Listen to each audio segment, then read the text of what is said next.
are going to call the meeting to order at 5:05. This is the NVUSD Board of Education is holding a regular virtual board meeting tonight that all can participate in remotely. You can join us via Zoom. Specific directions on how to participate are located on the Board of Education webpage on the district's website, nvusd.org/board. The open session part of the meeting agenda will begin at 7 p.m. Public comment on closed session items. Before going into closed session, the board is available for public comment on closed session agenda items. Is there any public comment on closed session items? There are no public comments at this time, President Martin. Okay, seeing that there are none, the Napa Valley Unified School District will now adjourn into closed session. We are opening our virtual meeting. We were called to order at 7:37. Hello, good evening. My name is Isela Martin, and this is the Napa Valley Unified School District Board of Education. The NVUSD Board of Education is holding a regular virtual board meeting tonight that all can participate in remotely. You can join via Zoom. Buenas noches, mi nombre es Isela Martín y somos el Consejo Escolar del Distrito Escolar de Valle de Napa, en NVUSD por sus siglas en inglés. La Junta Regular del Consejo Escolar de NVUSD es de manera virtual y así puede participar remotamente. Se puede unir vía Zoom. Interpretation, in Spanish is available for tonight's virtual board meeting. To access interpretation from a computer, click the interpretation icon on the bottom of your screen from within the Zoom application. On a mobile device, click on the More button on the bottom of your screen and choose Language Interpretation from the Zoom application. This is a separate channel that will allow you to hear to English to Spanish from the Zoom application, or translation concurrently. Please note, interpretation services are not available when you join our meeting by calling in. Our interpreters for tonight's meeting are Marcy Valdivieso and Claudia Lindgren. Marcy, please translate these directions on our English channel so our Spanish-speaking families can hear the instructions.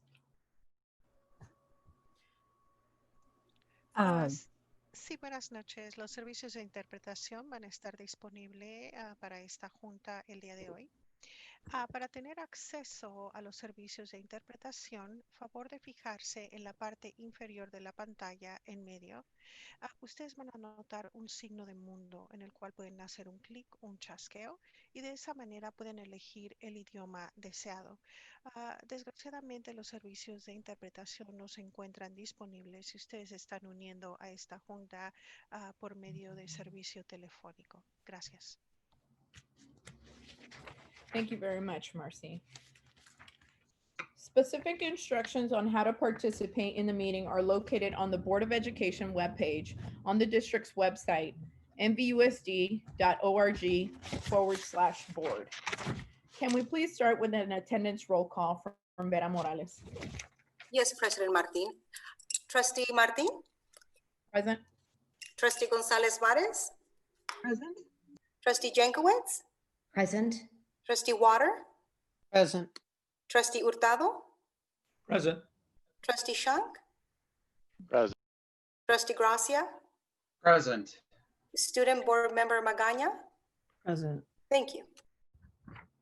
Thank you very much. Thank you for joining us tonight on our virtual Napa Valley Unified School District Board meeting held exclusively online. We continued in uncharted territory as we deal with COVID-19 pandemic. I would like to thank our employees and families and the entire NVUSD community for how you have supported each other and come together during these times. This meeting tonight is in accordance with the open meeting rules of the state of California per the governor's order. I'm going to start tonight with some basic instructions on how we're going to use Zoom and involve the members of the community. All Board of Trustees and the superintendent are on video throughout the entire board meeting. Staff members are present, but by audio only. Members of the community will not be on video and will be muted except during public comment. During public comment, any member of the community that wishes to speak must raise their hand using the raise hand feature in Zoom.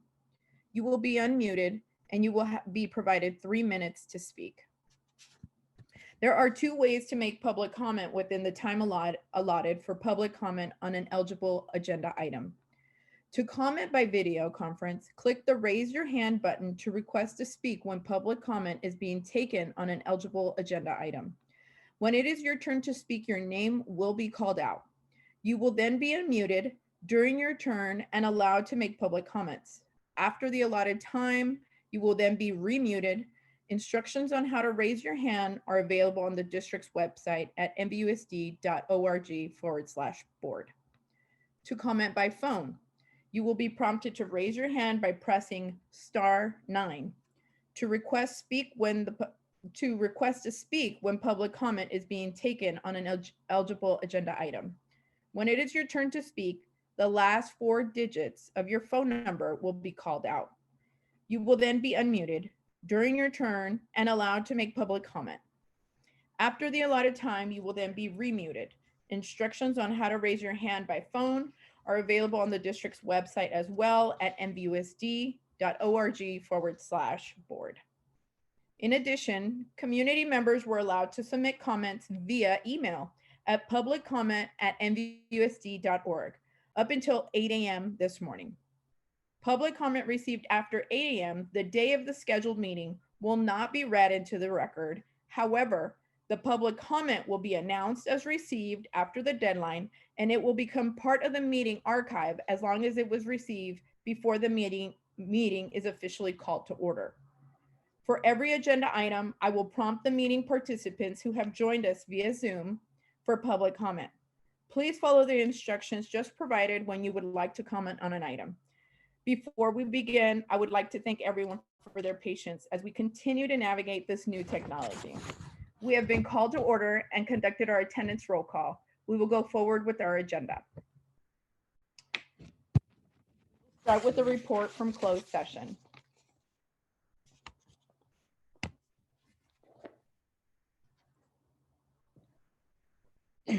Closed session report, personnel. In closed session, the board took action to approve the following staff recommendation.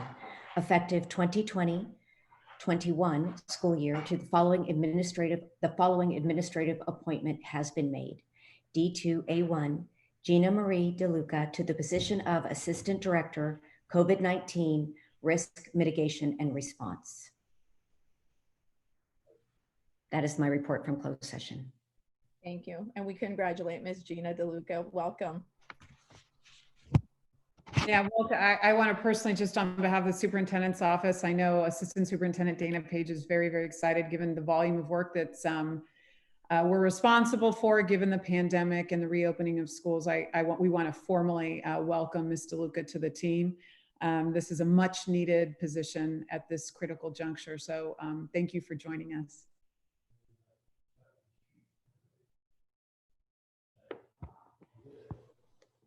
And we will start with the flag salute. Mr. David Gracia, if you could lead us off in the flag salute, please.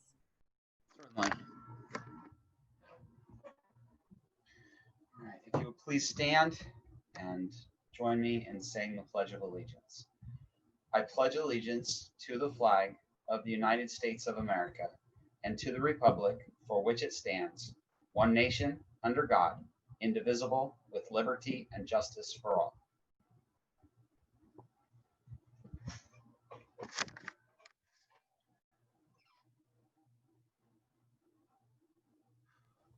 Thank you, Mr. Gracia.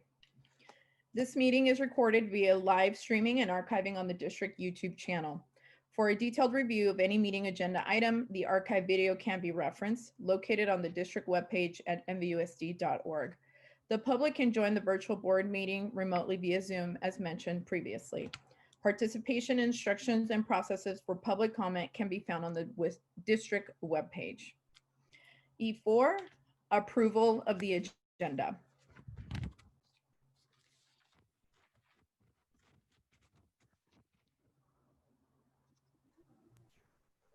I'll move to pull item K5B so that staff can engage in further consideration. Second.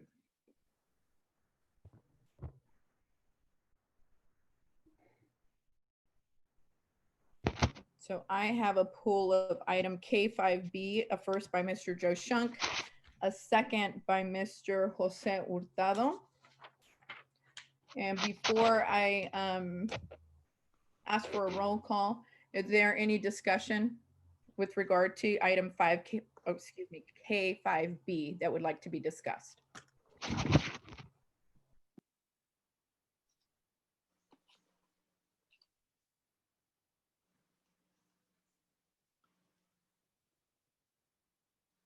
Being none, roll call. President Martin, are you going to go ahead and do a vote? Is it a vote or a roll call? I'm sorry. I have here roll. So I think it's a vote on pulling the item. And Oh, then okay. there would be a subsequent motion to accept the agenda except for. Oh, he's frozen.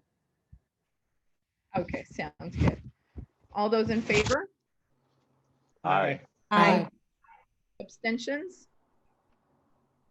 Student body? Aye. Okay, motion passes.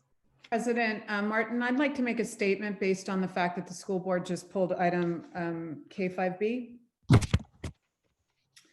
So I'd like to take this moment to address the public that's here tonight and the community regarding this really critical item. And I want to thank all of the community members that engaged in our session on Monday night regarding the proposal to consider the closure of Harvest Middle School as our district responds to declining enrollment. I was hired 2 years ago to take the helm of this special school district with an amazing community. The district was struggling with a huge deficit upon my arrival, extremely low reserves, and these problems were compounded by an accelerated rate of declining enrollment. I was hired to, and my mandate was to literally put the district's train back on tracks. And the only way that I can do that is to make really tough decisions. I'm not afraid to make decisions. Our board is not afraid to make decisions. And I think you know that. And the reason I make the decisions is because I want to first and foremost bring and build strong and inclusive educational programming to this district. But these decisions require lots of community sacrifices given the environment that we're currently in. And over the past couple of years, we've asked a lot of people in the NVUSD community to make tough sacrifices for the good of the entire district and all of our students, the reason we're all here. I've gone to some of the wealthiest communities here in the Valley, in Yountville, in Napa. We've had to close elementary schools. So I asked Yountville and Mount George, families and staff to make a sacrifice. I had to go to American Canyon because we couldn't deliver on something that they were promised, which were huge projects with huge plans for a middle school that simply were not feasible. So I asked the staff and families of American Canyon to make sacrifices. We still had a deficit after those difficult decisions, and we had to consolidate teams, restructure, lay off staff and teachers. So we asked many others to make a sacrifice. In order to get where you want to be and make our vision turn into something real, we're going to have to make sacrifices. It's going to be about sacrifice. Is that fair? No. Is it the reality? Yes. But I know that this is a really tough time to ask people to make a sacrifice, given the pandemic and everything that's been going on in terms of emergencies in our community. And in reflecting, maybe it's time to take a pause. This might not be the right time to ask for a sacrifice. I'm a community builder, and that's how I operate. And we need this entire community to understand that if we don't address the issues now, we are going to have to address them later. Our current situation is unmanageable. It's not sustainable. And it's my job to ensure that me and the board are looking towards the future for the good of the NVUSD community, primarily for the students that we serve. All of our enrollment trends validate a need to close a middle school. We are kicking the can down the road if we do not execute on consolidation of middle schools at that level. But I also understand that right now in this moment, as we prepare to reopen schools in this pandemic, it's a lot to ask in this moment for our community, given everything that we're going through. I believe that this is especially true for our Latinx community, of which we know many attend Harvest and actually also attend Silverado and Redwood middle schools. We know that our students and families furthest from opportunity have been disproportionately impacted by the pandemic and the economic devastation that fires, evacuations, all of it, all the emergencies create. I know the decision to close this particular school in these particular times at this moment, given everything that we have ahead of us in the next couple of weeks, would disproportionately impact a vibrant, diverse student community.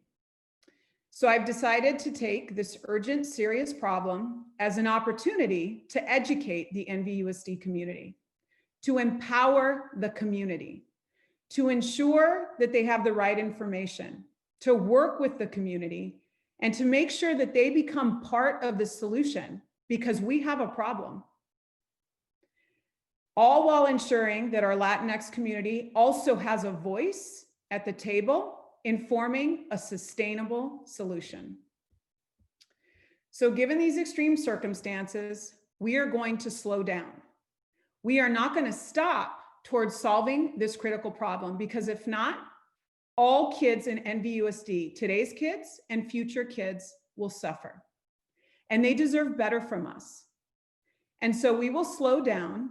We'll form some sort of a committee, school closure committee, task force. I'm not exactly sure of what the structure will look like right away, but we will form it immediately to study this issue, this collective community dilemma. They'll study it further and allow for a community engagement and some collective problem solving. We need solutions and we need them quickly in order to preserve programs. And I can laundry list the excellent stellar programs that we have in NVUSD that are at risk unless we cut operational costs in response to dramatic declining enrollment that's been happening here for nearly a decade. Whoever does this work will have to take an honest look at the number of schools that we operate and make some very tough recommendations because you cannot operate the same number of schools when you were a district of 18,000 and now a district quickly approaching in the next couple of years, potentially the number of 15,000 students. NVUSD will not survive by ignoring our declining enrollment struggle, coupled with our declining revenue without reducing operational costs. I hope that everyone has learned from our past that ignoring the problem and hoping is not a strategy. I hope all of you on this call tonight for the board meeting can channel your passion and dedication to Harvest Middle School to collaborate with us on a realistic and sustainable solution. And I mean realistic and sustainable. And that problem solving needs to happen now, or we will find ourselves in a very risky, precarious situation. I appreciate and thank you for the opportunity for me as your superintendent and leader to engage in public reflection. I feel like this is a community that over the last 2.5 years, I've grown to know, to love, to trust. And I'm glad that we have these type of connections in such a genuine, authentic way. I think I've demonstrated over the last 2 years that me and my team and this board are committed to always being honest, direct, and upfront with the community. And we're doing that tonight. And I will continue to make upfront, honest recommendations to the board to educate and inform NVUSD parents of our challenge, to inform our staff of those challenges. And I will continue to do that every day that I serve as your superintendent. So thank you for listening, and I look forward to updating the community on how we proceed and move forward. Thank you. Madam President, I'll move the remainder of the agenda. Okay, I have a first by Mr. Shunk, Second. a second by Mr. David Gracia. All those in favor? Aye. Aye. Abstentions? Student body? Aye. Okay, motion passes. Approval, E5, approval of minutes. So moved. Second. First by Mr. Shunk, a second by Mr. Gracia. All those in favor? Aye. Aye.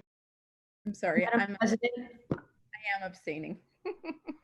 Madam President, I do also have a public comment that I need to submit at some point. Okay, that will come with G. So I'll let you go first during G. Okay, abstentions, that would be 1 on my behalf. Student body. Okay, motion passes. Recognition of visitors and employee organizations that are here live with us.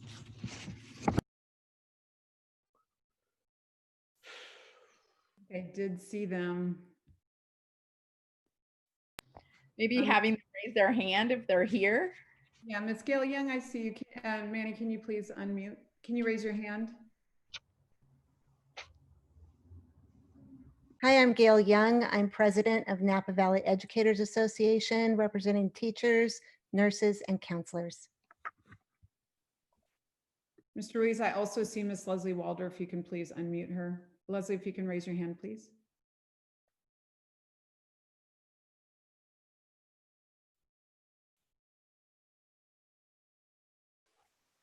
Good evening. My name is Leslie Walder, and I'm president of the Napa Association of Pupil Services, representing speech and language pathologists, school psychologists, social workers, and behaviorists. And just to make I'm not missing him, I just want to make sure, is Mr. Edgar Gonzalez on the call?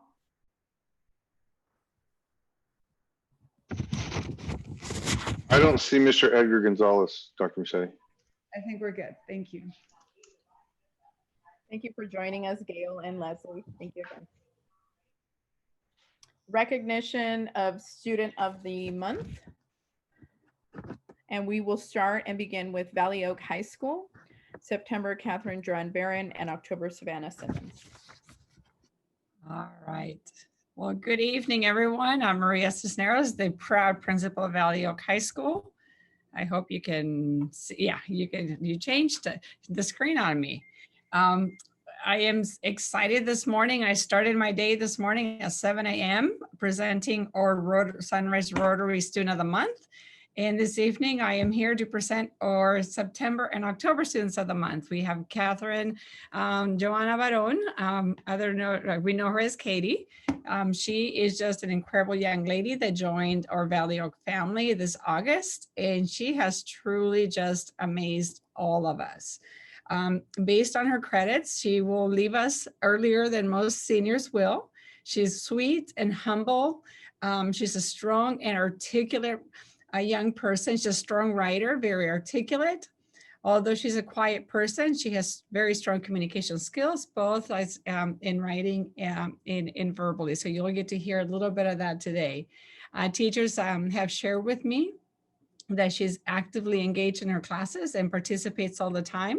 As you know, right now, because of virtual learning, it's always a challenge to get our students 100% engaged, or to turn on the camera, I think is probably one of the challenges. But Katie does not play around. She knows what she needs to do. And she's just a strong young lady that has not allowed any of her personal challenges to get in the way.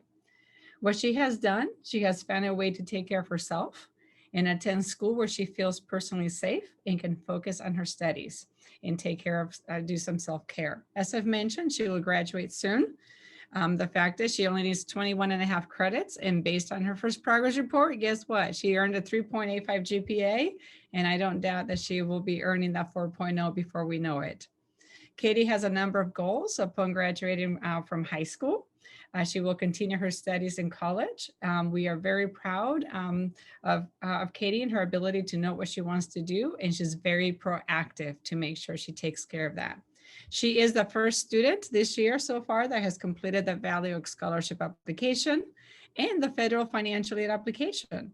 She is ready to take on that next step. I am going to let her share a little bit about her future goals, but let me tell you, she exemplifies what resilience and grit looks like, that determination, the strong work ethic, her focus is just to be commended. So we are honored and proud to have Katie represent Valley Oak as her first Student of the Month for the academic year 2020-2021. And with that, I'd like to introduce Katie. So Miss Katie, you get to speak now. Hello, I'm Catherine, and I want to start off by thanking the NVUSD School Board and the Napa Valley Education Foundation for attending the Zoom meeting today. I really thank you for acknowledging my hard work and for having me represent Valley Oak Student of the Month, as well for sponsoring the opportunity for me to attend the well-known music festival, Bottle Rock. I would also like to thank my mom for supporting me during my high school experience and giving me a starting push in my educational journey. I got to where I am today because of my self-motivation to succeed. I could hopefully inspire younger people to achieve their own personal greatness. I was not sent to Valley Oak because of educational issues. I came to Valley Oak because an opportunity arose for me to accomplish my goal of graduating in 2020. A proud experience I had at Valley Oak was being recognized for my work ethic, and the recognition motivates me to further my drive for success. I will start Solano Community College in January to receive my associate's degree in real estate. From there, I'll attend Napa Valley College and get an associate's degree in psychology. Hopefully, after 2 years at Napa Valley Community College, I'll receive a chance to transfer to San Francisco State University to get a bachelor's degree in business. Thank you.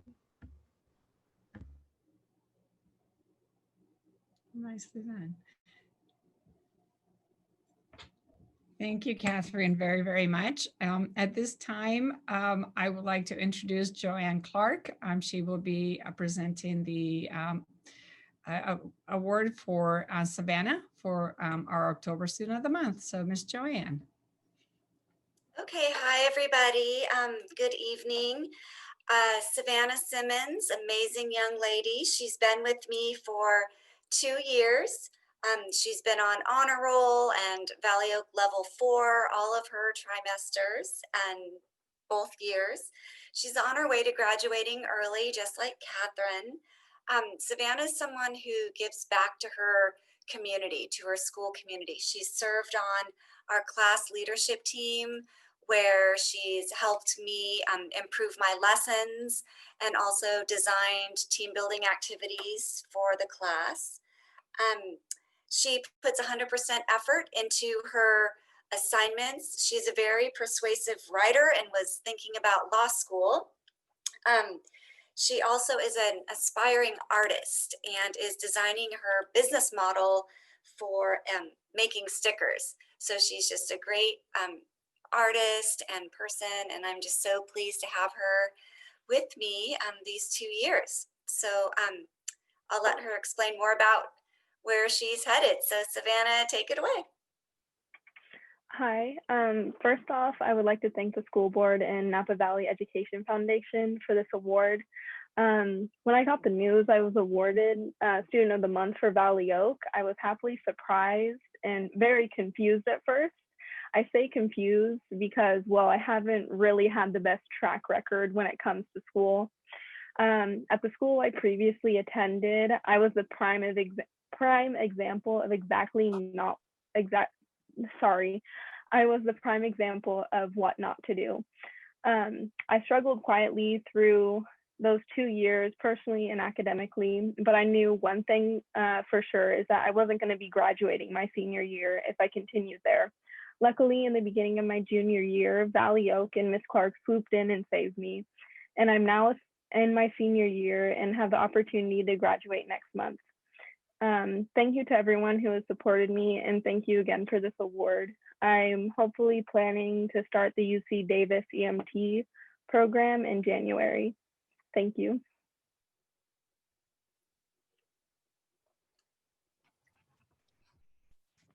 Thank you, Savannah. And Miss Catherine, congratulations. We will continue on with recognition of Student of the Month for Napa Valley Adult Education. And thank you, Ms. Maria Cisneros. Thank you, Madam President. So good evening. It's Rick Jordan, the principal of Napa Valley Adult Ed.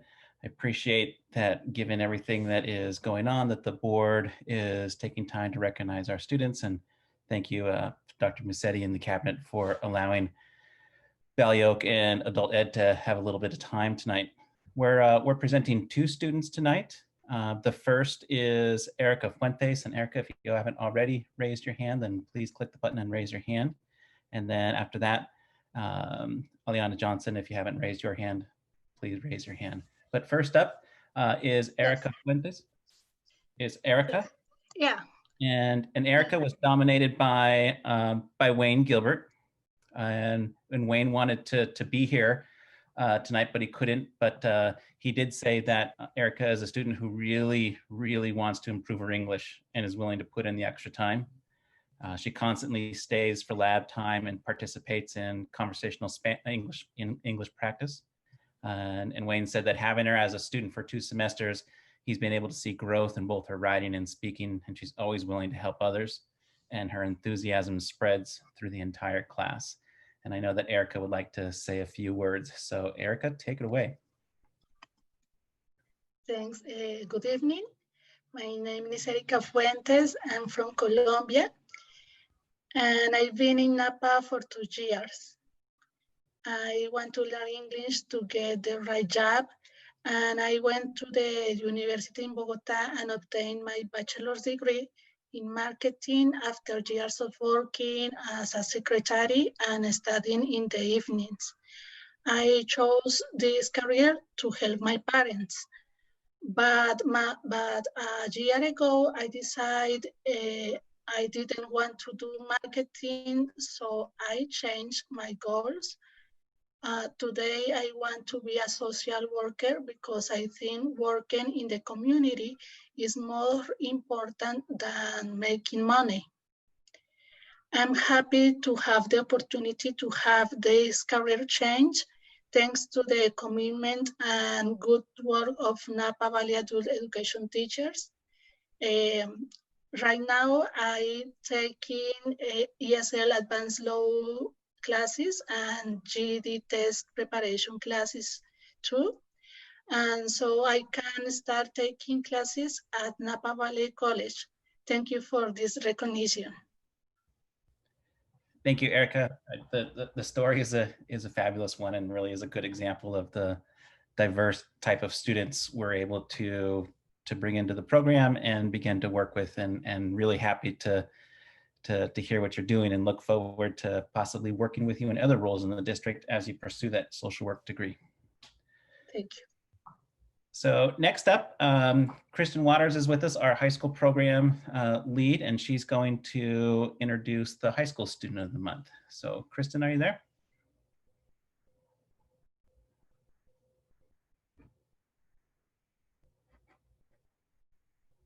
Not hearing her.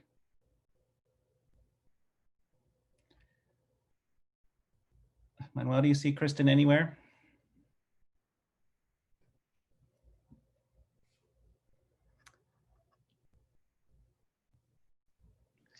I am not seeing her, Mr. Jordan. She was on here earlier. She was. Well, I'll go ahead and I'll introduce Eliana Johnson. Hold on, I'm getting a text. She says she's here. She said her hand is raised, Minnie.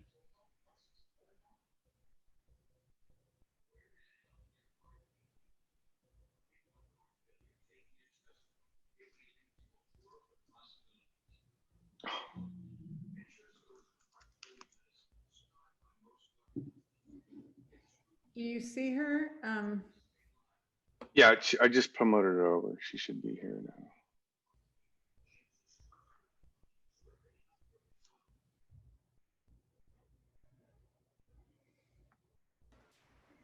Sorry about the delay here. Oh, I hear her.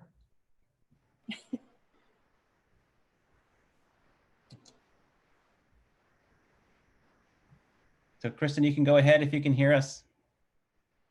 Hello, I'm Kristen Ward. Can you hear me? Yes. Okay, wonderful. Thank you for introducing me, Rick. My name is Kristen Ward. I am the ASE program coordinator. That means that I oversee about 250 students that are taking both GED and high school diploma classes at the adult school. This month, I'm very proud to discuss with you my student, Eliana Johnson. She is in our GED program.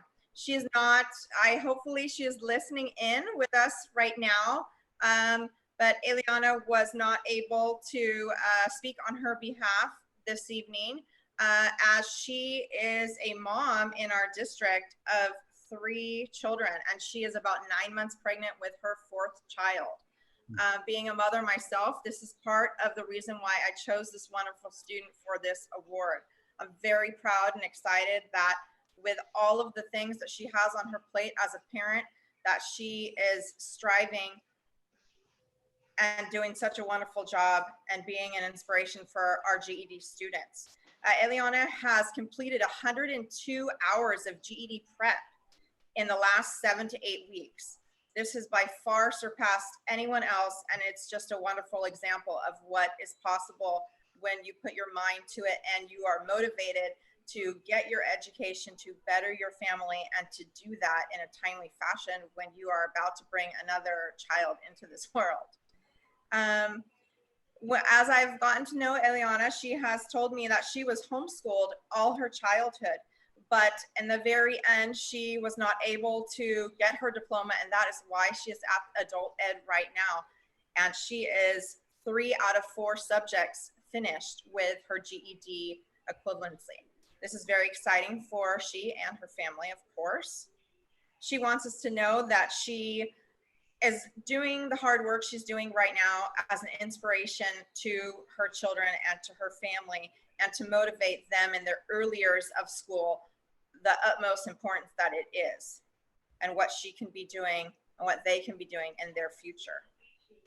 Eliana wants to go to Napa College and then transfer on from there. She would like to get a BA in business or social work, or possibly early childhood education, which is very exciting as her teacher, because that is what my degree is in. So very fun to be able to relate to my students so well. She also is interested in electives in college, such as journalism and photography. And like I said, she has finished 3 out of 4 sections of her GED, and she's very close to finishing. Our goal together is for her to be able to do this before she brings the 4th child into her family. So congratulations, Eliana. I hope you are still here listening and inspiring all of the other GED students and your family. Congratulations. I'm very proud of you. Keep up your hard work. Thank you. Ms. Ward, Eliana is online, so she wants to say something.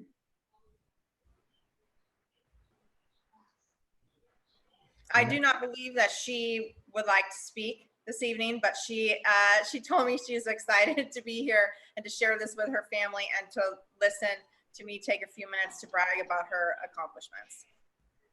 Okay. Thank you, Kristen, for the introduction there, and let us know about the hard work that Eliana is doing, and like all of our GED and HiSET students, COVID's been very difficult because those systems were not set up to really work the way that they're currently working. So we had a big lag, and those students have stuck with us and are continuing to be successful. So again, thank you, board, for allowing us to bring our 2 students forward, and we look forward to presenting 2 more later in the year. Thank you. Have a wonderful evening. Rick and Kristen, thank you so much. And congratulations to Erika and Eliana. Continuing to G, public comments on non-agenda items. I will let Ms. Robin Jankowitz read out the email that we received prior to our meeting. We received an email last evening at 7:56 p.m. from Mr. Robert Decker. Dear NVUSD Board, since district classrooms will be open to in-person instruction October 26th, I assume the October 29th board meeting will also be open to in-person participation. I also assume the protocols Dr. Massetti has outlined for classrooms with teachers and children, masks and 4-foot social distancing will be in place. Looking forward to seeing you then. Robert Decker, Napa. Thank you very much. Public comments on non-agenda items. Members of the audience may address the board on any school-related matter that is not on the agenda. The board will not take action on any issue raised during this section of the agenda, and as much as board action is limited to posted agenda items. Speakers are requested to limit their comments to a maximum of 3 minutes. Thank you. Mr. Ruiz, do we have public comment? We do have a few public comments, President Martin. We'll start with Gladys C. Put the timer up, please, Mr. Ruiz. Yes. Yes, can you hear me? Yes. Okay. I will read what's best practices as stated in the California Departments of Education site regarding closures of schools. It is a legislative intent, but not a mandate for a district to have and use a district advisory committee before decisions are made about school closures. Ed Code 17387, but whether an intent or a mandate, the advice is good. The job of the superintendent and board members is to evaluate facts, not gather them. And the process of gathering the facts must be as credible, transparent, and non-political as possible.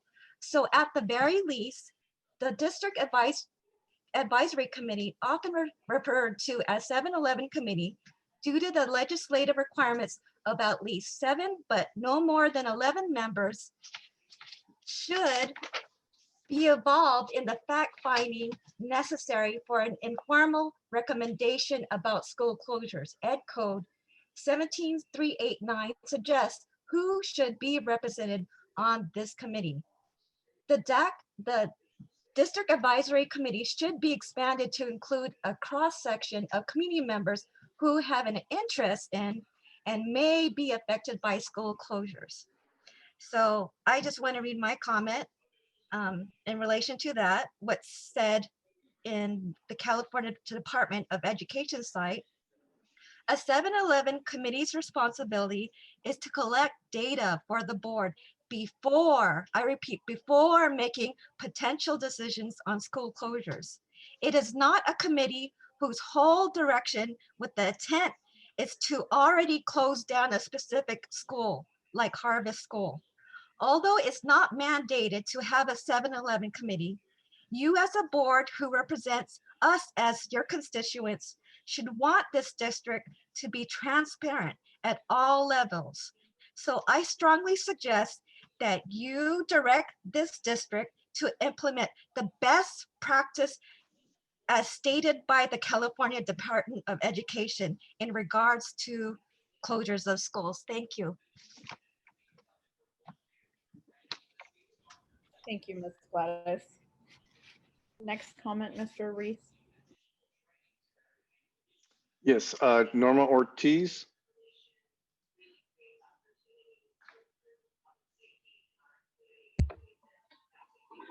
Hello. In regards to the proposal of the closure of Harvest, I attended a meeting this October 12th, and I did suggest, among other items, that there be a Pueblo Vista rep, an NVLA rep, and a DLAC member, as it impacts either directly or indirectly our dual immersion programs. And again, this is about the possible closure of Harvest. And just because it pertains to the district's dual immersion system pipeline. So I had addressed an email as well that in which Dr. Massetti was CC'd about if that's going to be the case, which at some point I've heard comments that there's the possibility of the closure of 6th grade at NVLA. My point here is that if the board and Dr. Massetti, I feel that if they really cared about our thoughts, opinions, participation, engagement, involvement, we would really receive honest, upfront information. With all respect, I feel that's not being the case. Why? Because we did get a message or an email through Parent Square about this information meeting of October 12th. And again, this was on October 9th. So look at the time frame in which the notification took place. And again, one email. And I just feel there's more alternatives and versus just feeling the shutting down of schools and programs. With all respect, again, I understand that we hear all the time that, okay, we're having difficult times with the declining of finances, enrollment, and so forth. But I think we should really stick to creative solutions. On the other hand, I feel that we should not only focus on the reopening of schools, which is of course a very important item, but again, also in the DLAC calendar. At this point, I went to the website about English learners, and it says that a meeting is going to be held on the 26th of this month. But again, no information has gone out. How about in regards to statewide assessment, district testing? We don't get information about that as well. And again, I just feel that, oh, and in regards to the 7-Eleven, hello? Hi, Miss Norma. Thank you Yes, very in much. regards, can I just say something really quick about the 7-Eleven? I went to the website and it says error. Dr. Massetti in the meeting mentioned that we could see the application and the information, and that wasn't ever possible. I tried 3 different times. I even took a snapshot so you guys could see if needed. And we want to be involved, but please consider the community and everyone that cares about these matters in regards to not being able to participate in that sense, because I wanted to participate, but Okay. I went to that site and it said 15 members.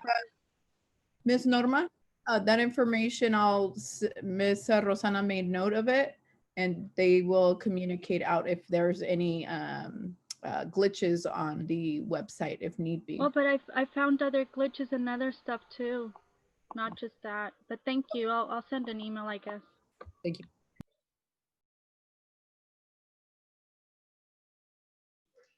Okay, Jess Raphael.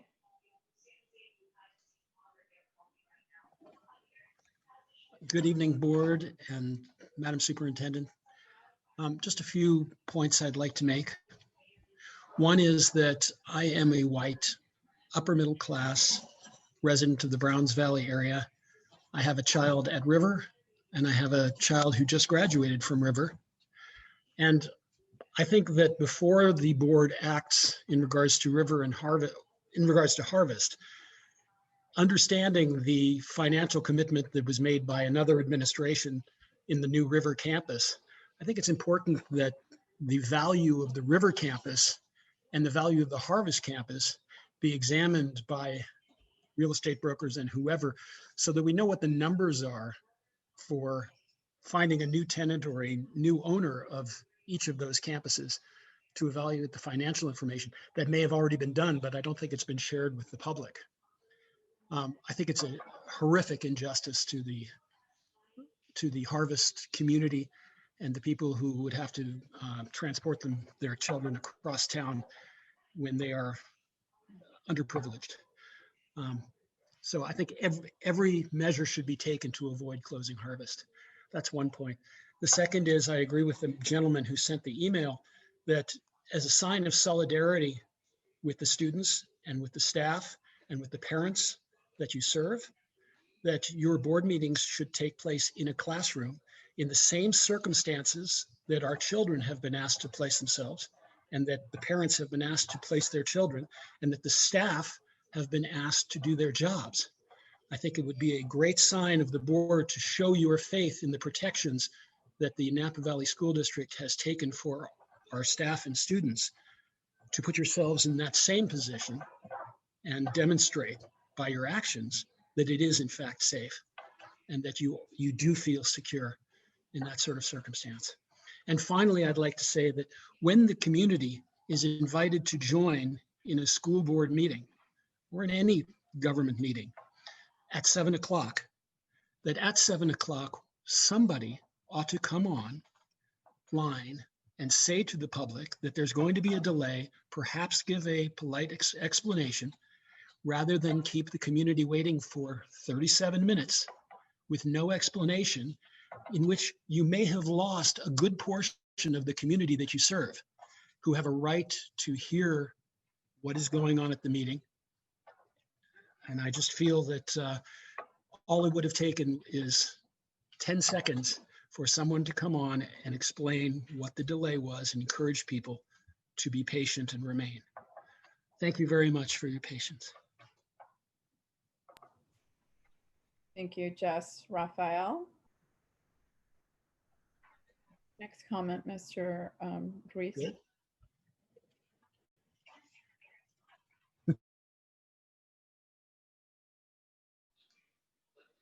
Cindy Johnson. Hello. I hope you can hear me okay. We can't. Hello? Yes, we can hear you. Okay, thank you. I come to you tonight. Thank you for your time in hearing my comments. Tonight I come to you as a NVUSD parent, an employee and community member of Napa. I've lived in Napa for over 40 years, attended Bel Air Elementary School, Redwood Middle School, graduated from Vintage High School and Napa Valley College. My family has lived here since the 1940s, and we are tremendous supporters of the public school system in Napa. I thank our NVUSD leadership for bearing the responsibilities of reopening our schools and do not make light of this task as we find our way back to normalcy. However, I am terribly frustrated with the reopening of schools into phase 2 at this date and time. Tonight, as elected leaders in the community, you have a chance to stand for the safety of your constituents, young and old. I'm quite concerned about the information provided to parents versus that which is provided to NVUSD employees. There are discrepancies throughout. For example, it was shared in the recent town hall that there would be a screening for each child entering campus. Then in a discipline matrix distributed today, it shows that there is no consequence for non-participation and only an assumption that if the student is attending, they are making a statement of good health. There has been little to no reassurance provided to faculty for students returning to school after being ill. There is no medical clearance required. According to the CDC, and the current data on youth shows that young people ages 12 to 17 are twice as likely to be infected as their younger counterparts. This begs the question as to why we are treating elementary and secondary the same. Their issues and concerns are different. This increase in infection rate makes our secondary faculty at an increased rate of exposure. However, we are offering 3 separate cohorts as students attend 3 classes, not cleaning desks between classes, and can't offer solid contact tracing with the lack of participation in the screening tool. Additionally, there has been no published information to parents regarding the offering of consistent testing, a vital known factor in heading off infection rates. Your words have power. While we can't mandate testing of our youth, we can highly encourage this with the support of our public health department. Respected board members, I implore you to be an active participant in this process. Please ask to view all of the procedures. Consider every type of student behavior. Consider the impacts to the greater community, including the vulnerability of faculty and staff. While we are moving forward to returning the week after next, most importantly, we must retain the right to pause and address all concerns of our employees and families without fear of outside pressure or politics. If our faculty does not feel secure, it will be challenged to reassure our students and families. Phase 2 must be flawless. It is the means to getting to phase 3 and beyond, but more crucial for the health and well-being of our most vulnerable community members and friends and family. Thank you for your time. Thank you, Cindy.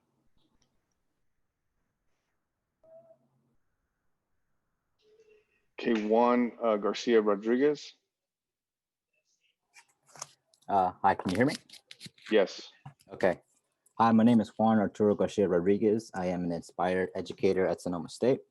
I would first like to start with land recognition, honoring the Powin. Correct me if I'm wrong. I want to say who benefits from this closure? Nobody. You're giving up on those students, the teachers, and the seven generations. Harvest is the only middle school that's a dual immersion school, but not the only one. Napa Valley Language Academy is another one. If you close this school, you're also giving up on those students. My question, okay. What's going to happen to those students at Napa Valley Language Academy, those 6th graders, 5th graders? Are they going to be placed in ELD classes all the way through high school because you closed their middle school? Well, I just want to say, how do you do not have money to fix this school, but you have money to build River Elementary School and Willow Elementary School in a wealthy side of town? If you do close this school, I recommend that you keep a tab on all those students, keep a track on where they go. Do they graduate? What school do they end up to? Do they drop out of school? Do they go to college? And do they graduate from college? Because these factors will make a big change for the rest of their lives. So as an inspired educator, again, I just want to say that you're not messing up with them right now, but you're also impacting their future. And that's, think about it. And as our ally said, why would you do that in this neighborhood too? Think about all the families. This is a Latinx community, and you're giving up on the only Latinx middle school that gives them faith, that's able to speak their tongue. When I was in elementary school, we were banned from talking Spanish. Now there's 2 schools that teach Spanish. I'm now learning my language. I've already lost now what? And now you're making us lose Spanish?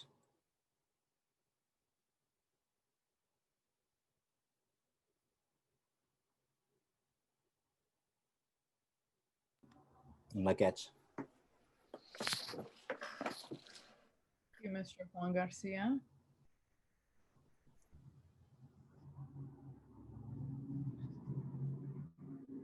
Okay, Maya Sapienza.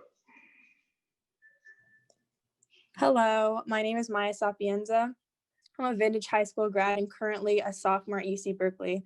I want to start by clearly stating my stance that shutting down Harvest Middle School is an injustice to our Latinx community. I want to comment on the political nature of time and thereby the inescapable robbery of time that PRC is subjected to in the United States. Forcing students from working class families to wake up an hour or however much longer earlier to be bused across Napa to predominantly white affluence neighborhoods is stealing time from them. Do you not see how white kids that get to wake up 15 minutes before school and get to walk in their neighborhood that they grew up in and is unfair to the kids you're busing across Napa? The message you're sending to Latinx students is that they are not valuable because they are not in the correct neighborhood. If buses even take students home to the right neighborhoods, that is still time you're stealing from them. Students won't be able to participate in after-school activities because you're forcing them to be dependent on the bus.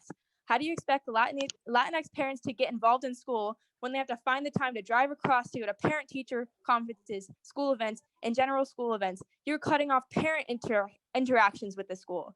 By shutting down Harvest Middle School, you're stealing the lives of the Latinx community. If you de-invest in the school and cut them off from their neighborhoods, how will you improve their education?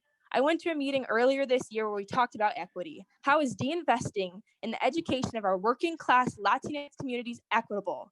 Our Latino community has already sacrificed enough by being the backbone of this valley. It is shameful that you're asking them to sacrifice more. You should be investing more money into Harvest if you truly believe in equity. As a school district, if you want to start being equitable, do not de-invest in the one school that has served our Latinx community. Thank you.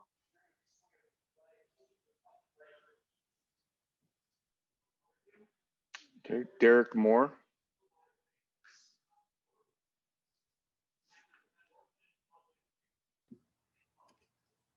Hi, good evening. My name is Derek Moore, and I am president of the Harvest Middle School Parent Faculty Club. I would just like to express my deepest appreciation to the board for their actions tonight in tabling this issue for the time being. But I would also like to acknowledge and express appreciation to Dr. Musetti for her comments. This is a challenging time across the board for the district and for our communities. The Harvest PFC stands ready to work collaboratively with the district going forward, not just for our interests and what it benefits our community, but for the whole of the community and schools everywhere. Thank you very much and have a good night. Thank you, Derek.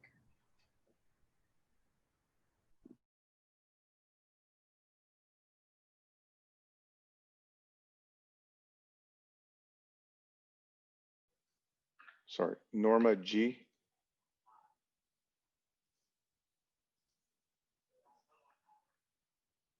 Hello, thank you so much for your time. My name is Norma, and I recently moved to Napa, and I actually grew up in a wine country in the Central Coast and in a small town, and so Napa reminds me a lot of back home.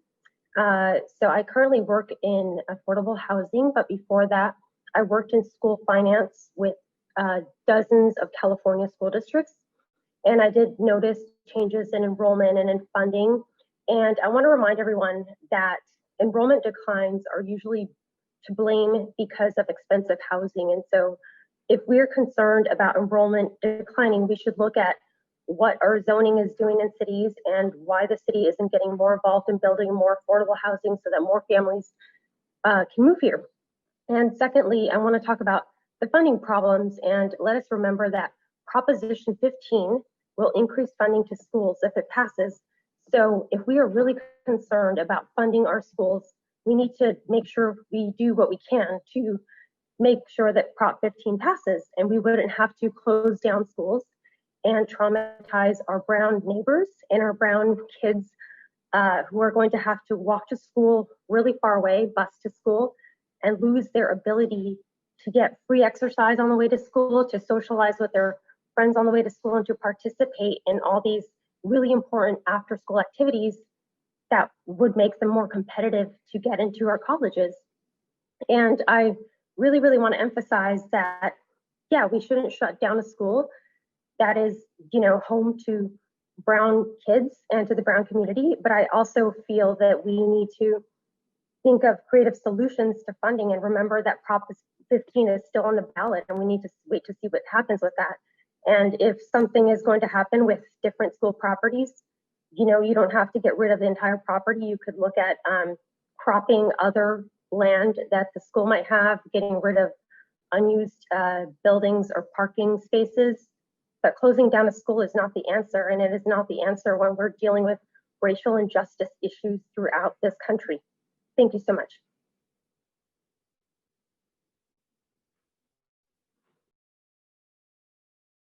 Thank you, Norma. Jessica Hurtado.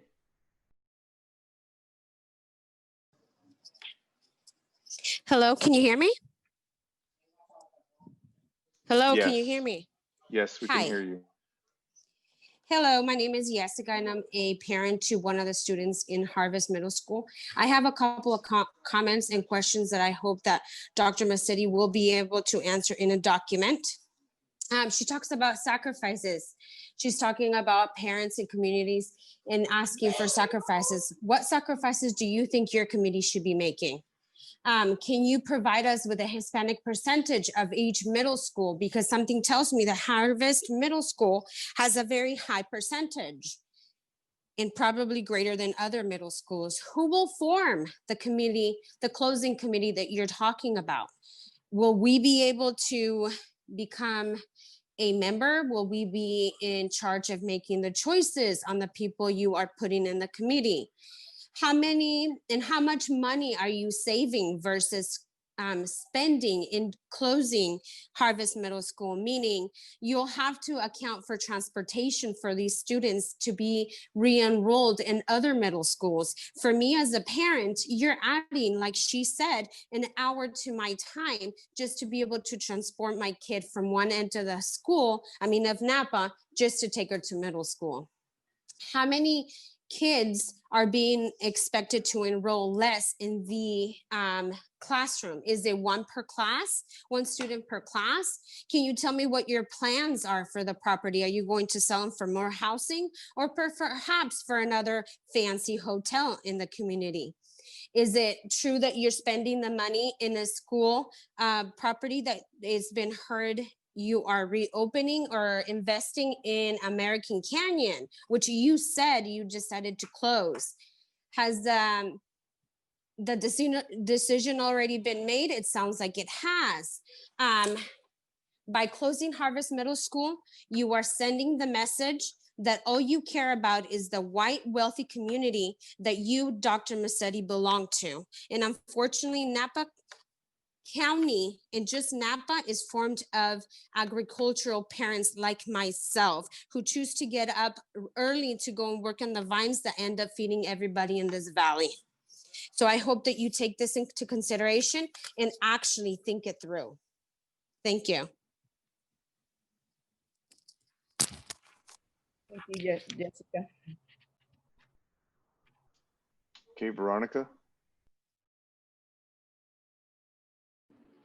Mi nombre es Verónica, soy madre de un estudiante de la escuela intermedia Harvest Middle School y que vive en el vecindario donde se localiza dicha escuela.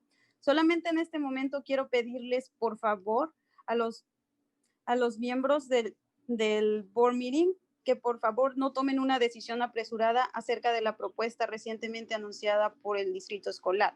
La razón por la que pido esto es porque estamos viviendo un tiempo de pandemia muy difícil, tanto para familias, estudiantes y maestros. No se me hace justo un proceso de menos de 2 meses a través de vía Zoom para una decisión que será de suma importancia para nuestros estudiantes y para nuestro vecindario.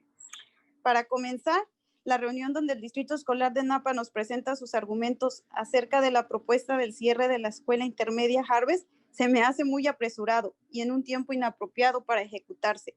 Otras de las cosas que no me parece justo es que dejaría a nuestro vecindario sin representación de una escuela intermedia, solo porque la mayor excusa para cerrar la escuela más pequeña en alumnos, según la señora Musetti, sea una inversión de $35 millones.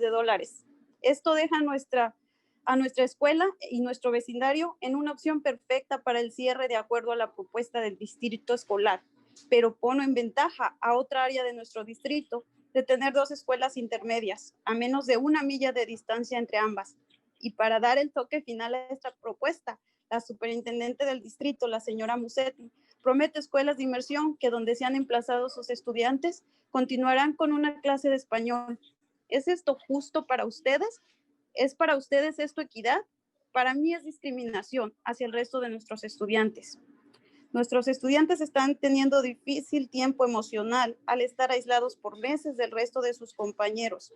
En el último año han venido teniendo cambios que son parte esencial de su escuela, clases de español, clases de música, y cuando todo empezaba a marchar para regresar a la normalidad de asistir a la escuela con restricciones impuestas debido a la pandemia que estamos atravesando, los vuelven a golpear con una noticia del posible cierre de su comunidad estudiantil.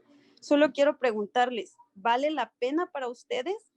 ¿Lo aprobarían si ustedes fueran padre de uno de estos estudiantes? Esto es por la parte emocional. Para la parte económica, ¿creen que realmente saldría más económico tomando en cuenta que vamos a tener que proporcionar transporte, lo que implica gasolina, choferes, aseguranzas, anexar alumnos ahorita a más escuelas donde no podemos tener una gran cantidad de alumnos? ¿Ustedes creen que sería menor costo? Después de esto, quiero agradecerles por escucharme y pedirles que por favor no tomen una decisión apresurada. Gracias por escucharme. Señora Verónica. ¿Sí? ¿Me oye? Sí, claro. No, nomás quiero asegurar si escuchó al comienzo que sí se está tomando una pausa y no hay ninguna decisión que se está haciendo esta noche. Entonces, nomás quería para que... No, me refiero porque en la reunión que tuvimos con usted, usted dijo, en diciembre queremos tener una decisión. ¿No se le hace a usted muy apresurado para diciembre, tomando en cuenta todo esto que estamos pasando? Eso fue lo que yo escuché en su reunión. Sí, pero comenzamos la junta con aclarar que hemos reevaluado la situación y vamos a tomar una pausa. Gracias. Me parece perfecto. Muchas gracias a usted por aclararlo. De nada, un privilegio en aclararlo. Gracias. To translate, I was just making sure that Ms. Veronica understood that the statement, that the action taken by the board to pull the item tonight and the statement made by me as the superintendent is that the school district has taken a pause and will reassess and revisit. So I'll just reiterate that in case some of you are tuning in late. Next Right. comment, please. Alex King and Emily Pastula.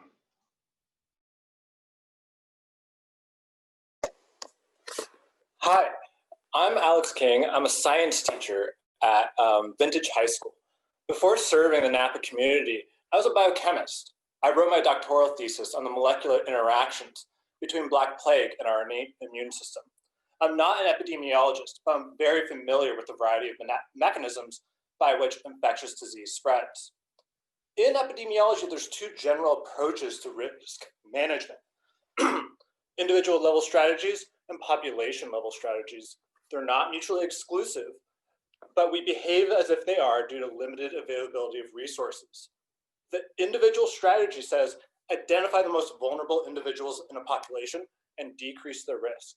The population strategy says, I will address the underlying cause of risk to help the whole community. Knowing there's no option to eliminate the causative agent of our situation due to past failures at a national level, we have to manage it ourselves. To do so, we have to combine these individual and population strategies. I have concerns with the in-person reopening of campuses because we are insufficiently resourced to implement these strategies. I want to first applaud the population level strategies already implemented and proposed, keeping campuses closed, preventing students and staff from occupying the same indoor space, implementing mask and social distancing mandates, and basic health screeners. But these are about to come to an end. Reopening campuses to students means bringing us back into the same indoor space. Masks and social distancing combine population level approaches to reducing disease spread with personal responsibility for students. But observations are indicating this is failing. During break time for SAT testing, for example, students have already been witnessed sharing food, not wearing masks, and hugging. We can't control every student. And this means a population level strategy for reducing transmission is partially compromised. Our health screener is entirely trust-based. Anyone can be experiencing symptoms and attend campus as long as they claim they are not. We're not testing students for the presence of COVID-19 because we don't have the money and we don't have the resources. We are testing staff because we're forced to by health guidelines, not by a moral imperative to protect the whole community. Our strategy is determining when we failed. It is not proactive. We're not implementing the most powerful population level strategy, preventing the physical presence of the virus on campus through continuous testing and tracing. So what we've actually been doing here is approaching it with an individual level strategy. We are not doing our best job of serving both approaches. Instead of letting testing be our first line of defense and masks and social distancing are last, we flipped the two. It's better than nothing. And if we're very lucky, the combination of half measures will be synergistic. We won't know unless we actually test. So this is a big appeal to your morality right now. Don't rush the in-person reopening. Wait until you have the resources you need to pull it off. Thank you, Mr. Alex. Okay, Frank Varney.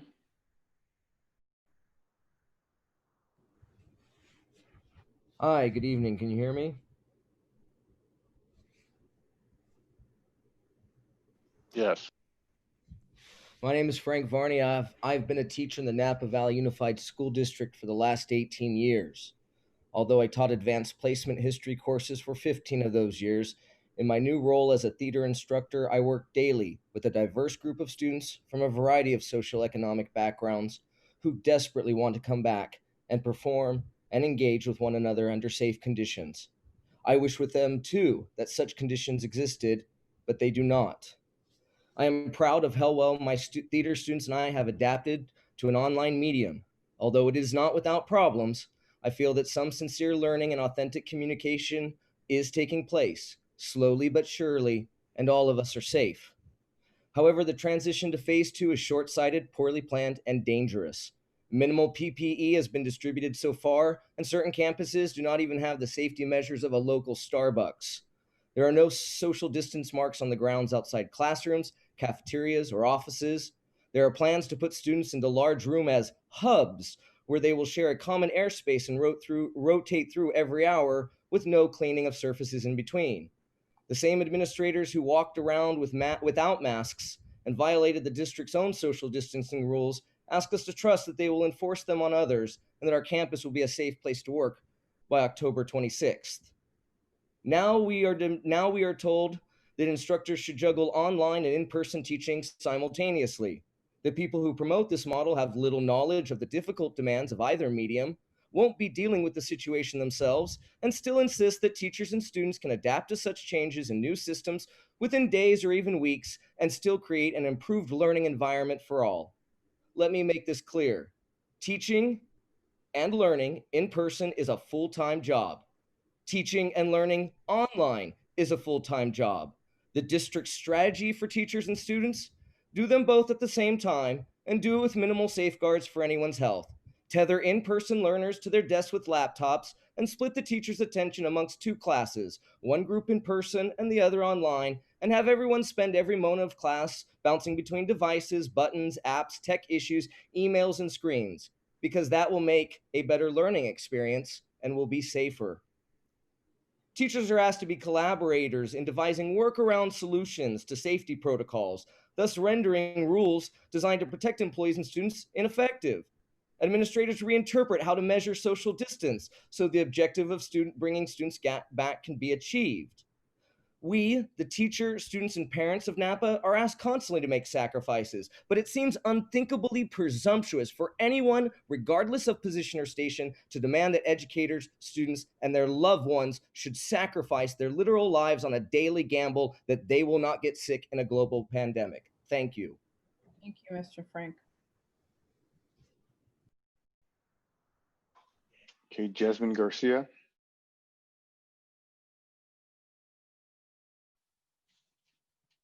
Can you guys hear me?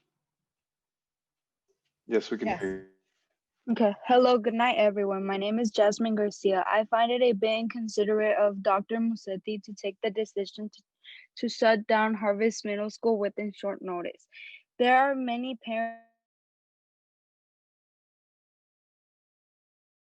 looking at the neighborhoods which surround Harvest Middle School. We see it's surrounded by low-income families who are already struggling to keep their children in school, families who cannot economically afford paying for children transportation. No, wait, sorry. For everyday transportation so their children are able to better educate themselves and obtain a better life. Many of those children don't have reliable transportation, leading many of them to find walking as their last resource. I ask you to put yourself in these children's shoes for a moment. Imagine walking across town in the rain or shine simply to better educate themselves and be able to afford a better life in the future. It's unfair to the parents, it's unfair to the community, and most importantly, it's unfair for the students. As a district, as a superintendent, as the school board, your main and only priority should be the children and their education. With this decision, you're only proving to us and the community that you're not really in the lookout and protect our you're not really into look out and protect our children. Thank you and have a good night.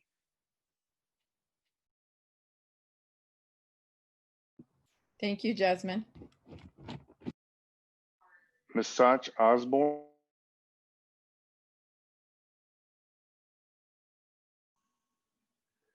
Hello, my name is Meshach Osborne. I'm a parent and a teacher in our district. The past couple of years, we have discussed the possibility of my first child going over to Harvest from Pueblo Vista, because that is the other dual immersion program school. And I remember teaching at Harvest 17 years ago where I started. So it is near and dear to me.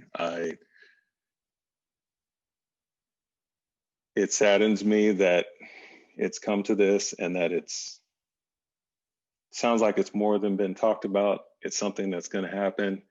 It's just a matter of time, especially when we use words like pause. My concern or my question or interest is, I understand the Harvest students.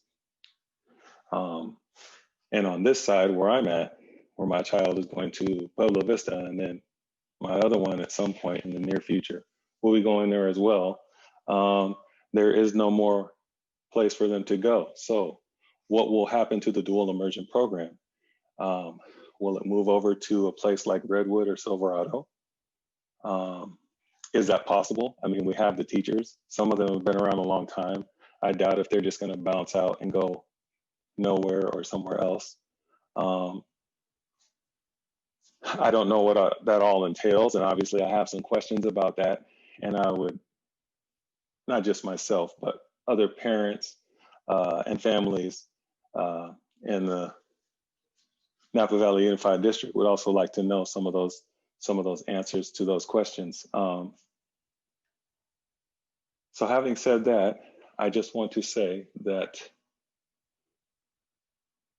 there are things that need to be said and done on both sides, I believe, so that we use the word transparent and we all want to be collaborative and together. I would implore both sides to put our best foot forward, which at times has been done, but we need to do more often so that we can see where the hard lines need to be drawn and find out the realistic and very real solutions or things that need to take place to move forward. So I hope that our dual immersion program will not be lost just because a school has to be closed due to numbers going down. Thank you for your time. Thank you for your comments. Okay, Edith Cuevas. Can you hear me? Yes, we can hear you. Okay. First of all, I'm not surprised that the superintendent wants to take out another thing away from our community. It is not the first time. She already took away a beautiful program called Legacy. Dr. Massetti, I just want to say, don't act like you're understanding with the community. If you really did care about the community, you would have kept Legacy and let Harvest stay. My question is, where will the Harvest students go? Both Redwood and Silverado are so far away, and there are people who can't get rides to get over there. If y'all think y'all are doing something good for the community, y'all really aren't, and y'all making everything worse. Everyone from the district, especially Dr. Massetti, has disappointed the NVUSD community. Miss Massetti do a better job, and the rest of the members.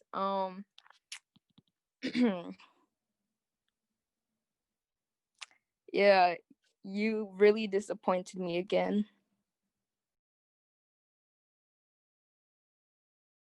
That's all. Thank you for your comments, Edith. Monica Morales.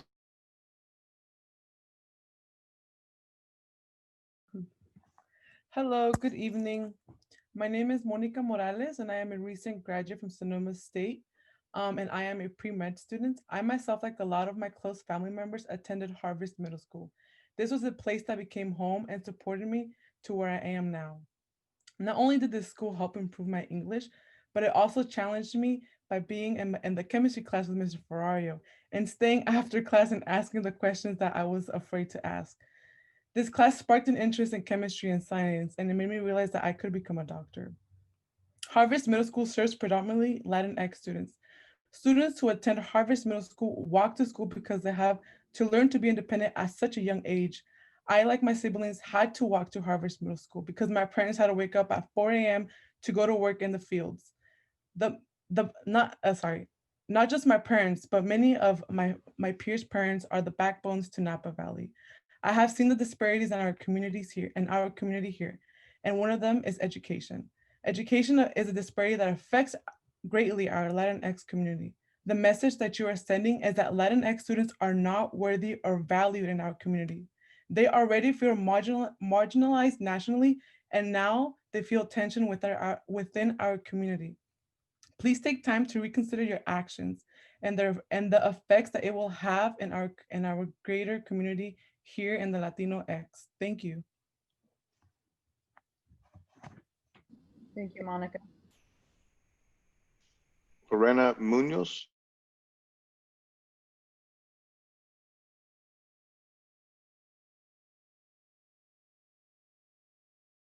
Yes, hello? We can hear you. Yes, we can hear you. Okay. Yes, well, I'm also another parent from Harvest Middle School. I'm disappointed at the district. I think the decisions they're taking are not the best ones. I just haven't heard what closing the school Harvest is benefit our students out. All I heard is benefits the district because we're gonna save money. Yes, but you will still be paying money from our taxpayers. So where the money is gonna go? To the bank? So what good will that do to our students? What money, what benefit they will get from it? So if you close the school, there won't be no programs, there will be no schools. What's the point of closing the school? Who benefits? The district?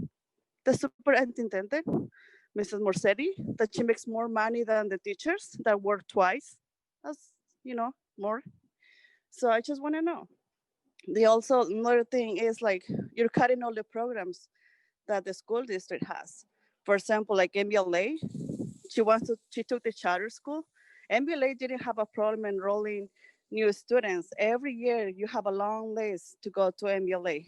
You close Harvest because you didn't like Harvest. Since for us, the community, you seem like you don't like the Hispanic community.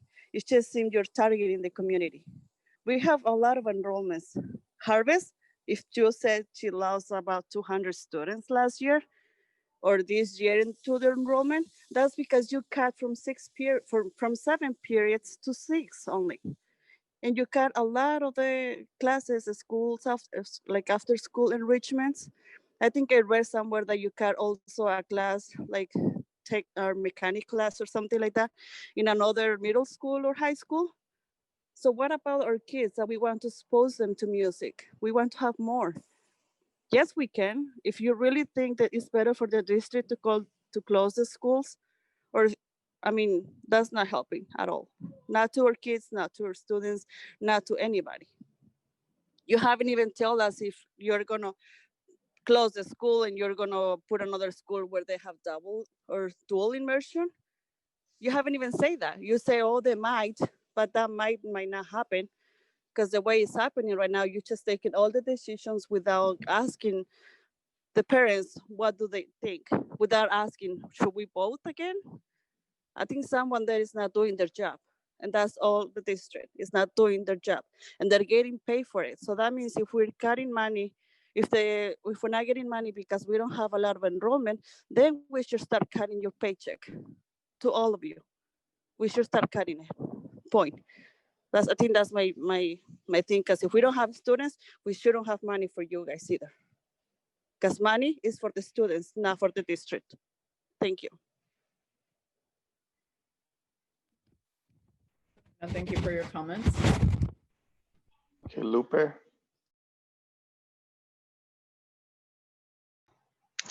Sí, buenas noches.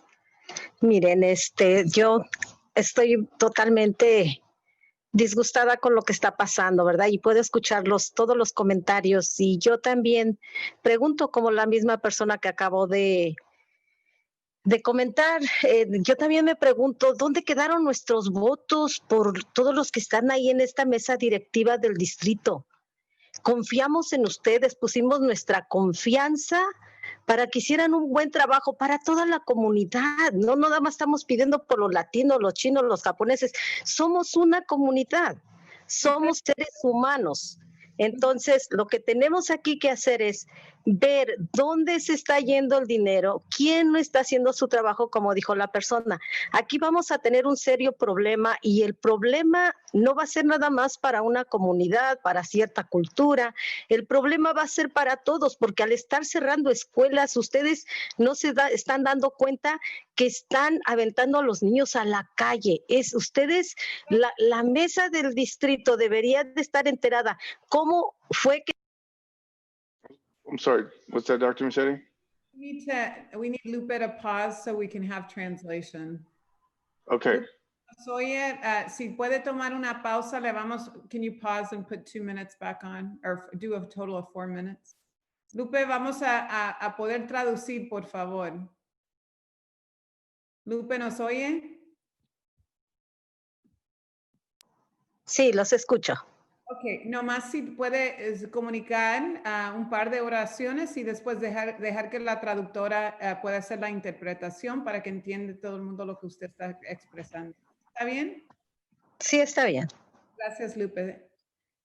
¿Tenemos traducción, Claudia? Al inglés, por favor. La señora Lupe va a compartir y Claudia, por favor, de traducir. Ok, le vamos a dar tiempo de nuevo, Lupe. Dr. Massetti, excuse the interpreter, I'm sorry. As an alternative, I can do simultaneous interpretation on the English channel. The English listeners could just change it to, you know, the interpretation, and I was doing a simultaneous interpretation in English on the channel. If they want to do that, that might be easier, and it will save us all time. Let's just go ahead because there's a lot of English speakers on here, so I think we should just go with you doing it live. Lupe, por favor, continúa, toma pausas para que pueda traducir, por favor. Sí, está bien. Mire, les comentaba, ¿verdad? Que gracias por darme la oportunidad de hablar y de estar abiertos a escuchar a esta comunidad. Yo les platico y les digo que cómo estamos viendo esta situación de que debemos unirnos en vez de estar viendo cómo salvar dinero y cómo estar viendo. Debemos de tener esa fe de saber unirnos, Napa es rico, es muy rico. No sé en dónde se está viendo la pobreza. Esa es una. La otra, nosotros... Lupe, traducción, por favor. Thank you so much for letting me talk. And we need to look at the situation, but most importantly, unite. We need to save the situation, not talk about saving money, but unite because Napa is a rich valley. We are not poor. Okay, adelante. Cuando nosotros votamos por este comité, el board voting, nosotros vamos con esa confianza de poner nuestra confianza que ustedes tienen el conocimiento precisamente para sacar adelante a la comunidad. No estamos dividiendo ni unos ni otros, todos somos uno y nosotros debemos unirnos, sobre todo en tiempos difíciles, debemos de unirnos y saber que las decisiones las toman los padres de familia, porque nosotros los padres de familia somos los bases, los patrones de maestros, del board voting, de todos los que manejan esta situación acerca de las escuelas. Nosotros hacemos el voto por ellos, pagamos por ellos, ahí están nuestros impuestos. Napa no es pobre en ningún momento. La escuela es una necesidad, no es un privilegio, es una necesidad. Entonces, si estamos hablando de que hay una necesidad, tiene que ser llenada. Y aquí no es de que si se va a cerrar o no, no se puede cerrar la escuela. Estoy escuchando, la mayoría de padres están en desacuerdo. Entonces, si nosotros somos los que pagamos, nosotros tenemos el deber de saber qué medidas vamos a tomar para que la escuela no se cierre. No está en una opción de que se vaya a cerrar. Los padres tenemos ese derecho. Pausa para traducción, por favor. Por favor. Traducción, por favor. Yes, we need to move forward. The community, and excuse the interpreter can only paraphrase this because there are no pauses for the interpretation. Like the community needs to unite during difficult times. Of course, the parents are the roots, the base of all of this. and we voted in the board, and we, of course, we pay for, our taxes pay for the teachers, for the votes, and school is a necessity. So there is no possible way that the school could close down because we are paying for all of this. Okay, adelante. También quiero decirles que la Escuela Harvest y la NVLA y todos los que tienen doble inmersión tienen un doble sentido. Quisiera que se fueran a la historia de Napa hace 20, 25 años atrás y cómo se iniciaron estas escuelas y cómo fue su necesidad y cómo estas escuelas sacaron a los niños de las pandillas y empezaron un temprano aprovechamiento de que los niños no cayeran en pandillas. Se acabaron las pandillas en Napa porque empezaron estas escuelas a darse cuenta que los niños lo que necesitaban era más apoyo después de escuela, donde tuvieran atención y comprensión y donde toda la comunidad se ha visto beneficiada por estas escuelas que tienen esa creatividad de darle atención a los niños. Lupe, necesito traducir porque ya se acabó el tiempo. Sí, sí, está bien. Okay, and of course, the Harvest and NBLA are dual immersion schools. And if you look in the history of Napa, if we're looking at 25 years ago, part of the reason as to why these schools were created, they took children away from gangs and that kind of activity because the children needed the attention. The children needed the to be understood, and that was part of the reason as to why this type of schools originated. Thank you. Muchas gracias, señora Lupe. Okay, let's go with Rosario Mondragon. I think this is Janae Mondragon. Yes, the name Mondragon, sorry. Yes, I'm here. Okay, hello. My name is Danae Mondragon, and I'm a student in Napa High School. But I was a student in Harvest Middle School, and my sister is currently in her first year in Harvest. And it's sad to know that for money, you want to close a school that is the heart of our people. You are telling us that all the programs that Harvest has currently will be placed in the new schools where the students will be going to move them. Okay. I questioned, if there's no money to support a school, will you have the money to continue with those programs, including transportation? It's not logical, everything that you are putting us on the table. At the meeting on Monday 12th, you commented to us that if the budget dropped, the state would take care of the schools. And if you question why, it's so the people you have in the district who do not move a finger and who do not help in anything, who are racist, will move it for their community. Thank you. Buenas noches. Mi nombre es Rosario Mondragón. Soy la mamá de Danae. Yo lo que quiero más que nada es de que piensen en los estudiantes, no solamente a nivel académico, también a nivel emocional. Todo esto les está afectando. Está afectando además. Creo que es necesario que pongamos de nuestra parte para seguir luchando por ellos y no dejar que nuestro... ¿Me permite un momentito en lo que traducimos, por favor? Ok, perdón. Gracias. Can we get the interpreter to help us interpret simultaneously again?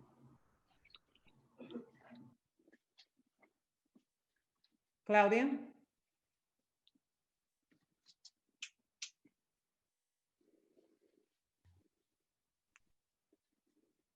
The interpreter. Can you hear Go the ahead. interpreter? Oh, Yes, we can hear you. Thank you, Manuel.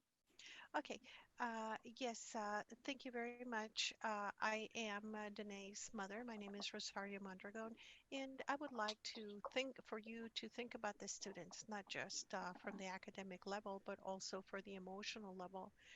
It is necessary for us to also do our part.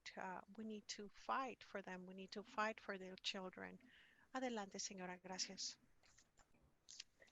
Sí, de mi parte es todo. Creo que mi hija tuvo a bien decir todo lo que entre nosotras hemos platicado y hemos visto. Todo esto se nos hace injusto. ¿Qué es lo que queremos o qué es lo que quiere el distrito, la señora Musetti? Que nuestros estudiantes latinos, hispanos, no se gradúen, no sean una pieza fundamental en la comunidad. Te dejo para traducir. Mhm. Okay, and I think my daughter also discussed most of it because we have been talking about this, and I think all of this is unfair, unjust. What does Dr. Massetti want? That does she want the Latin students not to graduate? Is that what she wants? Adelante. Y pues nada más tengo una última petición y no viene de mi parte. Permíteme un segundo. It's not my petition. Espérame. Okay. Okay, I Sí. have one last petition and it's not mine. Go ahead. Hi, my name is Tanya Mondragon, and I'm from Harvest Middle School, and I just want to that they don't have to close the school. Please, it's really good. And my sister was in that school, and it looks really good for me. And That's it. Es todo lo que tenemos que decir. Muchas gracias por su tiempo hacia nosotras. That's all we have to say. Thank you very much for time towards us.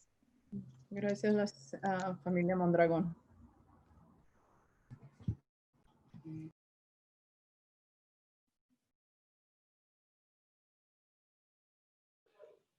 Okay, Rosario Mondragon.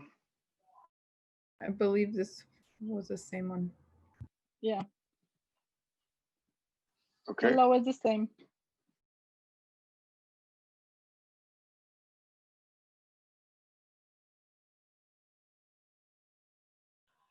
Eve Reiser.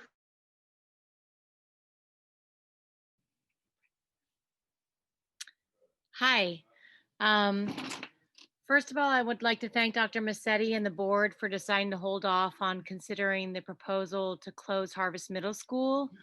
I believe that that's the right and the respectful choice. I want to also thank the district leadership team for the hard work that you're doing under really challenging and uncertain circumstances. I really appreciated the town hall information session on Tuesday night, but a lot of people, including me, were left with our Zoom hands raised and unanswered questions about the safety of returning to in-person learning. So I'd like to raise a few of those remaining questions that I have now to the board. It seems like the maintenance and operation team has recognized the impracticability of secondary school teachers disinfecting classrooms between periods. And a reminder for phase 2, that's 3 class periods per day.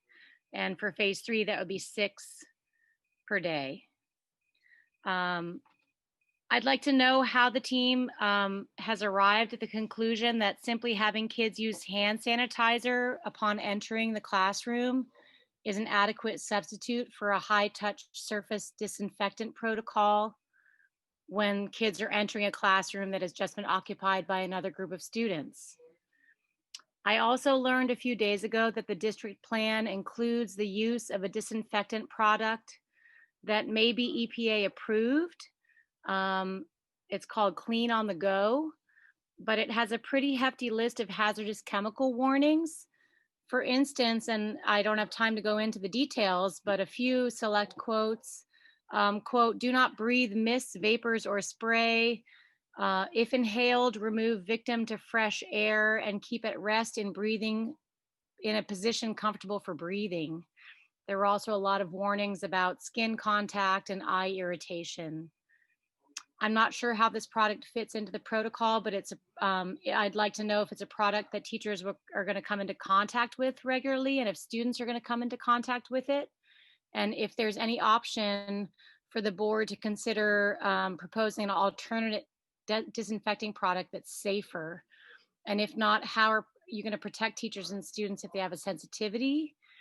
I'd like to know how the district is going to protect K-2 teachers and students if an unmasked student insists on entering a classroom, given that masks are encouraged but not required.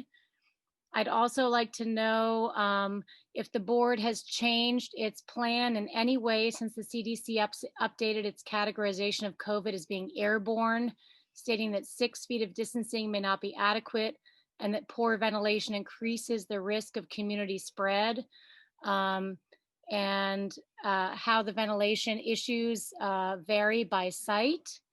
There was some mention of that in the district's presentation at the Tuesday meeting. I'd like to know if the board feels confident in the safety of returning to school. Thank you. Thank you for your comments.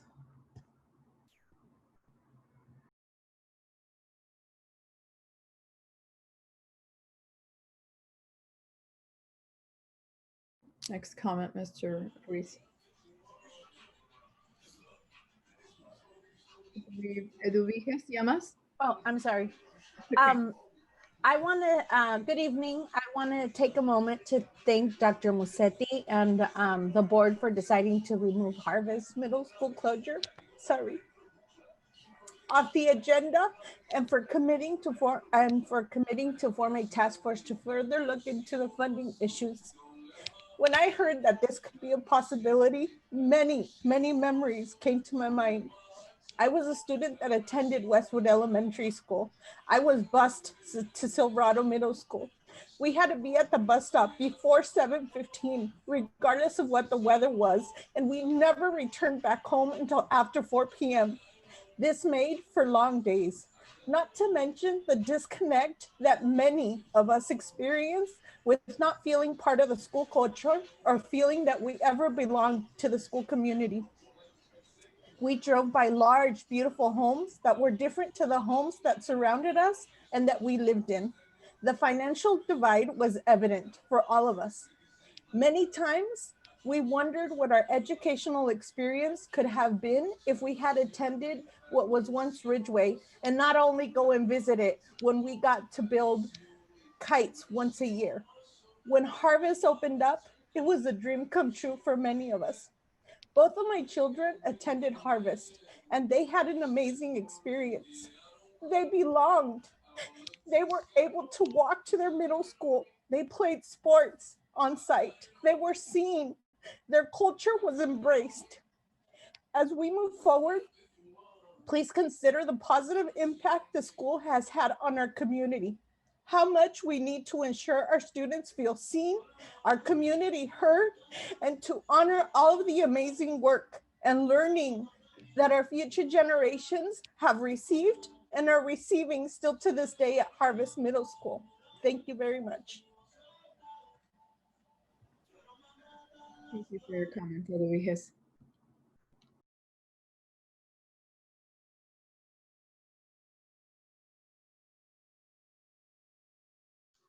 Harvest.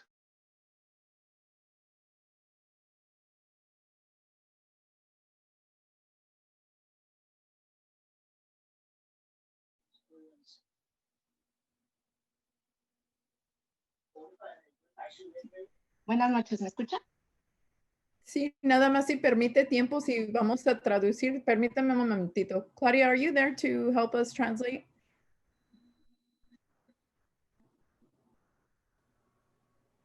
Actually, this is Marcy now, and yes, I'm here to help you interpret and translate.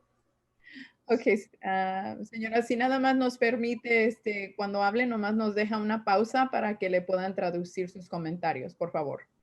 Ok, gracias. Mi nombre es Carolina Díaz. Yo tengo un hijo en la escuela Harvest. Tengo otro niño que está en la escuela NVUSD. So, yo quisiera saber la razón, el por qué Harvest está cerrando. Si la doctora nos está diciendo que que no quiere impactar a la comunidad, si en este año se ha visto afectado mucho a nuestros niños de Harvest, quitándoles el lenguaje de español. Muchos niños han sido afectados en esa manera. NVUSD también ha sido afectada. ¿Qué está pasando? ¿Por qué Harvest? Se están poniendo a pensar dónde va a ir todos los niños que están en la escuela Snow, la Shear, NVUSD. ¿Nos va a quedar al otro lado de Napa? Creo que se está haciendo injusto con la comunidad latina. Okay. My name is Carolina Diaz. I have a son at Harvest and another child at NVLA, I think. I want to know why Dr. Musetti is closing Harvest. Hasn't she realized the impact that that is already happening on our community? They've already lost Spanish. AVLA or ALA has also been affected.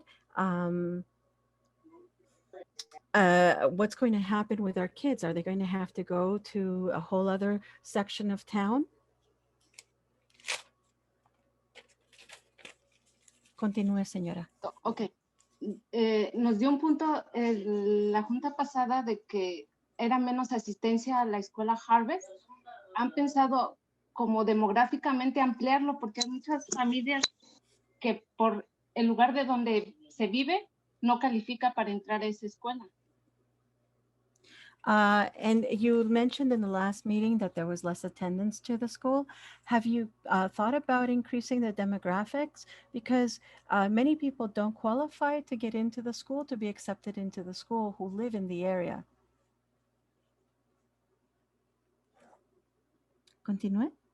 Yo creo que hay muchas maneras de buscar ayuda para no cerrar escuela Harvest, porque mucha de nuestra comunidad va a ser afectada y más que nada es gente latina, que yo creo que si ellos piden apoyo de esa comunidad, creo que la van a obtener. Eso es todo. Okay. I think that there are many ways to look for help so that the school will not be closed. This community is mostly Latina community. And if you ask for help from the community, for support from the community, you will find it. That's all. Thank you.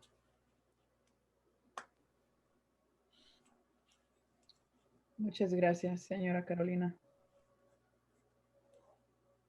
Next comment.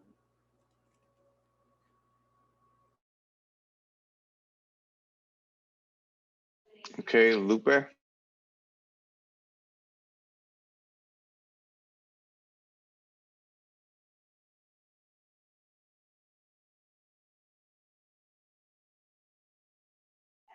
Are you there, Lupe?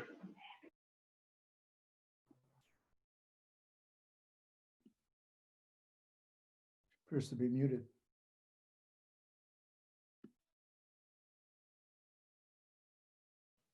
You have to unmute your mic, Lupe.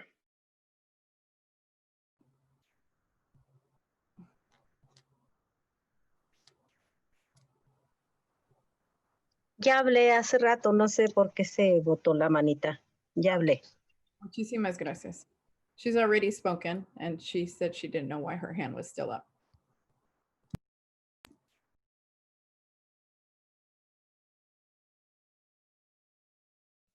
Okay, Miriam Torres.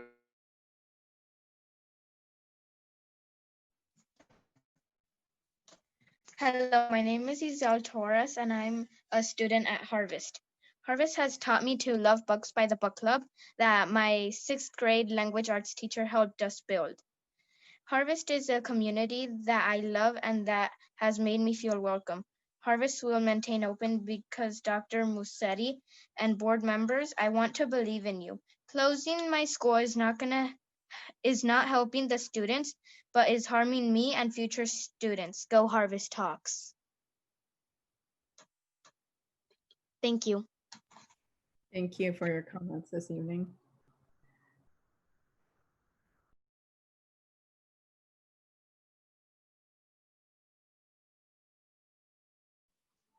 All right, Jen. Hi, good afternoon. Oh, good night. My name is Genesis Ibarra. I am currently a Harvest middle school employee. Um, I would just really like to respectfully invite um, the board members to just visit Harvest one day. I don't think I've ever seen anybody on the board at our school before. Visit our school, know our staff, join one of the Zoom meetings, know our students. It just seems to me that every time that somebody from the district comes over to our school, it's always bad news, never a good news. I really trust that we're going to make a good decision in helping keep Harvest, and that we're going to look into more into saving the school for not only for us, but for our students that deserve to have the school in this side of town. Thank you.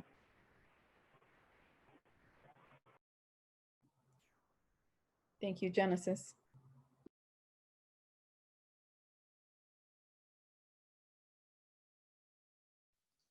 Okay, Idira Tovar.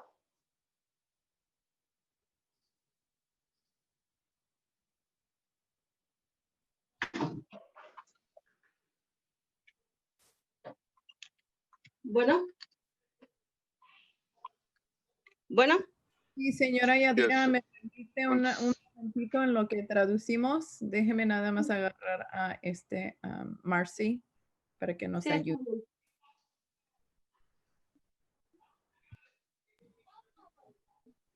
Okay. Hello, this is the interpreter. I'm here. Yadira, señora Yadira, puede comenzar. Nada más recuerde de tomar alguna pausa para que le puedan traducir. Sí, está bien. Hola, buenas noches. Mi nombre es Yadira Tobar. Mi comentario es que no estoy de acuerdo de que cierren la Harvest porque me suena eso como una discriminación. Hi, good night. My name is Yadira Tovar. My comment is that I don't agree that Harvest should be closed. To me, it sounds like discrimination. Continúe, señora. Están tomando muy rápido las decisiones sin opiniones de los padres y pues no es justo porque pues nosotros somos padres de familia, yo tengo 2 hijos y a mis hijos en el futuro les va a pertenecer la Harvest, porque si me tocaría otra Mire School, me queda del otro lado de donde vivo. And you're taking decisions too quickly. You're not taking into account the parents' opinions, and it's not fair. I have 2 children who will be going to Harvest, and if Harvest is closed, they'll have to go to another middle school all the way someplace else. Continúe. Y pues aparte tengo una sobrina que si Dios quiere, pues para el otro año que le pertenece entrar a Harvest, no se nos hace justo pues a nosotros como hispanos, porque eso es como una discriminación o racismo, no sé cómo lo quieran tomar, porque están tomando las cosas muy rápidas. And I have another niece next year should be going to Harvest. And I believe that for us Hispanics, this feels like it's discrimination or racism. I don't know how you want to call this, but the decisions are being taken too quickly. Continúe. Y pues ellos están siendo afectados mentalmente, tanto por el coronavirus y ahora con lo del cierre de la escuela, pues todo eso les está afectando también. And they're already being affected mentally by coronavirus, by the school closings. Continúe. Sería todo por hoy. Muchas gracias por escucharnos. That would be all for now. Thank you so much for listening.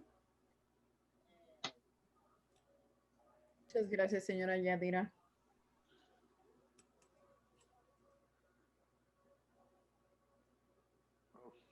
Okay, let's go with R. Hurtado.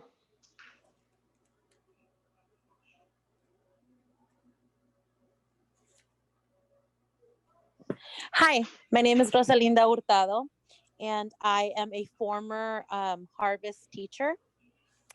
I just wanted to mention when I heard of the closing of Harvest, It absolutely broke my heart, not only for my students and my personal kids that eventually would have gone or will go to Harvest, but for all my amazing friends and staff at Harvest. It brought me memories of what it would be like for my kids to ride a bus just like I had to when I was in middle school.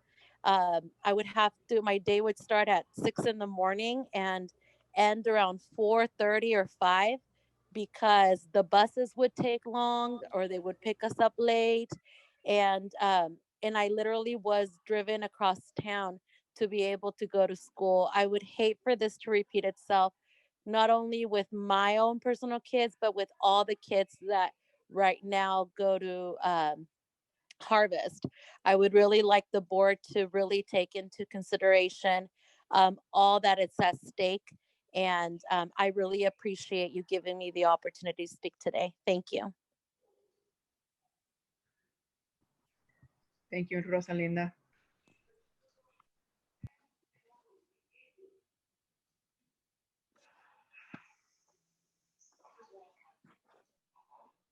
All right. Stephanie Di Stefana.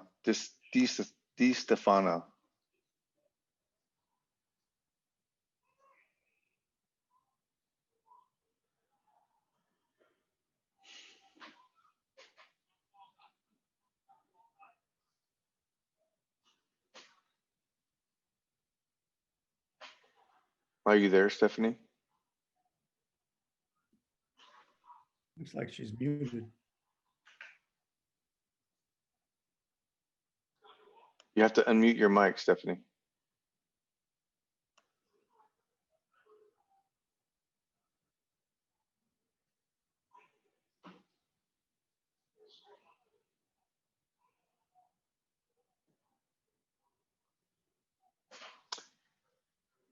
Do we want to move forward?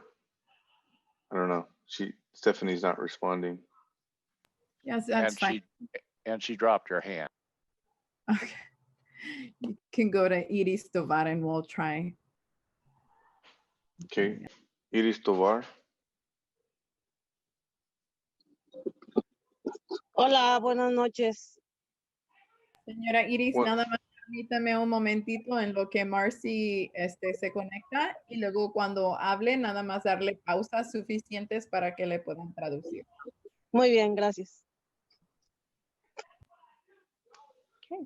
We're ready to go. Yeah. Puede empezar, señora Iris.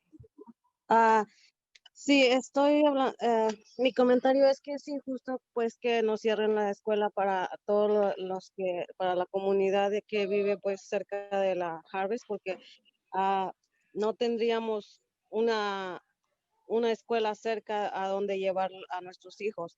Entonces, ¿cómo es que nos quieren acomodar que nuestros hijos se levanten más temprano para agarrar un bus o para que nosotros los podamos llevar? Yo soy madre de 5 hijos. Es mucho lo que es mucho lo que yo tendría que hacer para acomodar a cada uno de mis hijos en la escuela.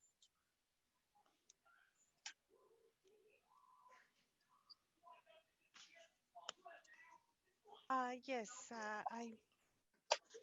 I'm sorry, excuse the interpreter. Yes, I wanted to know, for the children who live close to Harvest, where are we going to take our children? Get up earlier. I am concerned about that. I am a mother of 5 children. It would be challenging for me and my children to get them to school. Me gustaría más que tomaran en cuenta nuestra voz de todos los padres de toda la comunidad, que no estamos en acuerdo de que cierren la escuela. Nos afectaría tanto a nosotros como los padres y mucho más a nuestros hijos, ya sea académicamente y sentimentalmente también, porque ellos le agarran un cariño a la escuela. No sé por qué, pero mi hija que no ha entrado, ella ya está peleando porque no quiere que la cierren, porque ella quiere ir para el próximo año a esa escuela. And I would like for you to keep in mind, our voice as parents.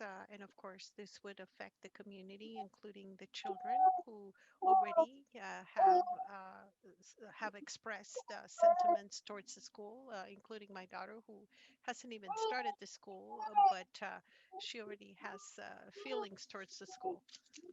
Okay. Pues sería todo lo que mi opinión, espero y pues la tomen en cuenta, no solo la mía, sino la de todos los que estamos participando. Gracias. That would be my opinion, if you can keep it in mind, not just mine, but everyone else who's participating. Thank you. Muchas gracias por sus comentarios, Iris.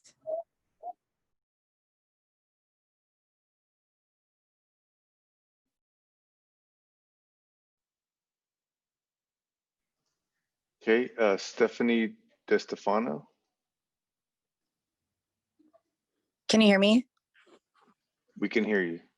Okay, sorry about that. I'm not sure why it popped up with that name, but my name is actually Gabriela Fernandez. I think it's accidentally tapping into my work Zoom email. But I wanted to call in and just kind of give my comment. I actually had the privilege of speaking to Rosana Musetti about a year ago when she came on to a program that I was actually on with Isela Martin, La Hora with Isela and Gabriela. And I remember in talking with her, you know, in her experiences and what drew her to Napa, one of the biggest things that we all were able to talk about during that session was wanting to ensure that we continue to bring diversity into Napa, that we were making sure that we were honoring the Latinx community that lived here, the diversity. And when I spoke with her, she had such dreams for what that could look like for our Latinx community here. And I was just happy because growing up throughout the Valley, just seeing the inequities that existed within the education system for the Latinos, it finally felt like, oh, wow, here's someone who's really going to push forth and who gets it. And to just kind of see, you know, under that leadership that we've cut the legacy program, which everyone will have, you know, their own comments about and the technicalities that went behind that.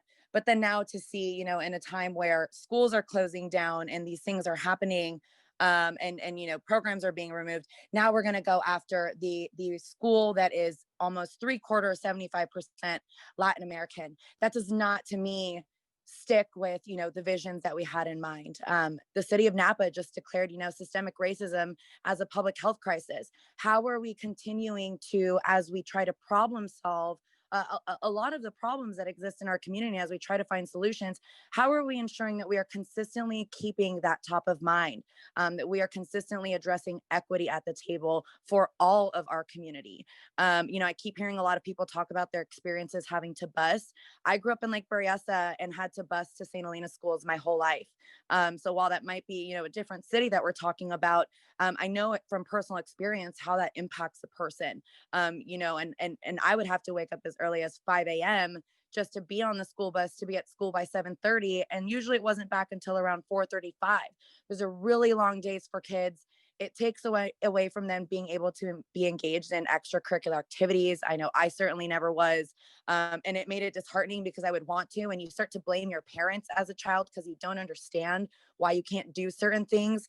And it's because of your access to stuff. And Harvest Middle School finally gave kids access and brought more of that equity forth to the table. So I think that we're doing a disservice to choose that school as the first school to get rid of as we look at sort of budget cuts. I think that we all owe it to our Latino community as well as ourselves as educators and trying to bring more equity towards the education table, to ask ourselves, how can we be thinking more out of the box to try to problem solve these solutions? And I firmly hope and believe that you really remind yourselves of that and take that into consideration as you make these decisions. Thank you for the Gabriela. Okay, Elvira.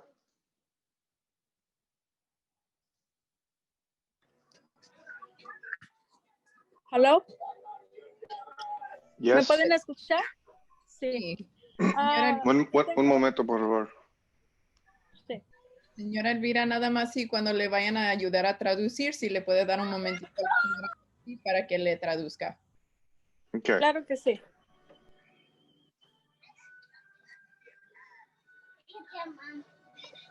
Are you there, Claudia? Yes, thank you. Okay.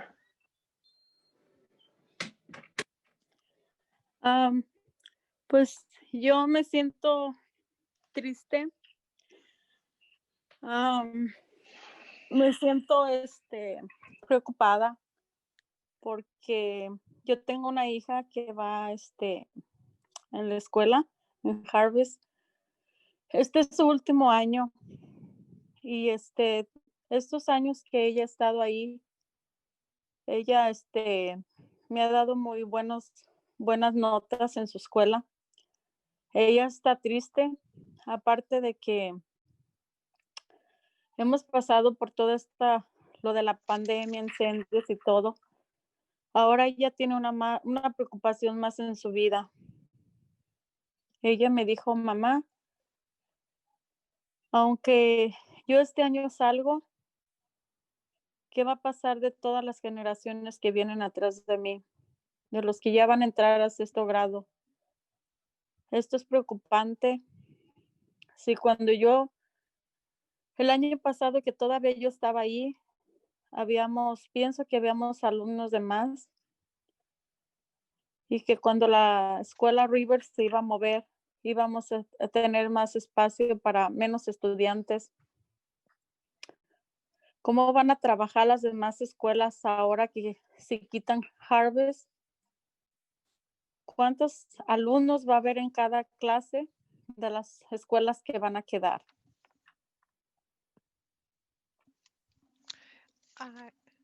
Well, I feel sad. I feel worried. I do have a daughter in Harvest. This is her last year there, and she has had good grades. But I know that she's sad about the closing. Of course, besides the pandemic, we have one more thing to worry about, one more thing in her life to worry about. She has expressed to me as to, despite the fact that she is graduating, what is going to happen to the future generations from that school. Um, there were plenty of students, and as far as I understand, students from River were also going to merge into the school. I wonder how many students are there going to be in the classrooms now or from other merging schools. Okay, adelante, señora. Sí, y mi preocupación o mi pensar es si alguien cometió un error, hizo malas finanzas por hacer otra escuela, donde en la última reunión la primera reunión que yo estuve, decían que esa escuela van a poder poner pocos estudiantes. Entonces, yo no sé, a mí me gustaría que buscaran la forma de que no se nos quite en nuestra escuela, ya que está cerca mi hija. De hecho, yo vivo en la primera street. Mi hija se iba caminando. Solamente en las tardes la recogíamos por el calor, porque ya estaba más fuerte. Y algunas veces aún se venía caminando con sus compañeros. Aquí donde yo vivo, en los apartamentos que siguen cerca de mi casa, van muchas compañeras de ella a esa escuela y se iban caminando. O algunas veces yo me llevaba a 4 de sus amigas, incluyendo a ella. Y ¿por qué? Porque 3 de sus mejores amigas, su papá y su mamá, los 2 trabajan en el campo, se van muy temprano. Yo me sorprendí cuando ellas me dijeron que Okay, señora, disculpe, es mucha información. Ujú. Okay. Sí, perdón. Okay. And my concern is that if somebody made a mistake or the finances were made wrong in reference to perhaps building more schools, I understood that the school was, the purpose of it is to have lesser students. This school was very good for us in the sense that I live on First Street. So oftentimes my daughter would walk to school, or sometimes we would pick her up depending on the weather.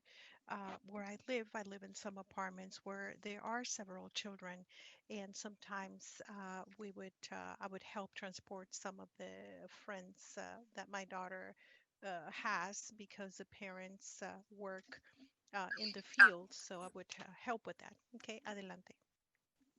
Y ellos me comentaron que sus papás trabajan en el campo y se van como a las 4 de la mañana. Entonces ellos son responsables de arreglarse y caminar a la escuela. Y algunas veces pues yo podía ayudarles cuando ellos me decían, no, ¿nos llevas? Claro que sí. Entonces yo me gustaría que por favor tomen en cuenta todos los trabas, todas las dificultades que van a tener estos jóvenes para llegar a su escuela. Okay, un momento. Sometimes this parents and children would get up at 4 a.m., to make it to work, and I would help them. I would assume the responsibility to help them so they wouldn't have to walk to school, and I would like for you to keep in mind students like them who would face difficulties in order to go to school.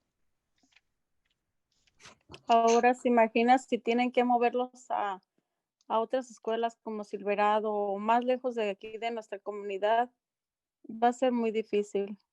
Pienso que no serían exitosos. Aparte que ellos ya conocen a sus maestros, conocemos al personal de la dirección, que siempre son amables. Va a ser un cambio muy difícil para ellos, incluyendo para mi hija, y gracias por escucharme. Ojalá que tomen la mejor decisión pensando en nuestros hijos. Gracias, señora Elvira. Ahorita le terminan de traducir.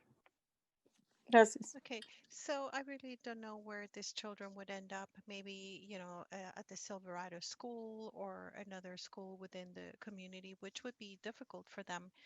In this school, we know the teachers, we know the administration.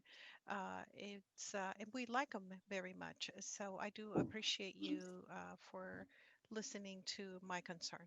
Thank you.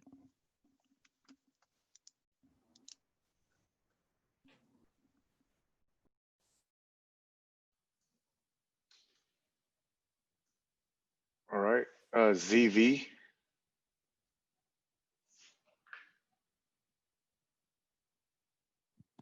Sí,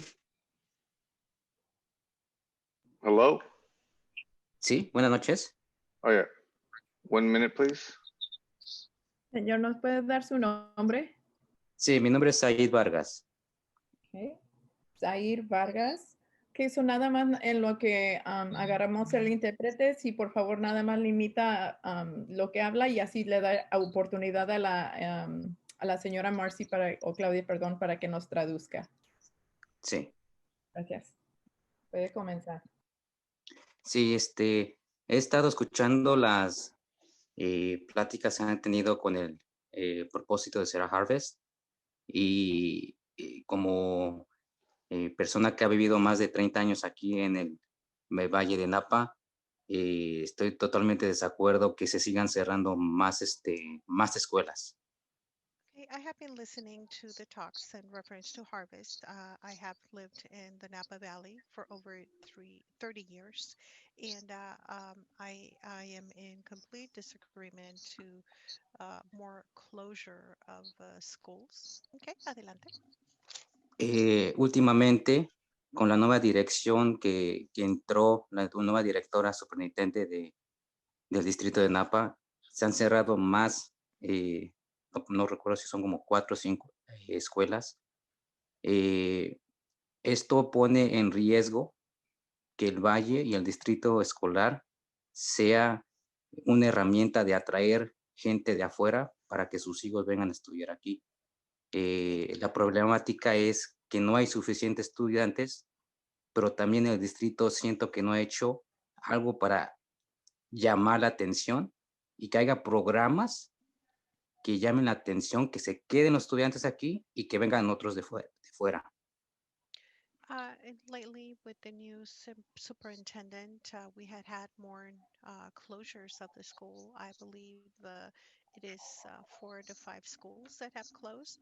And of course, this is a risk that the valley has in the district to attract students from other areas.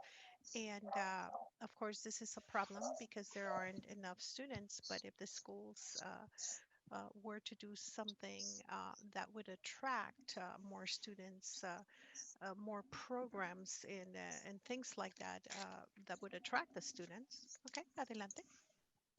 ¿sí? Y con esto quiero decir programas como doble inmersión, escuelas como elementarias como NVLA, Pueblo Vista, y otras que tenían programas muy buenos, en los cuales la continuidad se daba en Harvest, y de Harvest era la trampolina para seguir en Napa High. Esta clase de educación, donde estamos enfocando globalmente a nuestros estudiantes que sean competentes en competir en todas partes, les estamos cortando la educación y eso tiene que parar. And this kind of schools had programs such as dual immersion, such as MBLA, Pueblo Vista. They were good programs.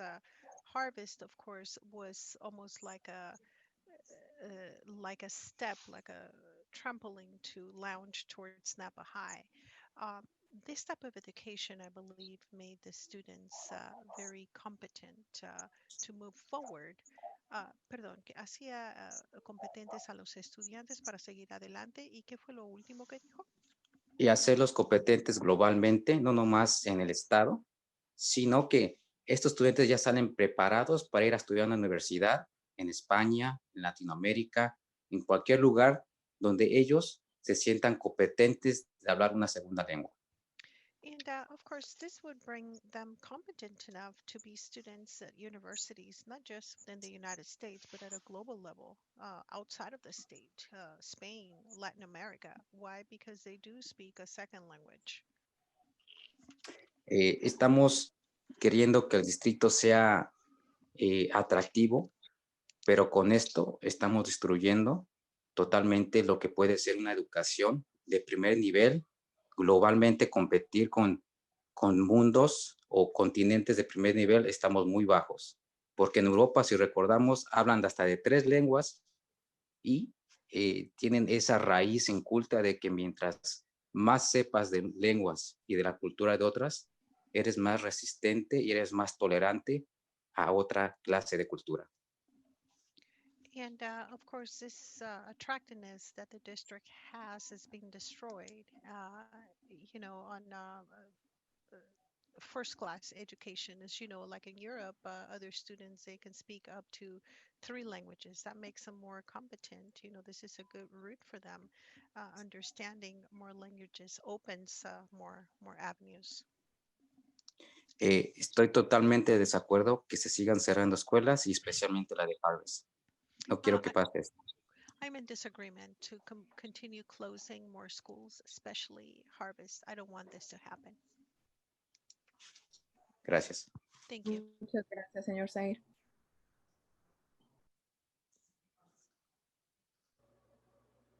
All right. Deborah Wallace.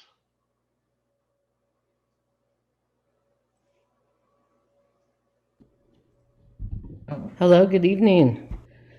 Hi, NVUSD. I just wasn't planning. Hello? I wasn't planning on speaking tonight, but I got so inspired hearing from all of our Latino parents, teachers, former students of mine, friends, current students. I am so excited to see what has happened to our Latino community in Napa due to the efforts that we put in about 25 years ago in beginning something truly transformational, which was the beginning of dual immersion at that time Westwood School. And I had the opportunity of being one of the first bilingual teachers in NVUSD back in '89. 5 years later, we started dual immersion, and we started literally transforming the community by having, for the first time, parents from Silverado Country Club and all over town bringing their children over to what was known as the worst part of town, the high crime, and as parents mentioned, major gang problems. And by putting our Latino students, our Spanish-speaking students first, and saying we are going to provide the most excellent opportunity we can for our Spanish-speaking students in Napa, that school was transformed. And for many, many years, and probably still is, we would turn away 100 kindergartners every year, enroll 100 and turn away 100. I believe that's still happening at NVLA, even though the charter was taken away this year. I'm hoping that's still the truth. I believe that, just as Zaid just said, Harvest Middle School, under the direction of Martha Franco, is not only a model IB dual immersion middle school in Napa, it's a model for our nation. And I think it's really important to look at what Napa has done and the history not to repeat itself. When our kids first moved from NVLA to middle school, they were bused to Silverado. That happened for 5 years. Then we had the dream, along with our superintendent who supported it, our board. We opened Harvest Middle School as a dual immersion middle school. And we worked hard to acquire the International Spanish Academy's designation.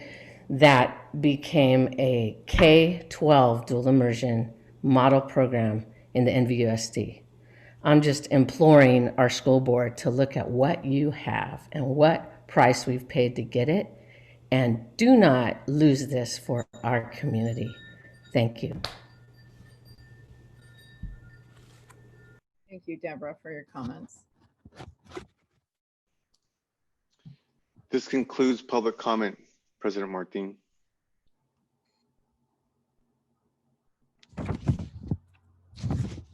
Thank you very much, Mr. Ruiz. And we now follow into H on the agenda, reports, H1, Board of Education and Student Board Representatives. I'm going to kind of break tradition, and I've been holding back, and usually I will let all my fellow board members speak before me. This is Harvest is very near and really my neighbor here to my left, very dear and near to my heart. So I thought it would be best that I start first and then I go down the line following Elba, Robin, and then until we reached our student body, Carla Magaña. I know, Carla, you're waiting anxiously to speak. And I tried my hardest to find the purplish shirt, and everybody keeps telling me it's royal blue. So I am trying really hard to support my LGBTQ community today. I'm wearing purple, but this is my version of purple. Anyhow, I wanted to really thank everyone who came out today to that either went to Napa Valley Unified School District, was rallying out there peacefully. And also, I have to say, the immense amount of emails, phone calls, one-on-ones. I had a 2-hour one-on-one with a neighbor. It has been really enlightening that we have the community really coming out and letting us know how they feel. And I do also have to appreciate and validate the work that's going behind, because I don't think that we really think about who's lifting a finger and who loses sleep and who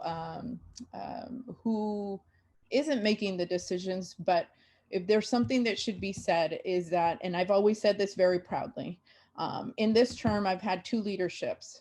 One retired and the next one stepped in and applied for this job position, and almost became a dream come true for various Latinos of our community and of our board. I have to say that that hasn't changed my decision, because I see the hard work, how she loses sleep, her and her staff. And the fact of the matter is that we hire not to think about just one community. We're talking about the 17,000 kids that we take care of. And I know that sometimes it's really hard to picture, but it does, it speaks volumes for the type of leadership that takes courage to have to bring such a difficult recommendation to the table. So that's what we do hire Rosana Massetti for, and that is to bring those hard decisions as possibly other people couldn't make, and that is why we are finding ourselves in this situation.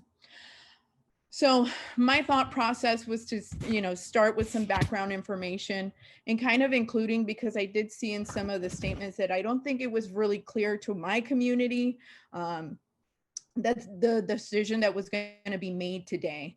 And then into the pandemic, and then how important to take into consideration communication, because that has always been number one for us. And if I have to take my hat off for transparency, it has to be for Rosana and her new executive team. We will do the hard work. So our superintendent, and lastly, I want to end with some experience, of course. First of all, to be clear, we do not decide to close. We have not decided to close Harvest Middle School today, and the board together we decided to pause in launching a committee known as the 7-Eleven Committee. To be clear, the 7-Eleven doesn't make a decision; they make a recommendation to the board, to us. The board may still decide to close or not close, leaving time for community to provide valuable input, which I think is it's great, because as many, I can't speak for the other trustees, but I'll say that my inbox, I still have hundreds of emails that I still cannot reply to in a timely manner, and I apologize beforehand. But that valuable input is so key, so we can hear and listen to the possibilities and ideas that Dr. Massetti had spoken to earlier. The 7-Eleven Committee spends countless hours looking into the school closures, like the elementary schools. The process taught me, because I didn't know the process previously of closing schools. It taught us these sessions are also an opportunity to educate the community. You're also able to speak there on the issue, gather in community input, maybe the things you didn't see before, you get to see them through the eyes of other parents, and also that data that some of our parents are asking for. We ask and we request the critical data and open the space to create the space for creative thinking and the opportunity for problem solving, as was the same request that Rosana asked for a few minutes ago. We know parents have questions about transportation, dual immersion programs, and to be clear, the financial implications of the decision, and believe me, they're gonna come. If there's something that was said at the parent community meeting for Harvest, something that I did catch, and I never hear anybody ever say through leadership, is we never promise. And the reason why we don't promise, and my voice trembles because it really does, we hurt with promises that we can't complete. But Rosana promised to keep the dual immersion program, and that was her promise. We're also in the middle of a pandemic, and we can't ignore it. We're all in our rooms, we're all in our salas, we're all, in the middle of, all of our chucherias in our house.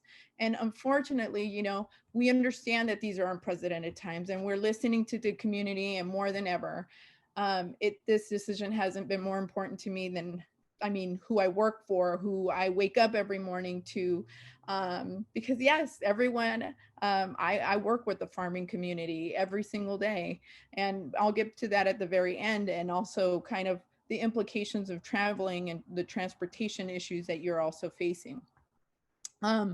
The district's work is not easy. Understanding the process is complicated, and much of the work we see now began many, many years ago.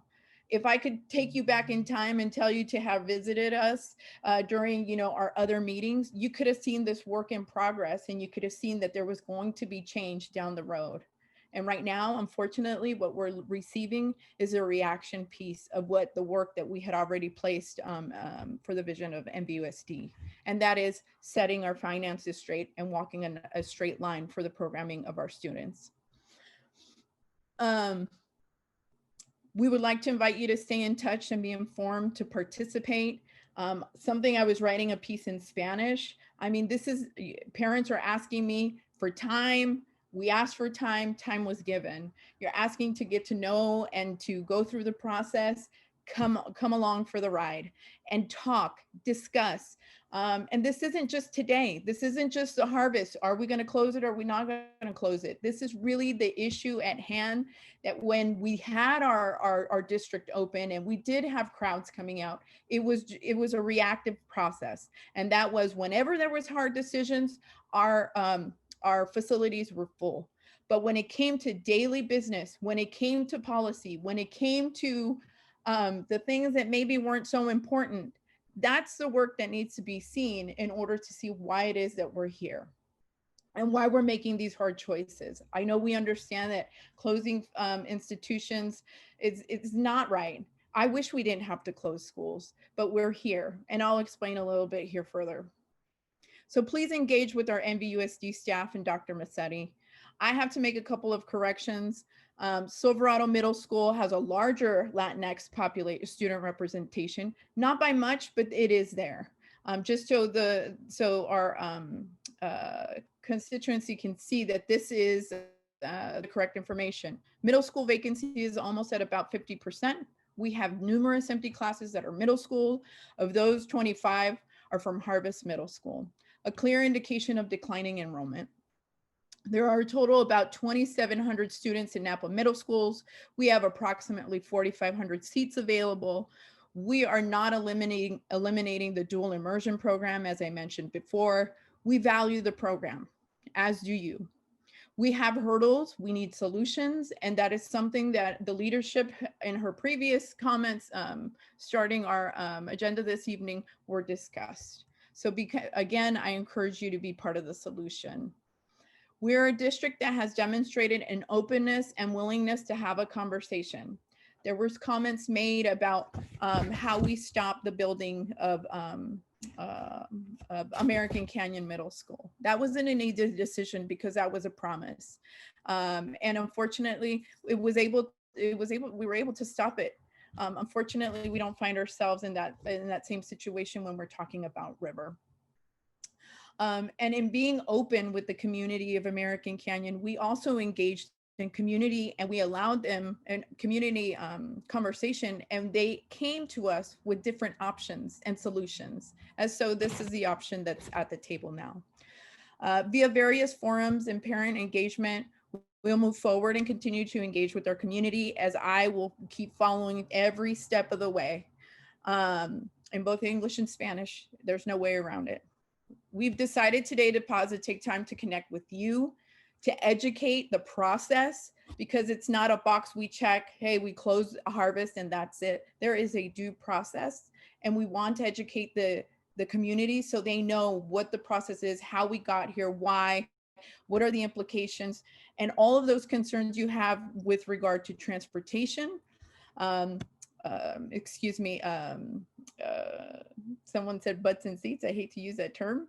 And of course, what time is your child going to get up in the morning? Who's going to do what? All those things are important, like we've heard tonight. We've decided, like I said, we decided to pause because it's more important to educate and inform. Lastly, as a trustee, I live in this area. Literally, my backyard is the fields to Harvest. I understand the situation. It's not easy, but I also had to drive my kids to my own kids living where I live.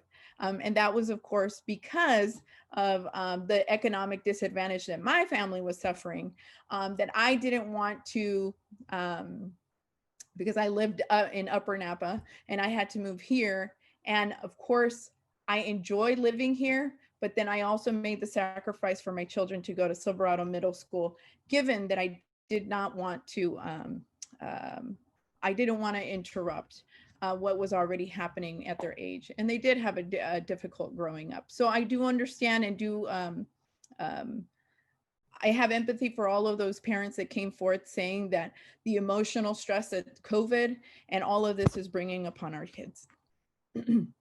I understand what we are asking of our partners. I do not take this decision lightly, of course.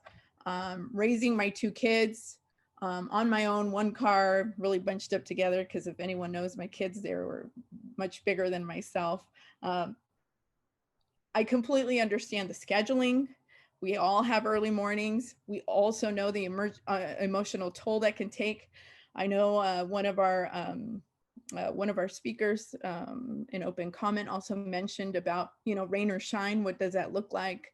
Frio, calor, it will still impact our kids. I'm fully aware on a personal level what I'm being asked. I know I do not speak for everybody, but I know And I know that you want to know that I care, because I really do. At this time, I support taking a pause to ask Dr. Massetti, and I think it was the ask of the board, to increase the community engagement at this time and to educate, because a lot of people don't understand the reasons why, and to work to find concrete solutions. So with that, I'll close my comments, and I'm sorry, you guys know I get emotional off things like this, because of course, yes, it does highly impact, like everyone keeps saying, the backbone of this valley. Thank you.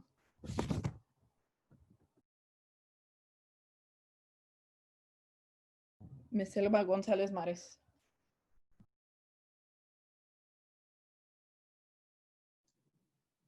If I may, President Martin, make my comments after. Okay.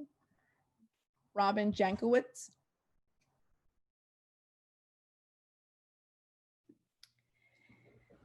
I want to thank all of you for taking time to use your voices, share your opinions, and clearly demonstrate how important the education of your children is to you.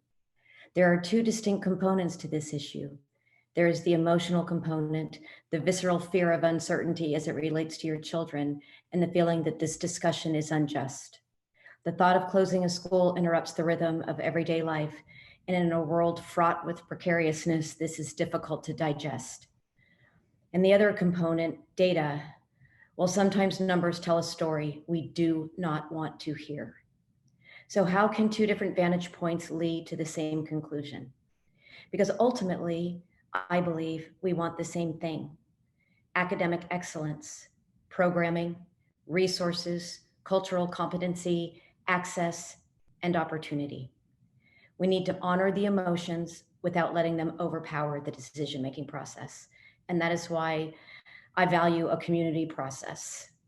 We pulled K5B, but we need to allow for a process that will evaluate the issue, the financial constraints, and impact. We hear you, you spoke loudly, but now you, our community, has an opportunity and responsibility to voice viable, sustainable solutions. Sometimes it feels like the system doesn't work. A close look at school demographics can reveal a complex pattern of societal division. But by broadening our view, by making difficult decisions, we can also help our district more accurately reflect the community we serve, as well as improve outcomes for kids. I need to end with a quick anecdotal story. I was privileged enough to be a board member during the hiring process of Dr. Massetti. The board asked every candidate to submit a 100-day plan for how they would approach running the district, the opportunities, and the challenges. Dr. Massetti was the only candidate to submit her plan in both Spanish and English. She understood that we were rich in diversity, and she prioritized our Latinx community with her very first gesture, and that exists today. I support the necessity of parent and community input and the dissemination of the data needed to address this issue. Thank you.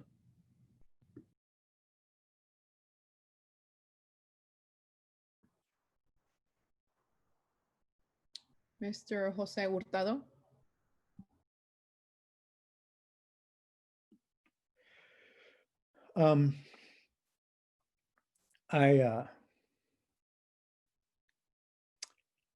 I'm glad to see the public participation in critical matters, and none are more critical than the closing of a school. We had a vision of the incoming superintendent, one that would review the Napa way of doing things, and in my opinion, completely dismantle it. And let's do the new Napa way of doing things. And that was to be led by data and by using the resources we had both within the district and outside of the district. So the new executive team. And we found that person in Dr. Massetti. And I can tell you that I support her, and particularly in making the tough decisions for the district. And I really have to applaud the board for taking on these really hard decisions. This is not easy. I am the parent of a Harvest graduate. So for the person who said that they'd never seen any of the board members at the Harvest campus, I don't know how you could have missed me all those years. And Kohler is a graduate of NVLA. And Deb, I am proud of the work you did with NVLA, and I am proud of the work that is being done now at NVLA. It maintains its dual immersion character, even without the charter. As many of you know or don't know, my uncle is Aurelio Hurtado. And for those of you who don't know who that is, if you go to the historical mural in downtown, you will see my uncle's portrait on the Latino historical wall. So if you don't think I have a legacy to live up to, you're wrong. If you don't think I know what racism and discrimination look like, you're wrong. And this is neither. This is the board carrying out its responsibility to the community of Napa. And we don't like this part of our responsibility, but as your elected officials, we must do this. And to have a Latina in the driver's seat, one that I trust completely, is, I think, of benefit to our community. Now, for the real reason that we make comments, I would like to say that I attended both the English and Spanish Authors Night gatherings, and I read the book and then gave the book to my youngest daughter, who is thoroughly enjoying it. And then last Saturday, I, along with the rest of the board, participated in a day-long board evaluation session. So that's my report. Thank you, Jose. I will now call on Miss Cindy Water. We can't hear you, Cindy. I know, uncharacteristically muted, and I will be uncharacteristically brief. Isela, our esteemed president of the board, said she can't speak. She doesn't speak for anyone else on the board, but Isela, I will let you speak for me anytime. Thank you for informing our audience, and I'd like to thank the audience for coming up tonight. But about a few of the facts to do with our middle schools, and the fact that we have a lot of Latinx students at Silverado, as well as Redwood. I live a couple blocks from Shearer School. My kids went there, and both of my children graduated from Napa High School. And I recognize some of the people who spoke tonight. Deb, I taught both of your children, who were delightful. And I used to work with Ms. Yamas. And I do feel, and I worked at the old Temescal High School, the old continuation school, when it was out at the Ridgeview site before Valley Oak came along, before Temescal was rebranded as Valley Oak, and before Ridgeview took on its current incarnation. So I'm pretty familiar with the school district. I will say a few speakers came up, and you all wounded me when you acted as if you said we didn't care about Harvest. I care very much about the students at Harvest. I'm proud that our district has a Spanish immersion program. It's a wonderful feature, and it enriches everyone who takes part in it. And one thing I've noticed, because I was a frequent attendee, gadfly and grouch at school board meetings over, I don't know, the last 15 years. One thing I noticed is people show up with their own issue. They have their own issue and they see the meeting through that lens. But there are other things that go on too. And if you all had come to, maybe some of you did, but if, I think it should be noted that when some of you seem to think that we're deliberately trying to harm the population at Harvest, well, a year ago, we did close down two elementary schools that were quite wealthy and extremely Anglo. And we were met with, a great deal of opposition. I'm hoping that the wounds have healed because the children have been settled in mostly in different schools, and from what I hear, things are going well. But we closed down two schools that are really very different from Harvest, and the other thing that is kind of I love the word creative solutions, and I love the words collaboration. I'm always ready to try that, but I can be creative as anything, and yet I am living in a money-driven society, and we have to be able to have our school district solvent so we can serve all the students.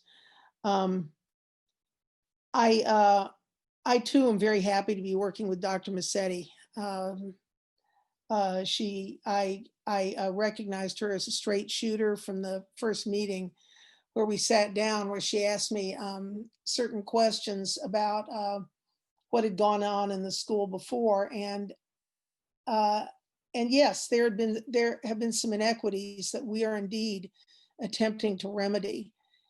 And I can only say, I want, please stick with us, please come with us, and let's work on this together, make the Napa Valley Unified School District even better, and we can't do it without you. Thank you. Cindy, would you like to extend our meeting? Can I get a motion? Oh my goodness, it's 10:29, so I guess I need a vote to extend our meeting. I'll second. Okay, motion. Okay, that's a motion. Yeah, and then you seconded. Let's go. We're gonna be here till 2 a.m, I'm afraid. Okay. So let's extend it once to at least midnight, because we're good, but we're probably not good enough to wrap up the rest of the agenda in an hour. Okay, astute as ever. Okay, thank you. Thank you, Cindy. So I have Cindy made a motion to extend till 12, a second by Mr. Jose Hurtado. All those in favor? Aye. Aye. Nays? Abstentions? Student body? Aye. Thank you very much. Motion passes. Mr. Joe Shunk? I think to avoid repetition, others have either covered the things I participated in or covered the events of this evening, and we've already taken care of the motion to extend, so I'll pass the baton. Mr. David Gracia? I think that I too will decline to address further the things that have been ably addressed, I would say, by my fellow trustees. And so I will just mention the things that I've been up to lately so that we can move forward.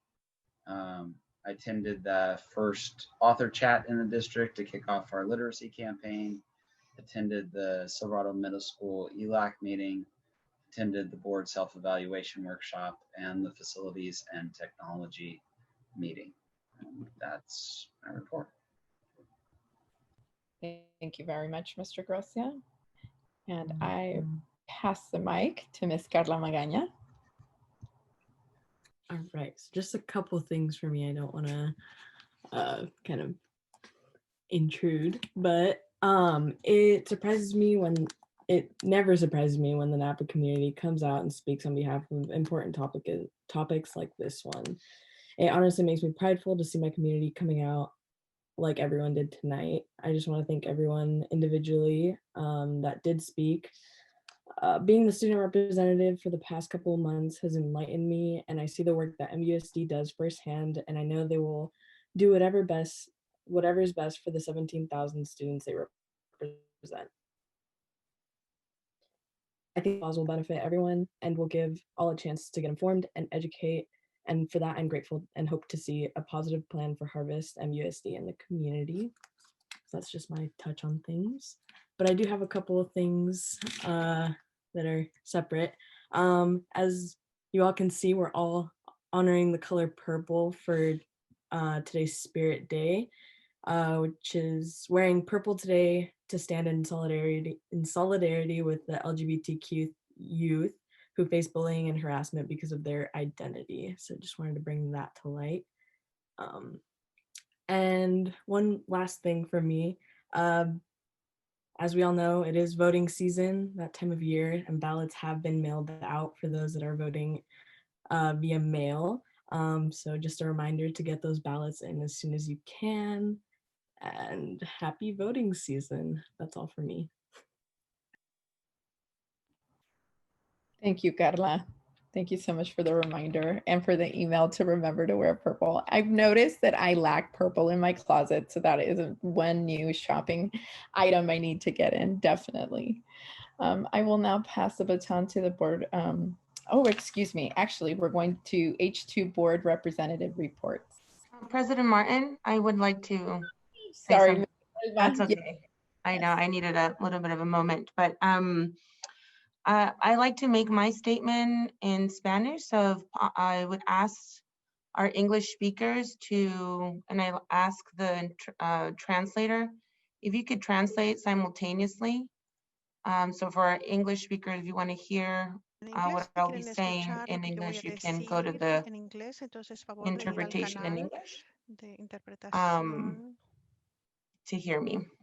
Para escucharme. Creo que para mí era muy importante decir esas palabras en español. Siempre en momentos de mucha emoción me conecto a lo que es mi primer lenguaje, lo que es en esos momentos recordando parte de mi niñez, creciendo en las secundarias, que es la middle school here in the Napa Valley. Right now, it came to mind something very important where I used to take the bus very early. I had to walk. In fact, my friend and I, we used to jump a fence. That was like private property, but we had to cut through our way to school, and that would last 10 more minutes. During the course of, we got to see in the bus, it would be raining. I would see my mother in a bike in Combsville Road.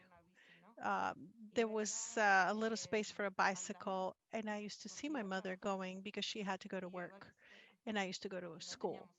We didn't have a car. That fight, I understand it very well. And I understand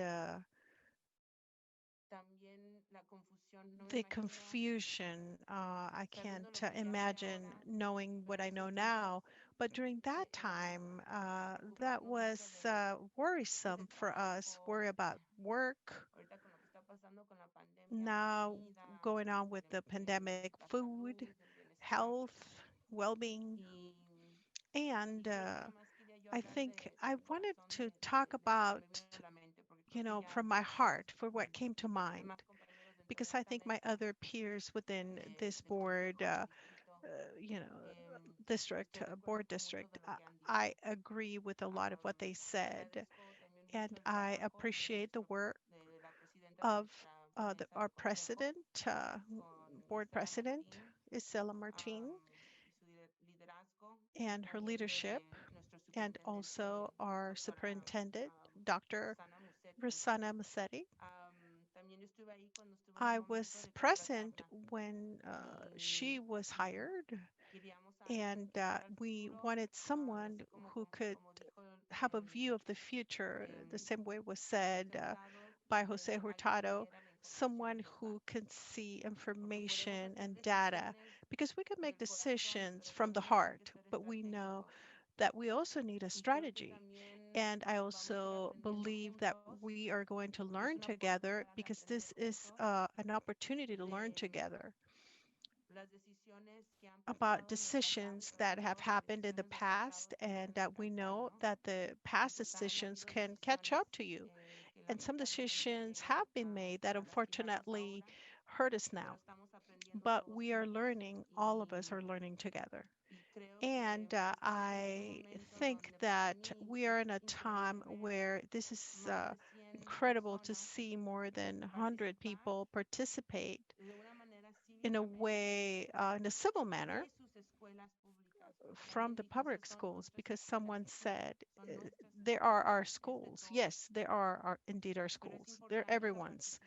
But participation is important, and continue history, time. It's complex, but we're going to be present to support and understand, because that will make us get to where we are right now and arrive to solutions which are a good clue.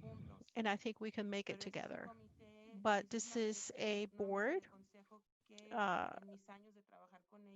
and within the years that I have worked with them, we have a big heart. I want you to know that. And these decisions are not easy to make, they're very hard. But we also have to look at the long distance, not just a short distance, and apply that thought to arrive to that moment, because it is a district that is looking after the well being, not just for one school, but for the 17,000 students. Well, we have less than that. Every time we have less students at the present time. And I love the way people participate, whether parents who speak English or they speak Spanish, or parents who have had beautiful experiences in our language programs in English and Spanish. I would have loved to be in those elementary schools that had that and participate in it, but no one here wants to erase that. For us, it's very important to keep it, and we have a tremendous experience within this district who understands those values, and we're going to arrive at that point. And this group likes to work hard, very, very hard, and including the team, Dr. Massetti's team, and this board of directors. We're gonna work hard for all of you and for our families in Harvest. But let's keep in mind that we're here to work for all the families and the students within the district. Thank you so much for your participation. Keep going and ask your questions, such as today, because all of that gives us information which is valuable. It has a lot of value, the same as the comments are kept in mind. We have to keep in mind the numbers. We have to balance both. Thank you very much. And we're going to continue the meeting. You're more than welcome to stay until midnight to continue doing what we have to do. That was all. Thank you.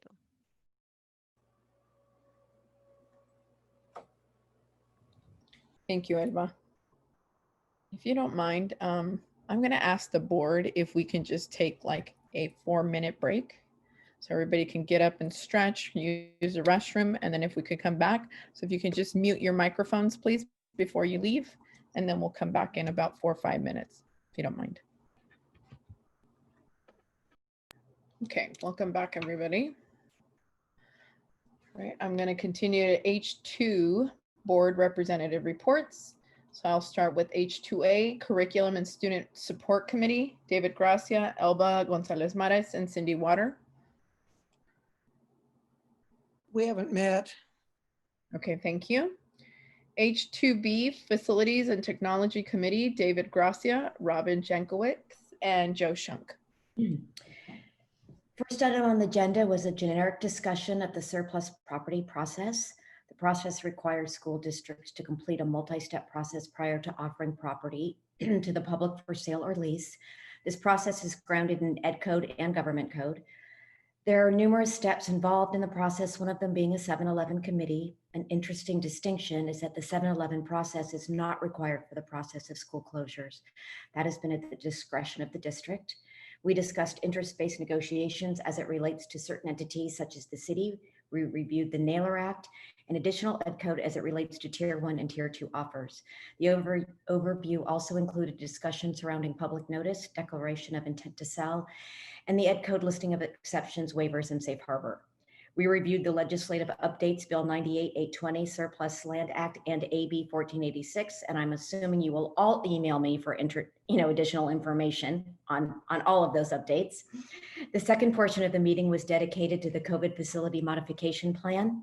Most of you in our NVUSD community are well informed regarding the work and effort that has gone into our October 26th reopening date, but some of the important work that has been executed is as follows. Classrooms modified and reconfigured to allow for distancing.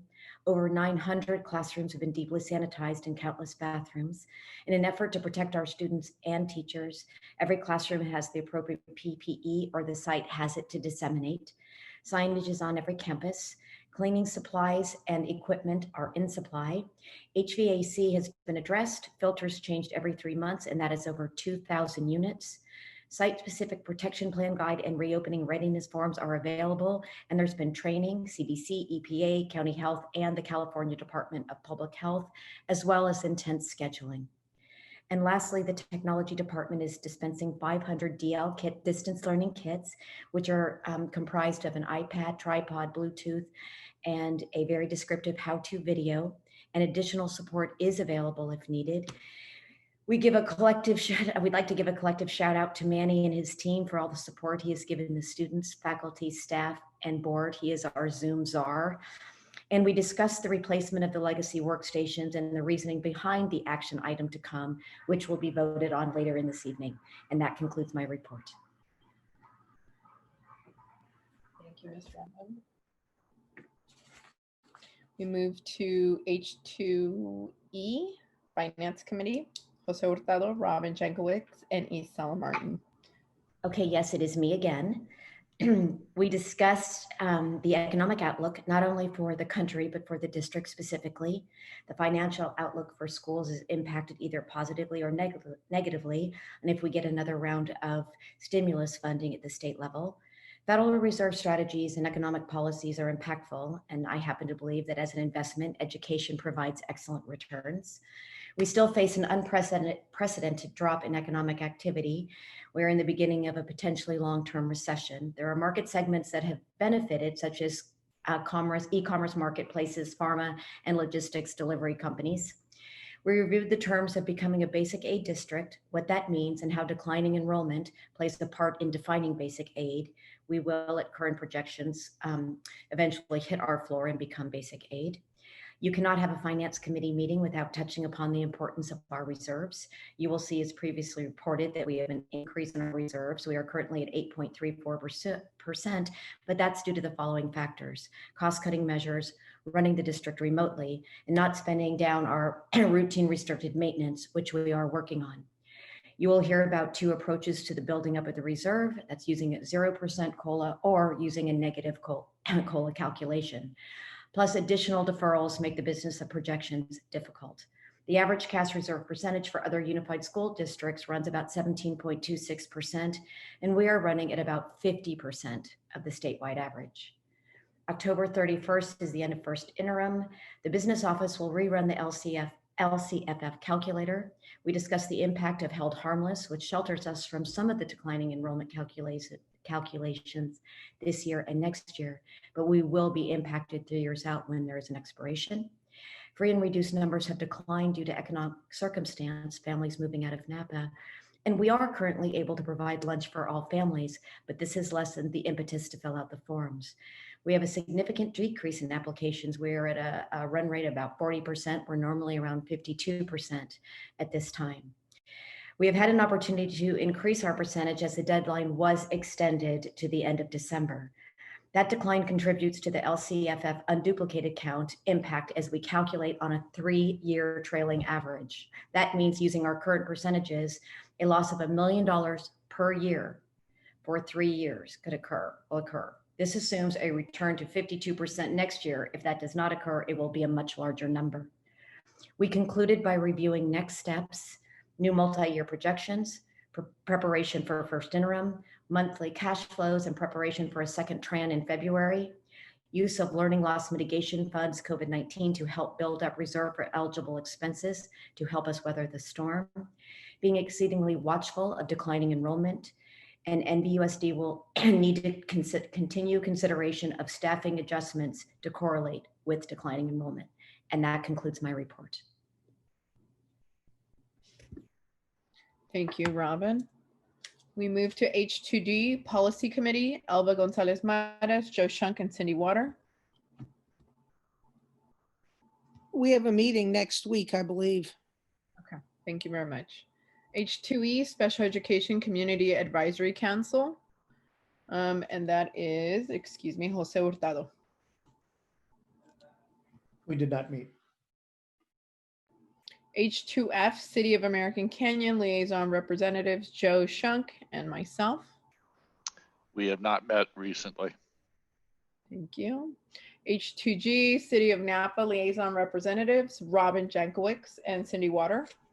Okay, back again. We had missed you all.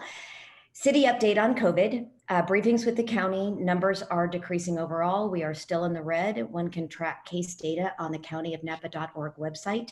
The primary transmissions are still high density family living and holiday friend family get-togethers. Please be mindful. COVID continues to have an impact on our economy and our financial infrastructure. During the fires, we did see hotel occupancy go up, but inversely hotel rates came down. Outdoor dining impacted, et cetera, the list goes on. The city continues to work on hotspot provisions. There was a discussion regarding housing the homeless at St. John's as opposed to securing hotel rooms. This would be a last resort, although Molly Radigan will address if construction staffing security costs will be spent now during the downward trend, or if they will proceed in the near future. County Health will address the disease transmission interruption strategy as it is congregate sheltering. The county is spending about $75,000 a month for hotels, and the estimate is about $16K at St. John's, not including aforementioned construction, staffing, and security costs. Playgrounds are now open. It is the responsibility of the parents to wipe down and clean facilities when in use. We are contracted for 3 full-time SROs and an additional SRO through a grant. The city is working on securing the 4th SRO from the grant program. Currently, the new tech parking lot is being utilized by CANV, the Community Action of Napa Valley, and the Food Bank for food distribution. We will work with both parties to secure a safe space for distribution once we initiate the hybrid model for school reopening on the 26th of this month. We reviewed our current facilities use policy due to public health requirements. There is no outside users at this point for safety purposes. We have started athletic conditioning outside with all safety protocols in place. We reviewed the impact of the fires on Pope Valley, Howell Mountain, Calistoga, and St. Helena School and communities, and we continue to send our best. Dr. Musetti reviewed our reopening plan. The percentage of families that preferred in-person and those that chose virtual were running at about a 50-50 split. We also reviewed our plan for employee testing with a goal of 250 a week with our key partner, County Health, to meet the K-12 guidelines. We addressed the advantages of having flexibility in testing sites and the work being done to try and secure the availability of potentially a mobile unit for American Canyon. NVUSD enrollment projected at about 17,231, and we are currently at 16,986, down about 245 students. We updated the city on the following, and we shared with you at the last board meeting, so I won't go into detail, but I will list the items that were reviewed. Chromebooks, radios, cameras, fencing projects, roofing, HVAC, finishing kitchens, AmCam middle school progress, which is on track to open as scheduled August 2021. Vintage Farm, contingent on the timeline of the general plan, has a projected completion framework of the end of third quarter or beginning of fourth quarter 2021. And we concluded the meeting with thoughts and discussion about election week. And that concludes my report. Very much, Robin. H2H, Town of Yountville Liaison Representatives, David Gracia and Robin Jankowicz. We have not met. Okay, thank you very much. So I now pass H3, Superintendent and Executive Staff. Hi, everyone. Just given the long night, I'm going to go ahead and pass on to my assistant superintendents who have some brief reports because we do have 3 presentations coming. And so I will go ahead and start with Ms. Dana Page from HR. Thank you. I will be very brief. I just want to take a moment to recognize a Hall of Famer of NVUSD who recently passed at the age of 85 years old. John Holder Jr. moved to Napa after the war in 1945, and he graduated from Napa High School in 1953. He went on to Napa Junior College in Sacramento State. He received his BA, his teaching credential, and later his master's degree from San Francisco State University. He started teaching at Westwood Elementary School and then went on to serve an illustrious 36 years before retiring from the NVUSD in 1991. He was the principal of El Centro Elementary School, Salvador, Yountville, Northwood, West Park, Snow, Woodin Valley, and Capel Valley Elementary Schools. John Holder has left a legacy of education here in the Valley, and that is evidenced not only by his illustrious career, but also through his family. His daughter, Pam Perkins, is the current principal at Willow Elementary School. So we just want to take a moment and recognize John and let everybody know that there will be a celebration of life on October 30th at 1:00 p.m. at Tula Cay Cemetery. Thank you.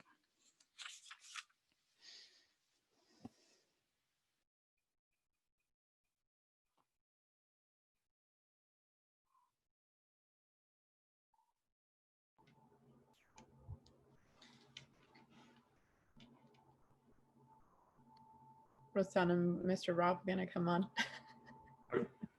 Would you like me to go next? I forgot to announce him. Yes, Mr. Rob Manguala from Business Services. Thank you.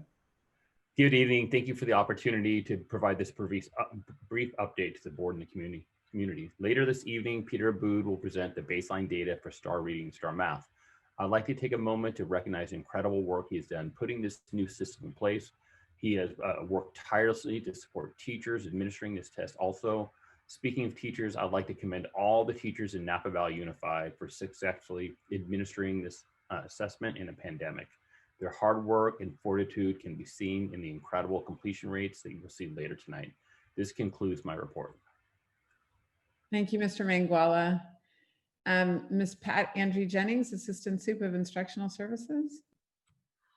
Good evening, President Martin, trustees, and Dr. Musetti. Even as the Instructional Services Division eagerly prepares for the start of in-person learning, we are continuing to support students in achieving their post-secondary goals. Yesterday, we hosted the SAT School Day program for our high school seniors. We had almost 200 12th graders safely attend the testing sessions on our school campuses. As part of SAT School Day program, each student taking the test is entitled to send their scores free of charge to 4 colleges and universities.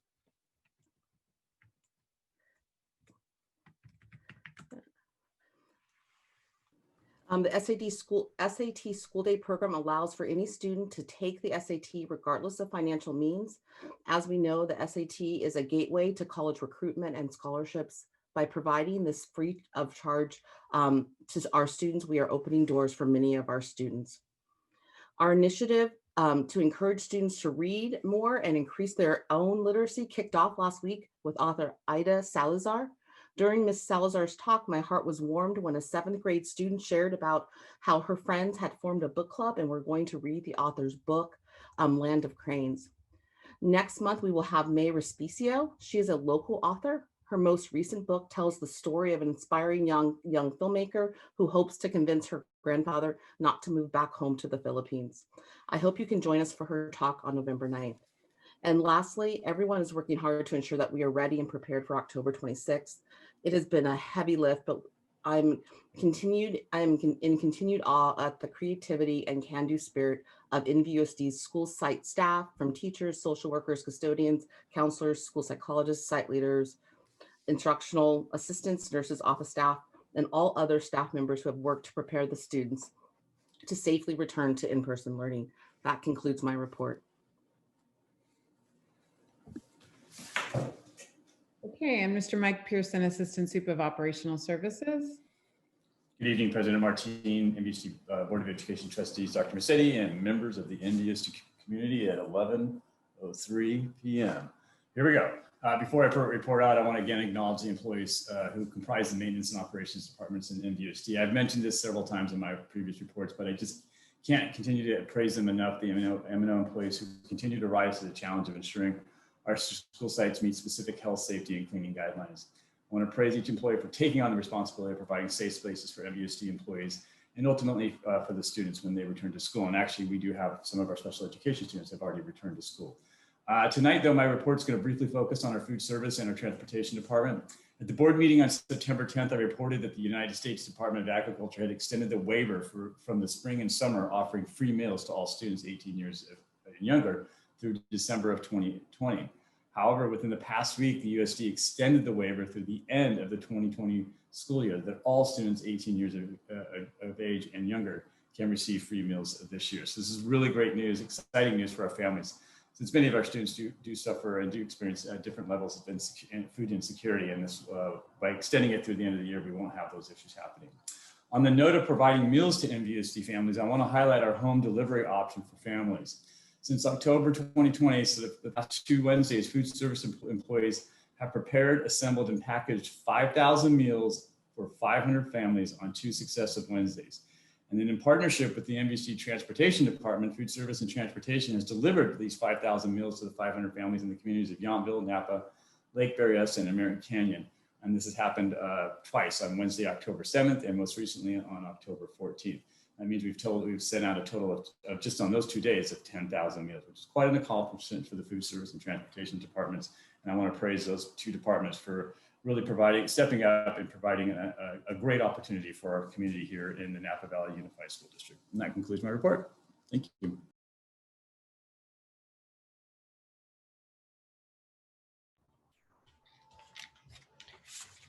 Thank you, Superintendent and executive staff. So we now move to I, approval of consent agenda. Background information on these items is provided to the board prior to the meeting. A common motion takes action without discussion on a roll call vote unless discussion of an item or items is requested by the board members. I'll move to approve. I have a first by Mr. Gracia, and a second by Mr. Shunk. All those in favor? Aye. Roll call. I'm sorry, roll call, sorry. Trustee Martin? Trustee Martin? Sorry, I'm muted. Aye. Trustee Gonzalez Mares? Aye. Trustee Jenkins? Aye. Trustee Water? Aye. Trustee Hurtado? Aye. Trustee Shunk? Aye. Trustee Gracia? Aye. Student Board Member Magaña? Aye. Thank you. Thank you, Ms. Vera. Okay, now we move to J, presentation and discussion items. J1, business and operations. J1A, STAR assessment baseline data presentation. Thank you. Can you all hear me? Yes, can. Excellent. Thank you. Just one moment while I share my screen. Oh, all right. Thank you. All right. Thank you, Mr. Ruiz. All right. Good evening, President Martin, trustees, and Dr. Musetti. My name is Peter Aboud, and I am the Director of Data and Assessment Services. Thank you for the opportunity to update the board and the community on the STAR assessments, which you approved at an August board meeting. Next slide, please. Before I share the data, I'd like to ground the presentation in some demographic data. As you know, we have school campuses which serve students with a variety of backgrounds. This slide shows the percentage of students at each elementary school who received free and reduced lunch price meals in the 2019-20 school year. We have a wide range at our schools from 93% to just over 19%. Next slide, please. At our middle schools, the free and reduced lunch rate is range is from just over 63% to just over 23%. Next slide. And at our high schools, the range is from 58% to 32%. Next slide. This slide shows the percentage of students who were English language learners in the 2019-20 school year at all elementary sites. Again, we have a wide range from about 67% to just under 5%. Next slide.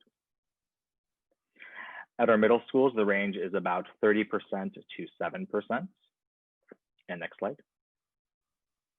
And at the high schools, our English learners range from 15% to just over 2%. Next slide. At the August board meeting, I spoke about some of the benefits of STAR assessments. As a reminder, these are short computer-based assessments that assess students' reading and math skills, provide a number of data points, including a scale score that can be compared across grade levels, and are part of a platform which integrates with Clever, our single sign-on portal. Next slide. Our first STAR testing window was between September 28th and October 9th. Students in grades K1 took the early literacy assessment. Students in grades 2 through 12 took the STAR reading assessment, and students in grades 1 through 12 took the STAR math assessment. Next slide, please. While there are a number of data points that we could look at this evening, I will share the results of the student scale score and performance levels. Based on the difficulty of questions and the number of questions they answer correctly, students are assigned a scale score.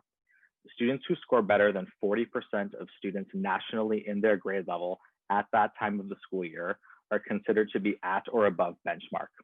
These are the students whose results are in green on the sample report.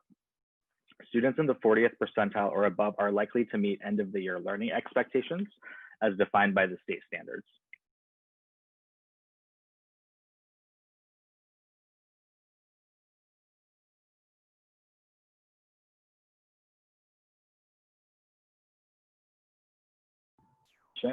These you see in yellow, and those who score below the 10th percentile are in need of urgent intervention and can be seen in red. Next slide, please. Before I begin talking about the results, I'd like to just take a moment to thank and celebrate our teachers and site administrators for an excellent participation rate in the assessments. In spite of the pandemic, fires, smoke, challenges of distance learning, and a new assessment platform, nearly all schools met our goal of 80% participation, and many schools had participation rates deep in the 90s. On this slide, you can see the percentage of K1 students who completed the early literacy assessment at each elementary school. Next slide, please. This slide indicates the percentage of students at each school site who, based on their scale score, are at or above benchmark. So these are the students that were in green on one of the previous slides. This means that they scored in the 40th percentile or better nationally. You can see scores for all students who are English learners and students with IEPs. We do not have many students at the kindergarten or first grade level who have qualified for an IEP, so you'll notice there are zeros for some schools there. This is either because the school does not have students at those grade levels with IEPs, or the few students with IEPs who completed the assessment did not meet the benchmark. Next slide. Here you'll see the participation rates for the STAR reading assessment. Once again, you'll see a strong participation rate from our elementary sites. Next slide. And here are the percentages of students performing at or above benchmark on the STAR reading assessment at the elementary level. Next slide. So we now switch over to middle school. Here you'll see the STAR reading participation rates at the middle school level.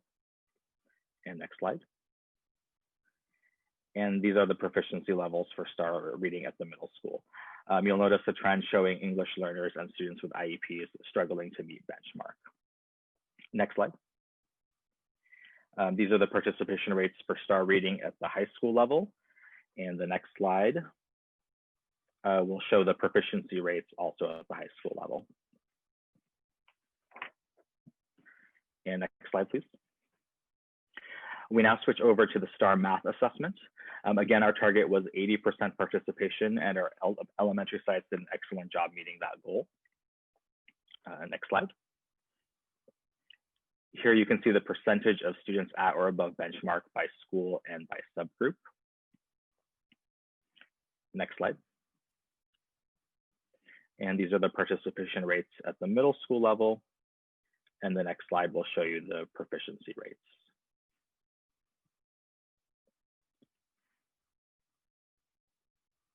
Okay, then we'll switch over to high school. Next slide, thank you.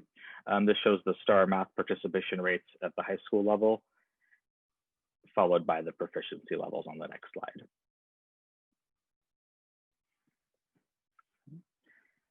And let's go to the next slide, please. We're looking forward to continuing to administer the STAR assessments, and we have 2 more assessment windows scheduled for the middle and end of the school year. We'll also be moving forward with training instructional staff in generating and interpreting the assessment data. Just yesterday, we hosted a training for our intervention specialists, other teachers on special assignment, and special education program specialists. And this morning, we spent time training our principals in reviewing their own site's data. Next week, we'll be training our intervention specialists in administering the STAR CBM, or curriculum-based measures assessment, which will allow staff to follow up with students who scored particularly low on the STAR early literacy assessment to determine which specific literacy and numeracy skills they need support with. We'll also be exploring launching the Home Connect system through Renaissance Learning, which will allow parents and students to easily access student assessment data on their own. In the spirit of strong collaboration between the business services and instructional services divisions, I will be working with my colleagues to utilize the data in support of student achievement.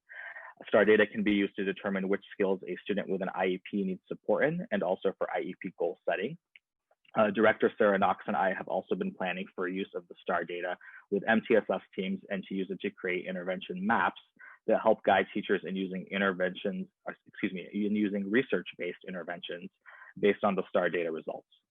The use of the recently adopted digital tools will also be key in ensuring students have access to differentiated supports, especially while we are fully or partially in a state of distance learning. I'd like to actually pass it over to Director Sarah Knox for just a moment to speak a little bit more in detail about how the STAR assessment work intersects with her work with the MTSS teams. Thank you, Director Abood. I'll try to be brief. I know it's late. Good evening, everyone. Once again, my name is Sarah Knox, Director of Prevention and Intervention, representing the Instructional Division. So to provide brief context, we had our MTSS task force that met over the summer to develop an MTSS blueprint for the 2020-21 school year, which identified engagement, connection, mental health, and wellness as top priorities for this year, given the current conditions.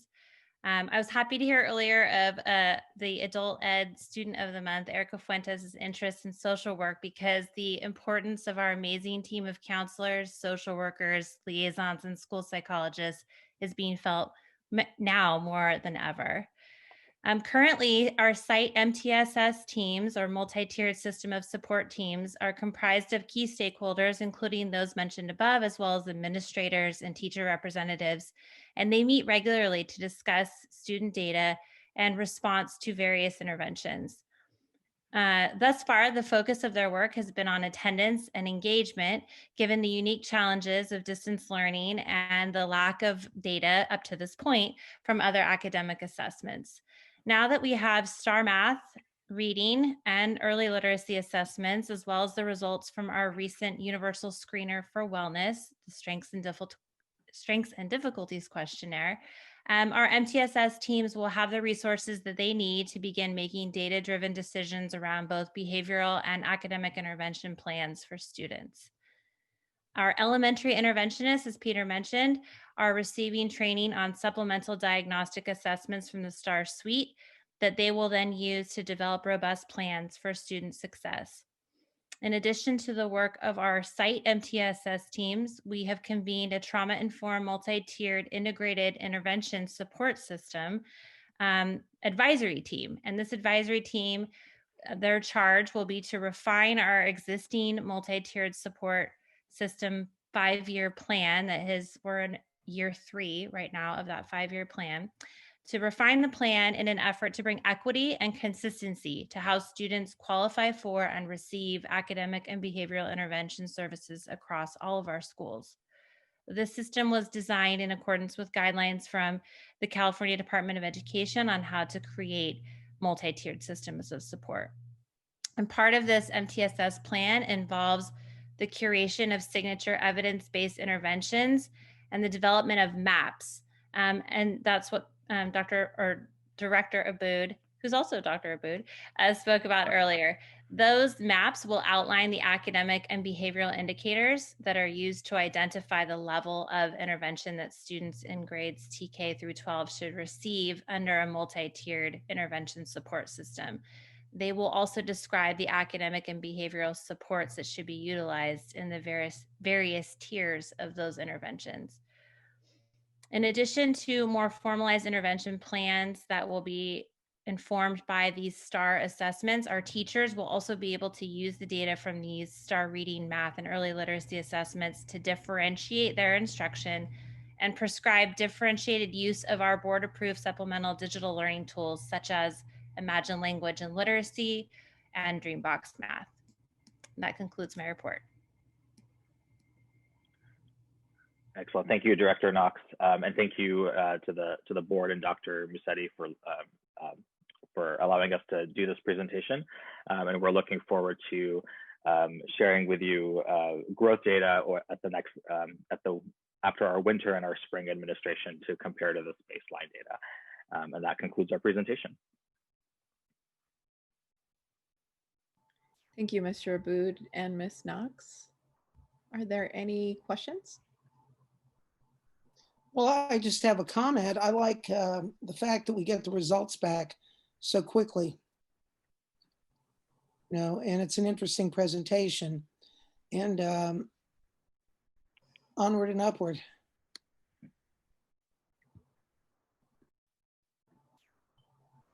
Regarding the launch of Home Connect for families, how are we supporting families in accessing this? And I'm not limiting that to telling them how to log on, but what to look at, what it shows, what they can do with it, really supporting them and making use of the data.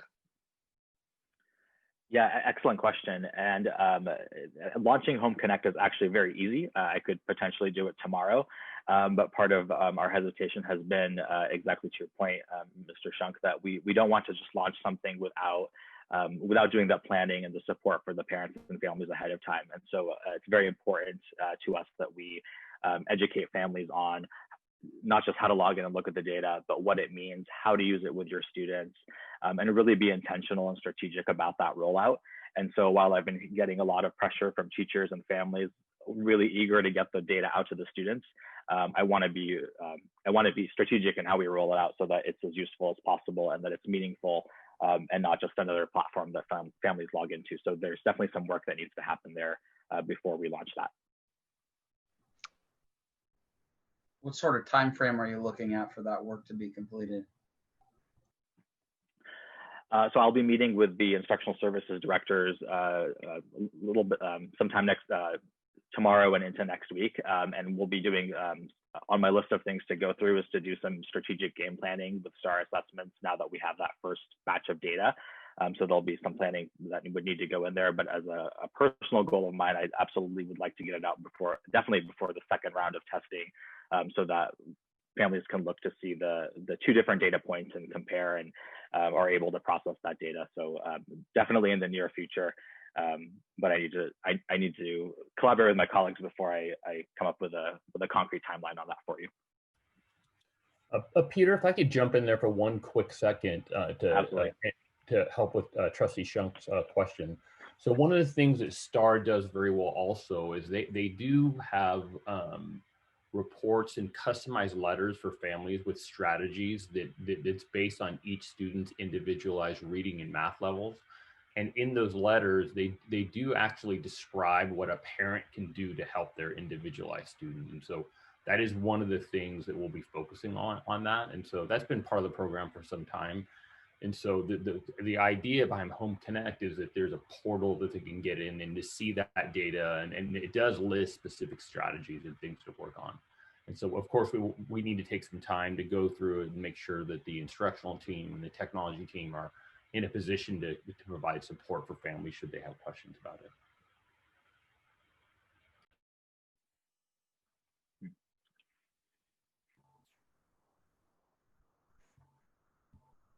Additional comments? Okay, thank you so much, Mr. Aboud and Sarah, Ms. Sarah Knox, excuse me. Moving on, we will go to J2, Instructional Services, J2A, Introduction of Basic Instructional Material Adoptions for High School.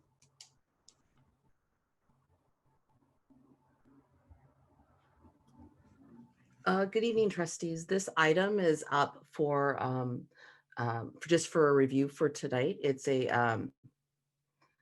some textbooks to support our AP programs.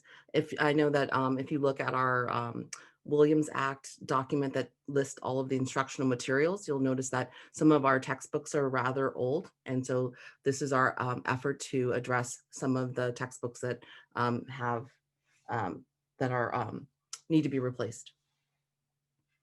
I don't know if Director Hartnick wants to add to that because this came out of Curriculum Council.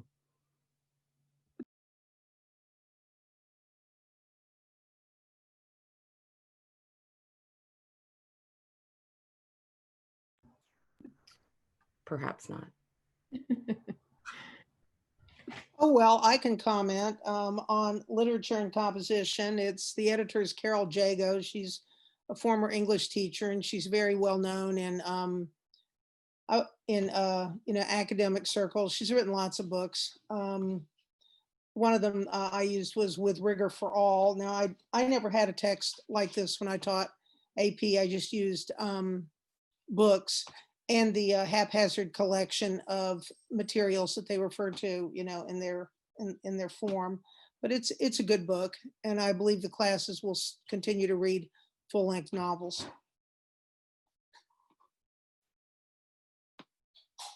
So yeah, it's good. And this item will come up again for approval at the next board meeting. Thank you. Okay, we move on to J2B, Math Task Force Update Presentation. Well, good evening. That's for me. And so Mr. Ruiz, can you put up the presentation, please? I'm excited to share with you an update from the Math Task Force. Next slide, please. We will review the task force process. We will detail the task force key findings and recommendations and discuss the plans for improving math outcomes for our students. Tonight, presenting alongside me are Peter Hartneck, the Director of Curriculum Instruction and English Learner Services. Also, Patrick Mallory, a math teacher at American Canyon Middle School, and Kendra Parsons, a math teacher from New Technology High School, have hung into this meeting and are ready to join me in this presentation. Next slide, please. Over the past months, the Math Task Force worked to clarify its purpose, assess our current program, identify key issues, and plan next steps. During our first session in early February, we examined data, reviewed student outcomes, and identified trends. We also contracted with Carnegie Learning to assess our math program through student and teacher surveys and focus groups. The shift to distance learning due to COVID did not allow for classroom observations, which was originally part of the plan. You may also recall the board study session in February as well, where we discussed an overview of the structure of the math standards. We reviewed the progression of students through our math program. You experienced a math lesson taught by our very talented Barb Corna for elementary. You took a deep dive into the middle school program with Patrick Mallory and reviewed the high school math pathway with Kinder Parsons. And then last, Principal Roca from Pueblo Vista presented how her consistent use of professional learning communities to review student data and assess student progress resulted in significant gains at Pueblo Vista. And if I remember correctly, you also asked many really good questions. We also shared that the Math Task Force would conduct a needs analysis, analyze results, and identify barriers to improvement.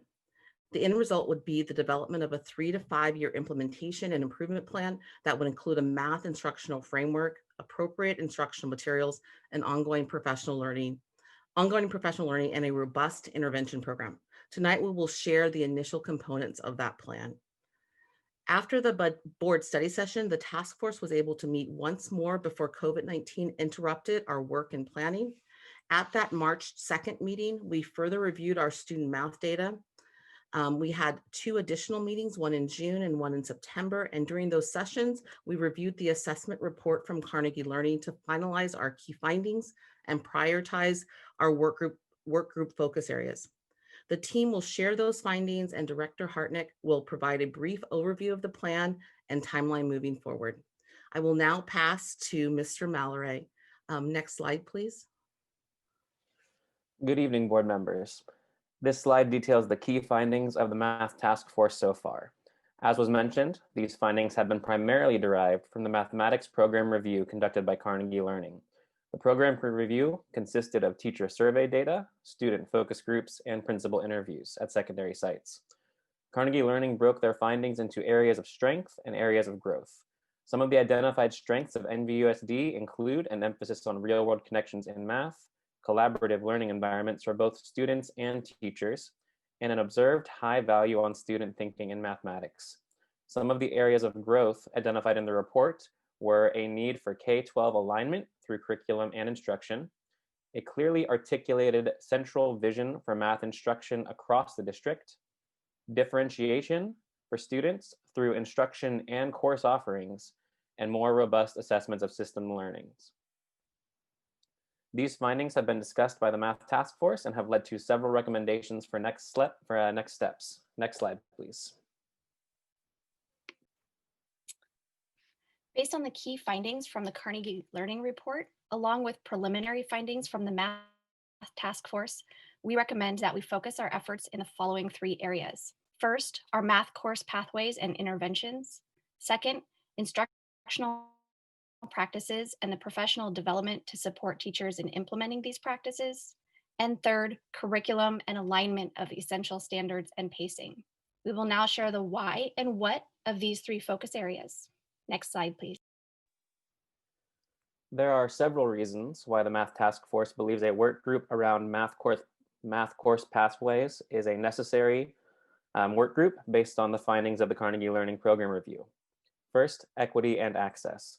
The principal interviews and discussion on the task force have made it clear that there's a lack of equity between school sites in terms of course offerings.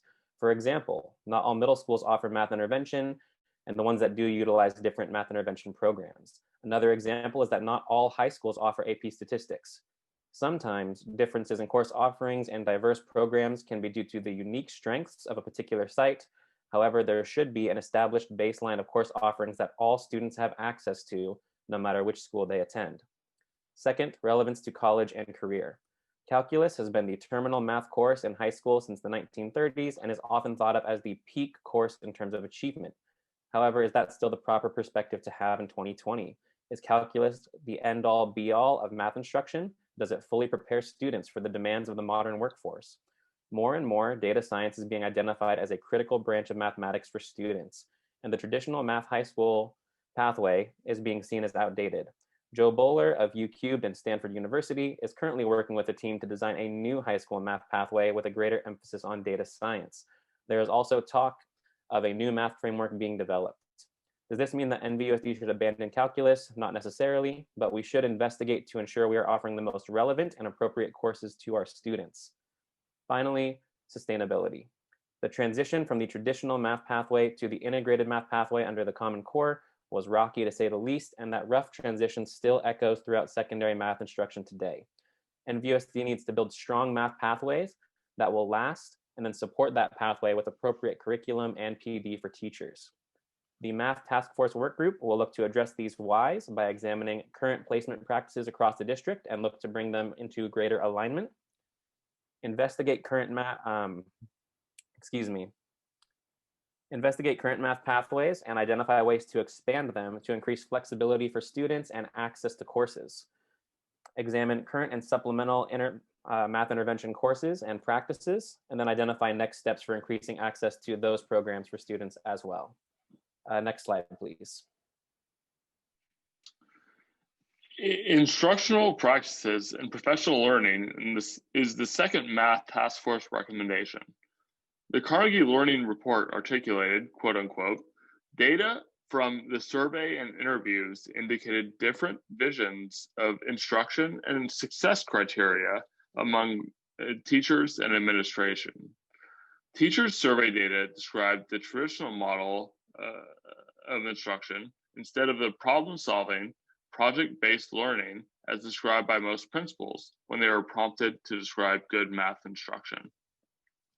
The why behind focusing on these two elements has to do with providing equity and consistency for both staff and students, as well to ensure strong alignment between what we teach, how we teach, and how we continue to improve our craft.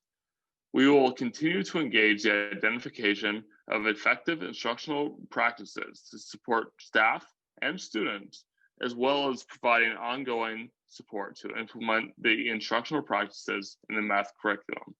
Next slide.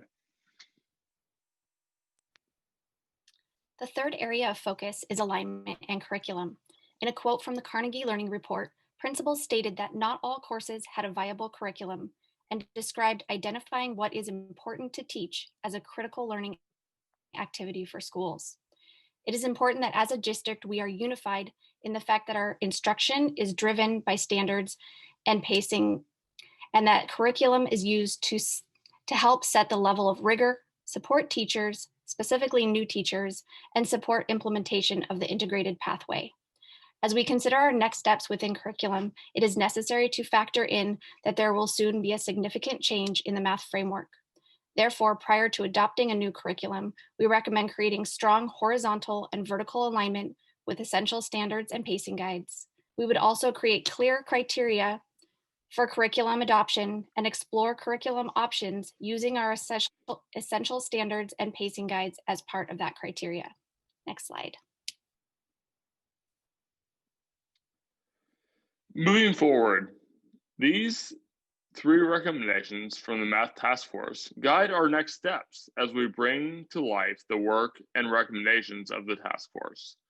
These recommendations have been placed in the order to articulate the progression and interconnectivity of the work we are engaging in. In regard to the math course pathways, first, we will be revising the current placement matrix for classes to ensure students are in the correct class to make at least 1 year's growth in 1 year's time.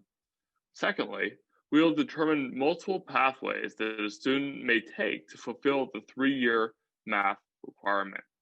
Lastly, we will be determining the need for math interventions both in the school day as well as after school.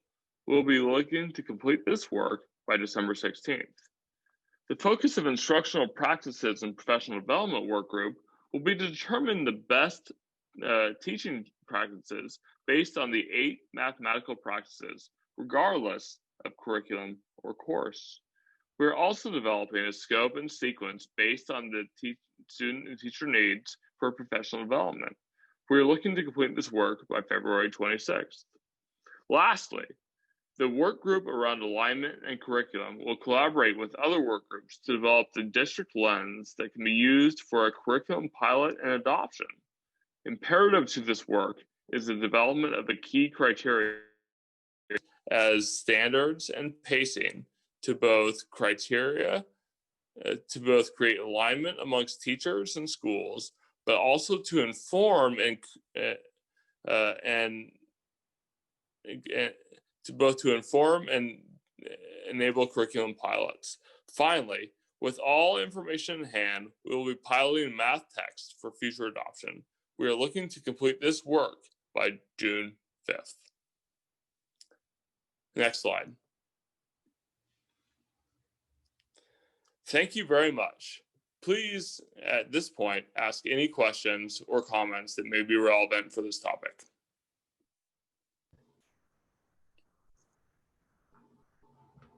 It's late. Once again, I'm impressed by Patrick and Kendra. You know, thank you very much for all your hard work.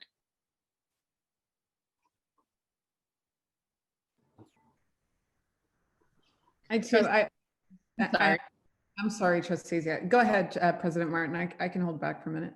No, I was just asking the trustees if they had any other points they'd like to discuss. That's all. I'll also be short, but just really appreciate the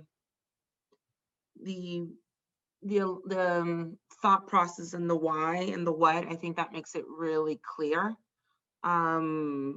And just the basis of the whys, you can see how that it's implemented in all of your recommendations. I also just sharing those examples of what we're trying to do in terms of equity and making sure that their curriculum is available, or like the AP class you mentioned in all high schools, and that there's consistency. I do remember and enjoyed very much that study session we did. This is very different from when we went into school, but just you could see that continue. So even though that was months ago, I could see that work being well thought out and explained here. So just thank you for doing that. And I imagine as we implement this, we can then go back to that STAR assessment and see some of those numbers change, right? And see the outcome of that hard work. So just thank you. I have a quick question. Earlier in the board packet, which we won't go over, there was a consulting contract, and it was 15 days of professional development for some elementary. I guess my question is, does the math task force have input into consultants and content so that there's a continuum? We have new platforms, different curricula, task force, professional development programs, and I'm assuming that there is a point of intersection. And then do we track whether these, prior professional development from previous providers have the success we've hoped for as we move through this, new plan? Yes, and now that we have the STAR assessment system and we have a way of sort of monitoring progress and looking at schools that, for example, like the accelerated math, we have Pia Hansen has been one of the consultants that we've worked with for our Bridges program, which is the elementary program. And so looking at the schools that she did some intensive work at, we can start to see if there's, improvement. We didn't have that system in place in terms of really looking at student data to ensure that the items that we were spending money on were really giving us the results that we were desiring. Okay, great. Thank you, Pat. You're welcome. Yeah, I just before we move on, I just want to thank so much for the involvement, the teachers and the math task force.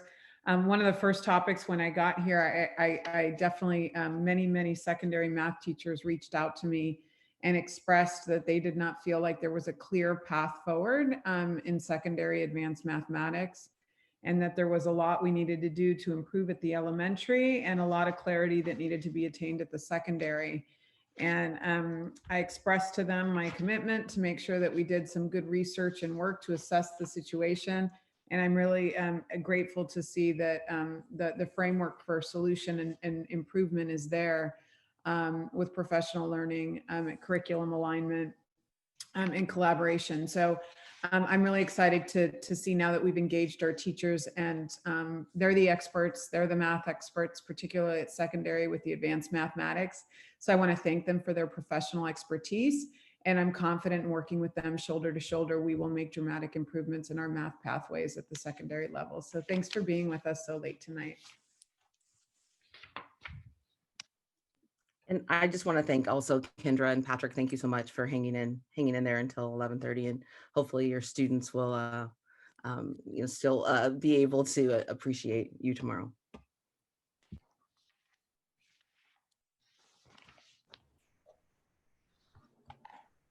Okay, we thank you again. And we will move to J2C, student attendance update presentation. Drew Heron. All right. Well, I first want to just share that I had made a bet with my roommate that I was going to get to start my presentation tonight just saying good morning. So now that I've lost that bet, the unfortunate thing, my roommate's my dog, and I will be sleeping on the floor tonight. So, good evening, everyone.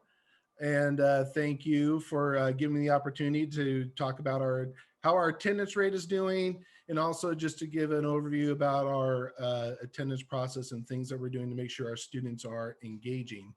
Next slide, please. So what is different this year with attendance is, typically we look at measuring the students as they are sitting in class or probably engaging in Zoom. But the California Department of Education determined that we are going to look at it a little differently, and that is that we're going to measure engagement instead of their physical attendance in virtual classes. So what engagement means is that they are attending their Zoom, which is our synchronous learning. They're completing assignments on their scheduled day of class, which is our asynchronous learning. And then also with contacting teachers and staff on the day of their classes, the California Department of Ed calls that engagement as well. So as we talk about attendance, it's going to be a little bit different. They are going to be attending, but we're counting, almost like homework as being part of that engagement process. Next slide. So just some data about how we're doing. We don't have any chronic absenteeism data on how we did last year. So I put up the year before, which we were about 11.5% chronically absent. And that's probably going to be the number we're going to be compared to as we move forward after this school year. So I want to look at where we are month to year to date compared last year to this year. And as you can see, we're actually doing a little bit better. We're about 0.5% better than we were last year. And 23 of our 28 comprehensive schools in our continuation school that are measured there are showing improvement. So that's the good news, that we're actually doing better now this year with all this going on as compared to last year. So what can, next slide. So what can we attribute this improvement to our distance learning? Well, one, I think a major one is our Chromebook distribution for all students starting last spring and into the beginning of the school year.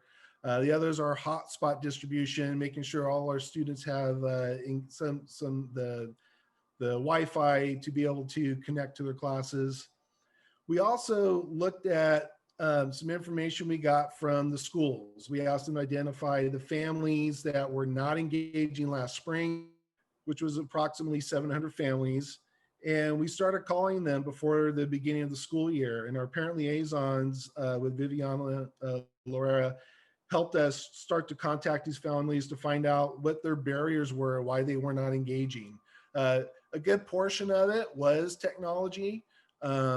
And there were some other things that were there, and our liaisons were equipped with resources to make referrals, and also for anything that was a little more serious, then obviously we would refer that to the administrators, counselors, and social workers.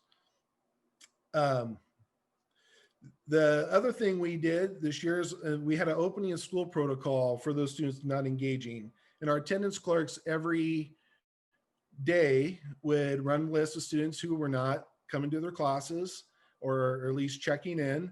And we would start having the schools call those families and see what was going on, why they weren't engaging. You know, we're addressing probably some more technology issues, but also there sometimes that mental health component would come out of that, and then we would get them the appropriate supports with the resources we have on campus. And we did this through the first 2 weeks of school.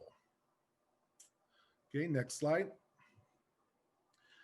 So how are we addressing our student attendance and engagement? So every week our attendance clerks are running lists of students who've missed 3 days or more in the previous week. And those lists are given to the administrators who, with their team, start to call these families to have a re-engagement process for them to come back to school. Most of the time it's them just needing to, like the student, they were gone for a funeral, or they were just out of town, or the student was actually sick.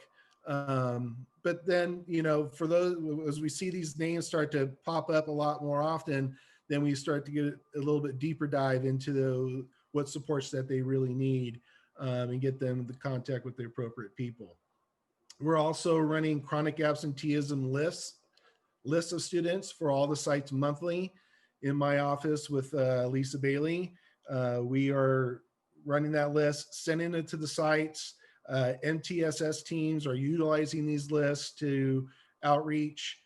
We've been doing this for these lists now for the past 2 years, and we'll continue to do them. I know it's been a good resource for those MTSS teams to identify families. In those lists, we also are giving them the students' attendance rates, the days attended, not attended, and that allows the sites to sort those lists and prioritize how they want to outreach and support the students and their families. We're also tracking our chronic absenteeism rates monthly. We have been doing that now for 3 years, and that is sent out to the sites, and they can track getting better, getting worse. It's a really good data point for them to attack student engagement. Next slide. We've also updated our attendance process for notifying families. We have been meeting with the attendance clerks weekly to calibrate. You know, a lot of these things are new. They're also a great resource for the teachers when they have questions. So we've been really training them up and making sure they understand what engagement looks like and what codes that need to be used. And then we're going to be utilizing the parent square to send out our attendance letters electronically.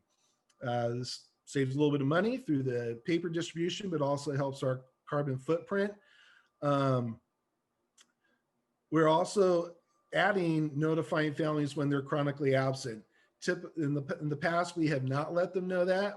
Those students usually capture it through running our attendance letters for unexcused absences or excessive excused absences. But now we're going to notify when they do become chronically absent, and have a little education in that message so that they understand the importance of coming to school and what that means, with a little bit of data. And all our letters are being updated that way so that it's a little bit more, hopefully a little more friendly and engaging, but also gives a little bit more oversight as to why it's important to come to school from kindergarten all the way through 12th grade. And we are still doing SARB this year. And the main reason is it is a great community resource that we have. There are a lot of people that sit around that table that have resources, not just at the school sites, but within the community. So we will still continue to use that as something for those tier 3 families that are really not engaging and struggling, and try to wrap our arms around them and see what we can do to support them. We are encouraging the school sites to do home visits. This is, I know maybe sounds a little strange, but we do have a COVID protocol in place. Safety is the utmost important thing that we want to make sure we're doing when we do a home visit. It's really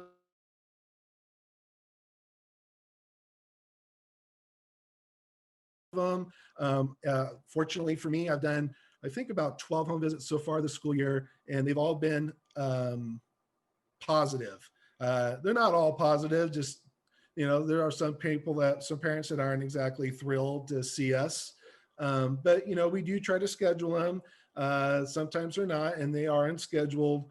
But I got to say that when you come out of those home visits, you realize how much you've helped that family. You've met them where they are. They feel supported. You've got this great connection with them and a positive experience. I've felt pretty good about myself walking to my car and driving back to the office and to debrief that with our social worker or administrator. So we are encouraging the sites to do this. There's really not much that it's probably our best intervention that we have when we have students not engaging. And the last thing is that we are, intertwined through all this is just connecting family with resources. There's lots of things out there, and if one doesn't work, we just go on to the next one and try to make that one work, and just keep trying to build that relationship and rapport with families. And that concludes my presentation.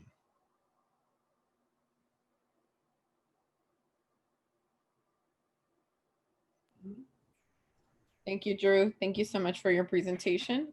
Are there any comments for Drew before we let him go to sleep? I got a question. You said we've been tracking data monthly for 2 or 3 years, depending on which data we're talking about. Can we identify any trends in that data of when people are more absent or less absent? Or yeah, and it's yes, and it's pretty typical what you would think around the holidays. In those months that we have the holidays, it tends to have a little bit more of an uptick. The website, the tool that we're using to measure that doesn't break it out completely by like as far as like ethnicity, but we do see some things with certain grades. We can try to look at that, but really we're just looking at their attendance rate and giving them that student list, because it's a lot of information for them to tackle. Well, thank you for making those personal visits, because I think they do make a difference. Absolutely.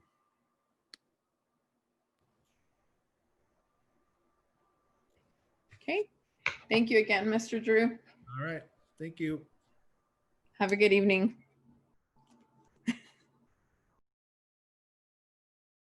Okay, so we are going to move on to action item K1, or excuse me, K is action items. K1, business and operations. K1A, agreement between NVUSD and St. Helena USD for mechanic services. So moved. The first, David Gracia. I'm sorry, who was that? Joe. Okay, a second by Mr. Joe Shunk. Do I have any public comment, Manny? There are no public comments for this item, President Martin. Okay. All those in favor? Aye. Aye. Nays? Abstentions? Student body? Aye. Thank you. K1B, purchase of 500 Dell desktop and monitors from Sterling.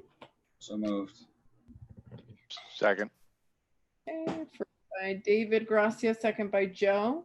Do I have any public comment on this item? There are no public comments for this item, President Martin. Okay. All those in favor? Aye. Aye. Aye. Nays? Abstentions? Student representative, sorry. Carla, you there? Yes, aye. Okay, thank you. K2, human resources. K2A, request to hire teacher less than fully credentialed. So moved. Second. First by David, a second by Mr. Hurtado. Any public comment on this item? There are no public comments for this item, President Martin.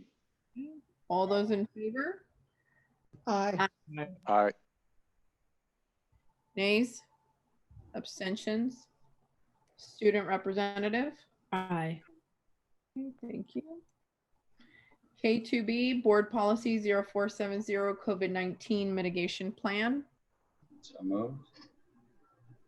First by Ms. Second by Mr. Hurtado. Do I have any comment? I think we're going to want some board discussion on this. So why don't you collect public comment? We do have public comment, President Martin. Gladys C. Okay. Hello. You're probably all surprised that I'm up with all you guys. I just want to ask the board to table this item.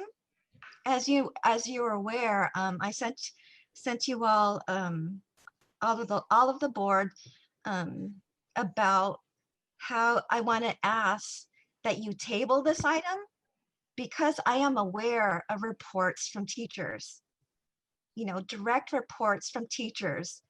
I want to refer to the comments of the teachers who earlier tonight, they commented how they feel they're not safe and they're hesitant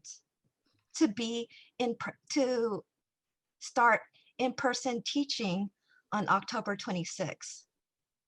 As you're aware too, the Napa Register stated that about 20 teachers sent a letter to list their concerns and demands.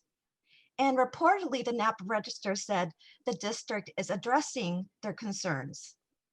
I do not believe, as I'm talking with I'm hearing from these teachers, particularly high school teachers, that this district is not fully addressing their concerns. This has to be taken seriously. And you, as a board, I think you need to figure out how to advocate for these teachers, because I'm not sure, as a parent talking to these secondary high school teachers, they're hesitant. And I'm going to repeat that over and again. And I'm listening to them, and I'm concerned too, because I opted for my child to go on to do remote learning, and it's because I personally experienced watching families who are devastated by the loss of their loved ones due to COVID.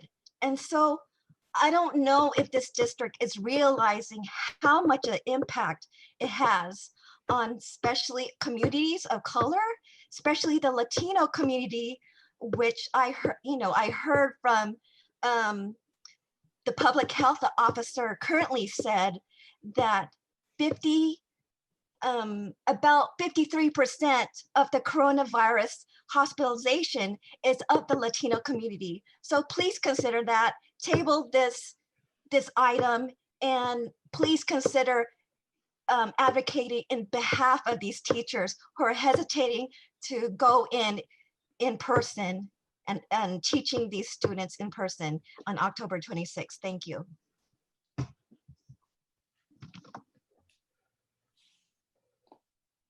Thank you for your comment. We have one more comment. Eve Reiser. Hi, thank you. I do have a few remaining questions about the return to phased in-person learning safety protocol. One of the main ones, and I understand that the district and the board are both bound by the state guidelines and the county public health guidelines, and that it's a partnership that you have undertaken and that you follow their lead. And I've asked this question of the public health department repeatedly, and I'm still not getting clarity. And so I'm asking the board consider, the guideline as I understand it is that a 5% positivity rate at a school site over 14 days of the students, teachers, and staff community on the whole, as a whole, would trigger a site closure. And this isn't really a hypothetical. We're seeing it across the country. School sites are being closed because of positivity rates. So relative to the protocol for Napa, the surveillance testing only involves teachers, and we've talked about that quite a bit, about access to testing for American Canyon teachers and the county's partnership in providing that testing. But students make up the overwhelming majority of humans on any school site. So to me, and I'm a layperson in terms of public health, but if the data picture is going to be that significantly incomplete, where we're only testing the teacher population and we're testing them at a rate of, each teacher ostensibly once every 8 weeks, I think, how are we really going to know if a school site community is starting to exhibit community spread? That's my question that I'm posing to the board. And how confident are you that the partnership with county public health is going to detect a spike if one happens at a school site? And then, because I have a little more time, I'm going to ask my other question to the board, which is really, I understand we're doing the best we can with the resources that we have regarding site accommodations, and the maintenance operation department is working really, really hard. I understand that. But the real question is, how confident are you that the air circulation is going to be adequately safe at all the sites across the board to prevent the spread of respiratory droplets, even in classrooms with no windows that open? And if you could clarify in the safety plan why teachers can only have windows open for 10 minutes per hour or something like that, I recall. These teachers and students are going to be together in enclosed spaces for elementary 2.5 hours at a time, and for secondary an hour. Is that going to be safe? Thank you for considering those questions. I appreciate it. That concludes our public comments for this item, President Martin. Okay, thank you.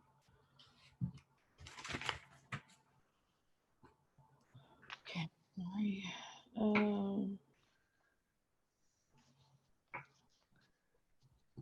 Okay, did we have any, because I have a first from Mr. David Gross, a second public comment. Did we have any comments on this item or discussion? Well, I think we have some discussion because I'm going to propose a revision.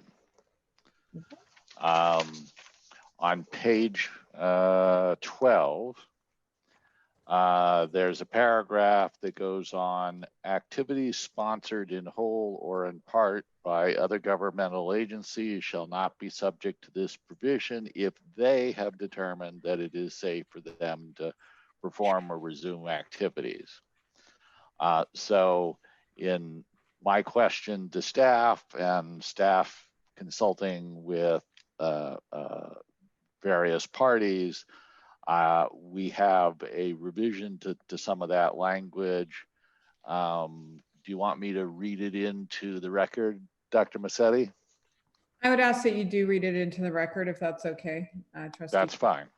We can capture it, use it more easily that way. So thank you. Right. I'm hoping Vera's got a copy of it and she won't have to put up with my mumbling at this hour. Use of school facilities by persons or organizations for community purposes involving large gatherings shall be suspended until the board determines, consistent with guidance from state and local health officials, that it is safe to resume such activities, although educational, socializing, and recreational activities sponsored in whole or in part by other governmental agencies shall not be subject to this provision if, 1, they have determined that it is safe for them to perform or resume such activities, 2, the superintendent or designee provides written consent for such activities, and 3, the agency in question follows the processes and protocols established by the district to minimize health risks associated with COVID-19. The superintendent or designee may only grant an exception if the number of participants in the activity will be limited and the person or organization follows the processes, protocols established by the district to minimize health risks associated with COVID-19. Joe, I'm sorry, I'm going to interrupt. You need to extend my meeting, please. I move to extend the meeting another hour. Hopefully we won't need it all. Second. Okay, first by Mr. Joe Shunk, a second by David Gracia. All those in favor? Aye. Aye. Nays? Abstentions? Student body? Aye. Thank you. I asked some other questions, and you know and it's really to make sure that the board is on the same page as I was as a result of the questions. When on page 5 we talk about a medical provider that was identified as either an MD or a DO, so a nurse practitioner or a physician's assistant wouldn't quite work. On-campus instruction is inclusive of academic-based extra and co-curricular activities, which would include some of our VAPA and our athletic events. Let's see. There's a positive assertion on page 7 and 8 that employees are required to report to us if they test positive. You know, I think we've talked about it in the past. There are limits to what we can compel our parents and students to do, but I think we have a strong point of view that if you're not participating in the mitigation measures at school, then maybe distance learning would be a more appropriate choice for you the student, and your family. On page 10, the interaction between NVUSD and Napa County Public Health is bi-directional. We inform them of when we discover positive cases and vice versa, and the staffs at Public Health and NVUSD have worked out how they're going to do that. So I think we want to amend the motion to incorporate the language I read in, and the rest of it is my report on the questions I had asked. I'll second the amended motion. Thank you for that due diligence, Joe.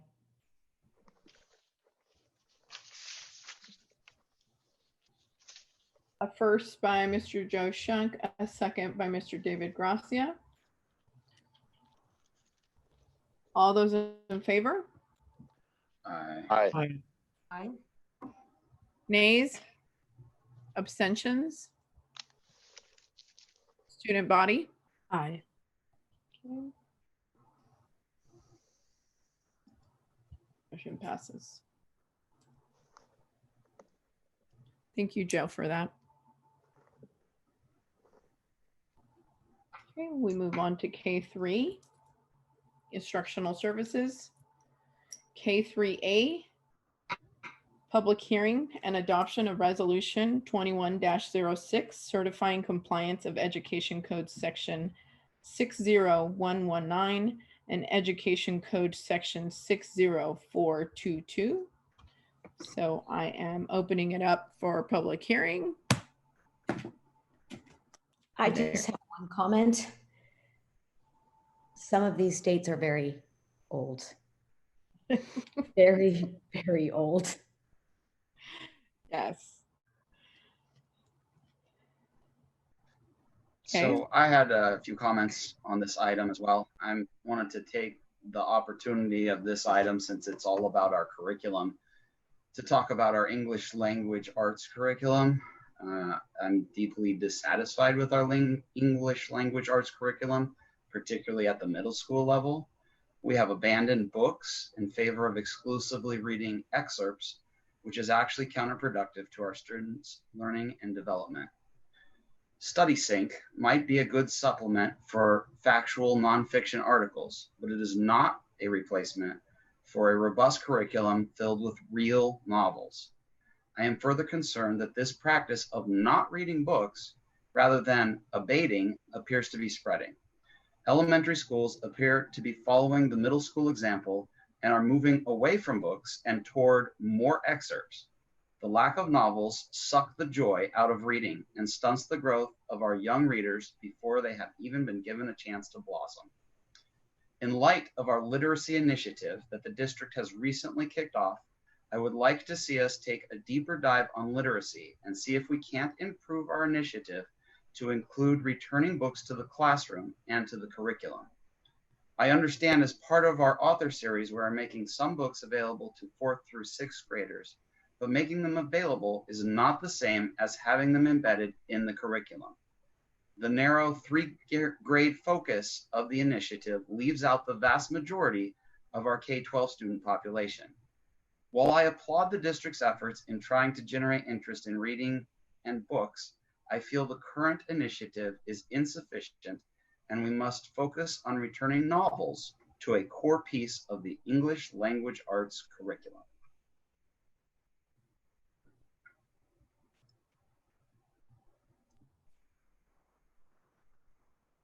Thank you, David. You know that I'm with David on this. I did talk to a friend of mine, not the person I visited, another one, who did tell me that an elementary teacher, she does use real books. Class sets of books are not required, but are certainly encouraged. And of course, you know, the youngest children, you're going to have to read the books out loud to them. But you know, really, good teachers use real books outside the regular curriculum. I guess I just want to find out if this is really so. I know that with the obsession with testing 15 years ago, there was a pullback, and there was from full-length books for certain students, which I didn't think was equitable at all, because the honors kids got to read them. And I'm seeing that I'm seeing books coming back at the high school level where I used to work, but I am curious about middle school because I haven't taught there in years. And I think this is, I mean, it's to be hoped that teachers are getting the word that we're interested in our students reading books. I'm just, is it filtering down, or are we doing anything that's, you know, structured? Do you want me to respond? Yes. Yeah, that'd be great. Yeah. So in terms of the like novels in middle school, there's access to, you know, like hard copy novels as well as novels through Sora and online. So those are there. And some teachers, there's no like restriction on teachers to, you know, let's say you can't use the full novel. And so some teachers do use the whole novel and use that as part of their core curriculum. The current adopted curriculum, which Trustee Gracia referred to, which is StudySync, does use excerpts as a way of teaching writing and reading skills. And I agree, they don't replace, that does not replace the process of going through a whole novel and seeing the development of character and setting and scene and tone and all those wonderful things that you discover as you read a whole piece of literature. So there's nothing that restricts a teacher from doing that. There are books, class sets of books. There are definitely challenges now. There are online class sets of books that teachers can check out for their classes. And so there's nothing that restricts them from doing that. And then just to reference to the literacy initiative, the first book, the Land of Cranes, was specific for 4th through 6th grade in terms of the reading level, which is why that book was purchased for teachers in 4th through 6th. But the literacy initiative is a K-12 initiative. And as we go through the rest of the year, you'll see authors that have different levels of books. Like our December one is more lower grade. And then the ones in the January, February will be for middle school, high school. So it is a broad K-12 push, and it's our first start, and we're working through a pandemic. So we're doing the absolute best we can to keep students focused and hopefully, bringing joy to the whole experience of reading books. Yes, that's very well put. Thank you. And I was thrilled at the attendance at the book club, that night on a Monday night. That was really wonderful. And the author is a delightful person, very engaging. And I told the superintendent that I could see why children liked her. She really was delightful. Well, maybe this is something we can talk about at the curriculum committee. I think that's a great idea. I've noted it. I think we need to agendize it for a deeper discussion. Yeah. Okie doke. We seem to have blurred the public hearing and board comment, so we may want to get back on track. Thank you, oh wise one. It's only 12:16. So with that, I think there is public comment on this item. I may be mistaken.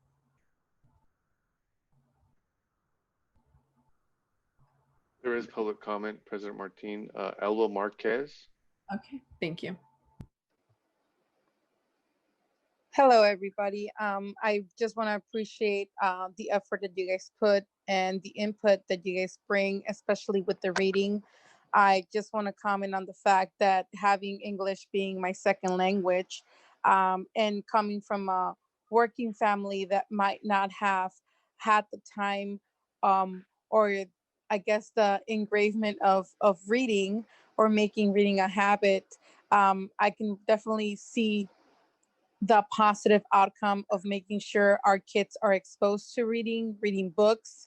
I know we're definitely heading into more of a virtual learning format with what we're going through, but at the same time, it is important to make sure our kids do get that exposure and for it to somehow make it a muscle memory that, reading comes from holding a book, from feeling it, from smelling it, from just diving into it.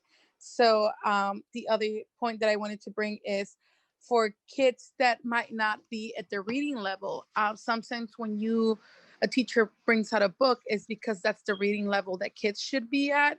But there's a lot of kids that are not at the reading level, whether they have an IEP or whether it's because they are English learners. It just, kind of, it can make a kid shy away from reading because they may not be able to participate fully or understand a lot of the words. So just curious about how that would be also input in the program of reading without, making kids feel like they are not at the level that they need and shy away from the opportunity of falling in love with reading. And in regards to the author and the book exposure that we had with Dr. Massetti, I was kind of upset that, or I'm sorry, bummed, not upset. I was because we had a migrant ed meeting the same day.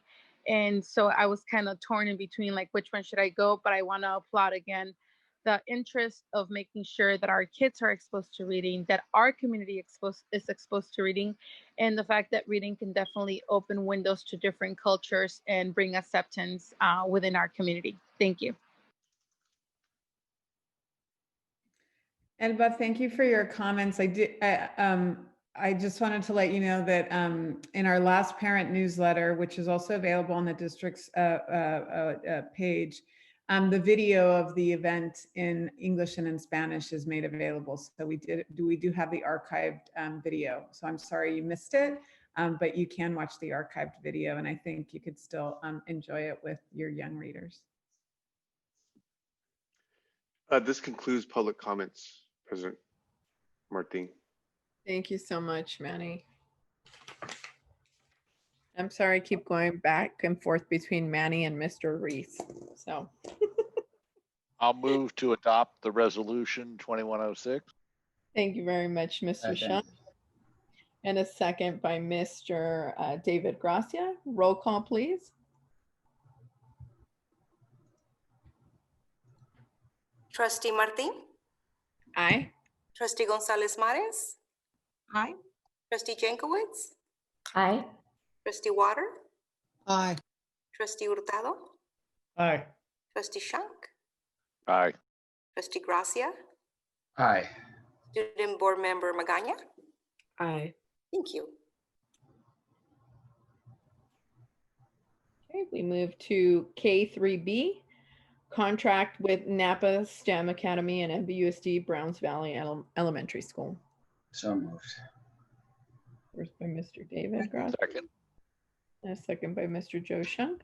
Do I have any public comment on this item? There are no public comments for this item, President Martin.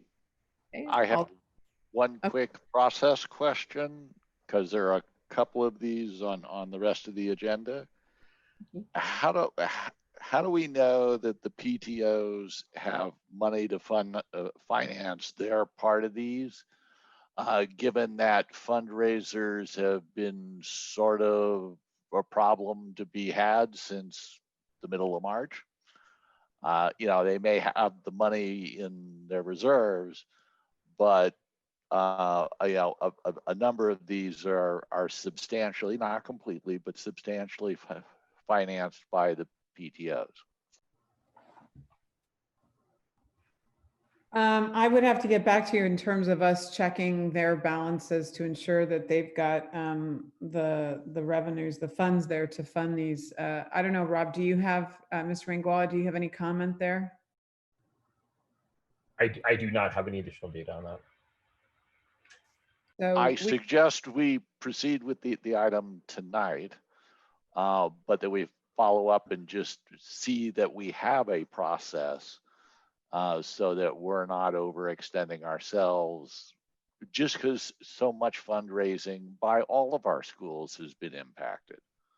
And, we may get away with it through most of this school year, but there's a point in time where business as usual has run out of cash until we can fundraise again. What we could do is you could potentially approve the item tonight, but then we could not execute on the contract. So what we could do is we could advise staff to not send it around for signature until we confirm this information. And I can also add that I know that Director Vang in Business Services has started a new process where any booster funded activities, contracts go through a process now. So I think there is some safeguard in there. That's the best answer I've heard tonight. Thank you. And it was based on the FICMAT report, and they had FICMAT training on it. So there is a whole signature process for that, but again, on top of that, we just wouldn't execute the contract, and so we'll make sure that the parent club signs off on it. It's committed. We confirm that there's funds, and then we'd execute on the contract. No, I've done my job to ask if there's a process, and it sounds like Ms. Vang has come up with one. That's great.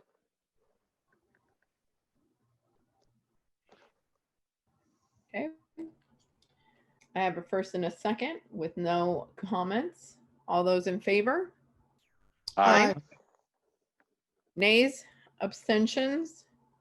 Student body? Aye. Thank you very much. Motion passes.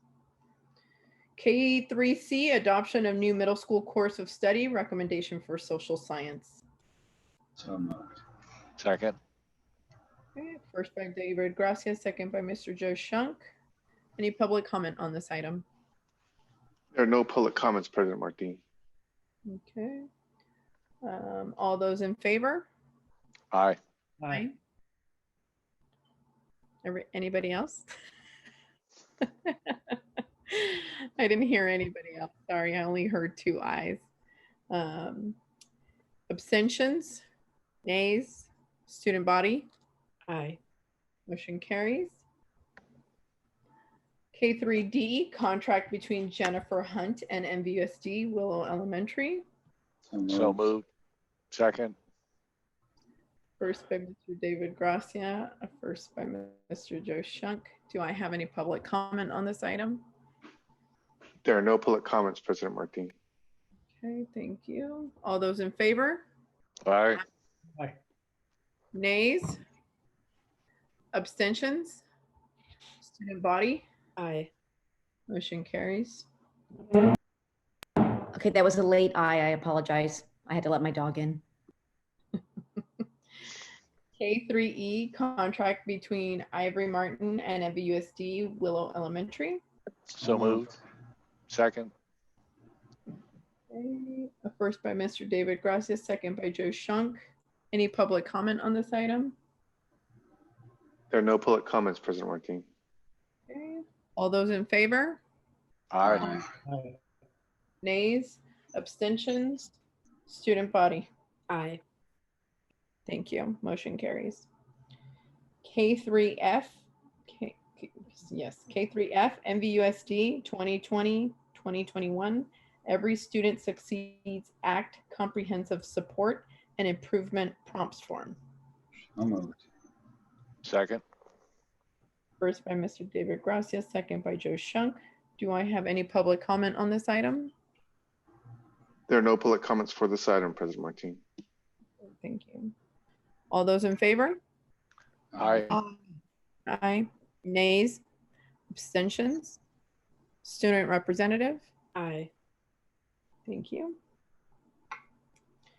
K4 Operational Services, K4A, Resolution 21-07, authorization to participate in the lower emission school bus program. So moved. Second. First by Mr. David Gracia, second by Mr. Joe Shunk. Do I have any public comment on this item? There are no public comments, President Martin. Thank you. Roll call, please, Ms. Vera. Yes. Trustee Martin? Aye. Trustee Gonzalez Mares? Trustee Gonzalez Mares?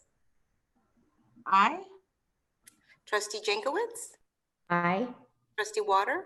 Aye. Trustee Hurtado? Aye. Trustee Shunk? Aye. Trustee Gracia? Aye. Student Board Member Magaña? Aye. Thank you. Thank you, Ms. Morales. K4B, FMO, Folk Civil Engineering Consulting. So moved. Second. Okay, first by Mr. David Gracia, second by Joe Shunk. Do I have any public comment on this item? There are no public comments for this item, President Martin. Okay, all those in favor? Aye. Aye. Nays? Abstentions? Student body? Aye. Thank you, Carla. Okay, motion carries. We move to K5, School Planning and Construction. K5A, SPC 16.4-20, Contract for Vintage High School Athletic Fields, Path of Travel Upgrades. So moved. Second. Second. I'm going to give this one to Cindy. A first by Mr. David Gracia, a second by Cindy Water. Do I have any public comment on these items? There are no public comment for this item, President Martin. Thank you very It's much. it's always good to see bids that are tightly clustered. It gives me some a positive feeling that they both saw the same job. Yeah. Yep. Okay. All those in favor? Aye. Aye. Nays, abstentions, student body. Aye. Thank you. All right. So we move for informational.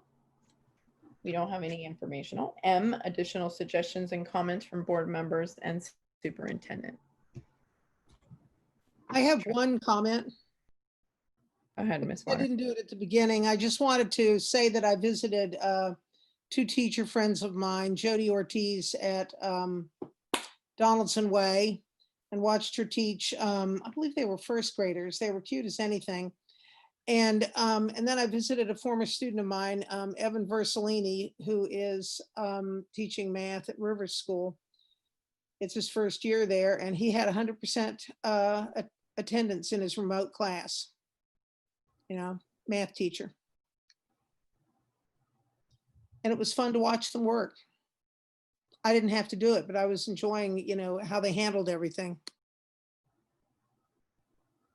Thank you, Cindy.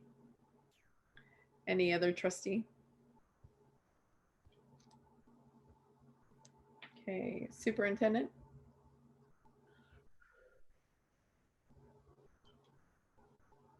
Okay. I will go ahead and go to N, future agenda items. I had one that I was interested in. What is the curriculum council? Who sits on it? How does it operate? And how do they arrive at the recommendations that we receive as a board? Trustee Gracia, are you okay with us starting with that in curriculum committee? Sure. Okay. And their signatures, I presume, are on the papers that we get, you know, for the books and everything we're supposed to approve. Okay. We'll agendize that for the upcoming curriculum. And I'm sorry, did I move too fast? Rosanna, did you want to say something? Yeah, I did. I know it's late, but I just want to do it, even though it's late. I do want to just let the public know, trustees do a great job of eliciting or making requests, I guess better stated, making requests for particular items, just as Trustee Gracia did a couple minutes ago. And I wanted to let the board know and the public know that we keep a running log of these, and then we monitor for their completion and coming back around so that we're actually fulfilling the requests. We had, and since we have a couple of our trustees leaving and some of them, Trustee Shanks made a couple of those requests, I do just want to follow up. COVID-19 has put a little bit of a thorn in our side around what some of the original intentions and purposes of some of the requests for presentations were. But I'm just going to go through the list and kind of give an update around where we are. So presentation on chronic absenteeism tonight, Drew Herron provided an update on it. We wanted to sort of teach it from the indicator in the accountability framework, that it's one of the indicators in the state accountability framework, but we know post-COVID now, or in COVID, I guess, in COVID, that a lot of that has been suspended. We're giving you an update in the current COVID-19 context, but we know that in the future, there's probably a need to unpack what chronic absenteeism means in the long term. So I just want to follow up. That was Trustee Shunk's request. Presentation on mental health wellness initiative. That's something for the future. We have not scheduled that. That was Trustee Water. CTE program presentation. If you remember, we had NCOE come and do an overview last year. But we do want to dive in deeper. Again, given the current circumstances with COVID, we'll probably suspend that for a little later. Title IX, also Trustee Shunk, that was your request. And we've got that marked as sort of a COVID-19 disruption delay. But know that it's important that we engage in updates around that. The math task force follow-up you received tonight. The assessment, the initial part of assessment framework, you got the foundational piece of it, which is STAR, you got tonight. That was Trustee Gracia. Math task force was also Trustee Gracia. So we'll be looping back assessment as an ongoing dialogue. The blended learning suite was done a couple of board meetings ago, also requested by Trustee Gracia. We will be reporting in the future on the Cal Grant end of year reporting. And then you heard STAR assessment period 1, but I have logged for us to do period 2 and period 3 as a follow-up to what Dr. Peter Aboud did this evening. And I will now add curriculum council details. So I just wanted to give a public update, even though I know it's late, we do record these, people can see them later. I wanted to give a public update on the follow through with future agenda items. So thank you. Okay, thank you so much, Rosanna. Okay, I will entertain, now that we put future agenda items, Mr. Garcia, were there any other requests from the board for future agenda? If not, I'll entertain a motion to adjourn. So move. Second. Mr. Joe Shunk first and second, Mr. David Gracia. All those in favor? Aye. Aye. I'm assuming no abstentions or nays. Student body? Aye. Everyone have a great rest of your morning. If I could just get a quick Carla? shot of everyone with their purple on so I could send it over to LGBTQ Connection. Oh, yeah. Sounds great. I did not, I was unable to dig up purple. Do you want me to black? Why don't I black myself out and you just do it with the It board? looks like you're wearing purple. It does look like you're wearing purple, Rosanna. Really? I have angels. All right. Okay. 1 second. Oh, I could do my background too. I copied Okay. Trustee Gracia. Hold on. I do have it here. Okay. Perfect. All right. So everybody smile. Oh. All right. 3, 2, 1. Perfect. Perfect. Thank you. Awesome. You're a rock star for hanging in there with us. So Thank you, Carla. Thank you. All right. Have a great morning, everyone. Bye. Bye. Night. Adios. Night, night, everyone.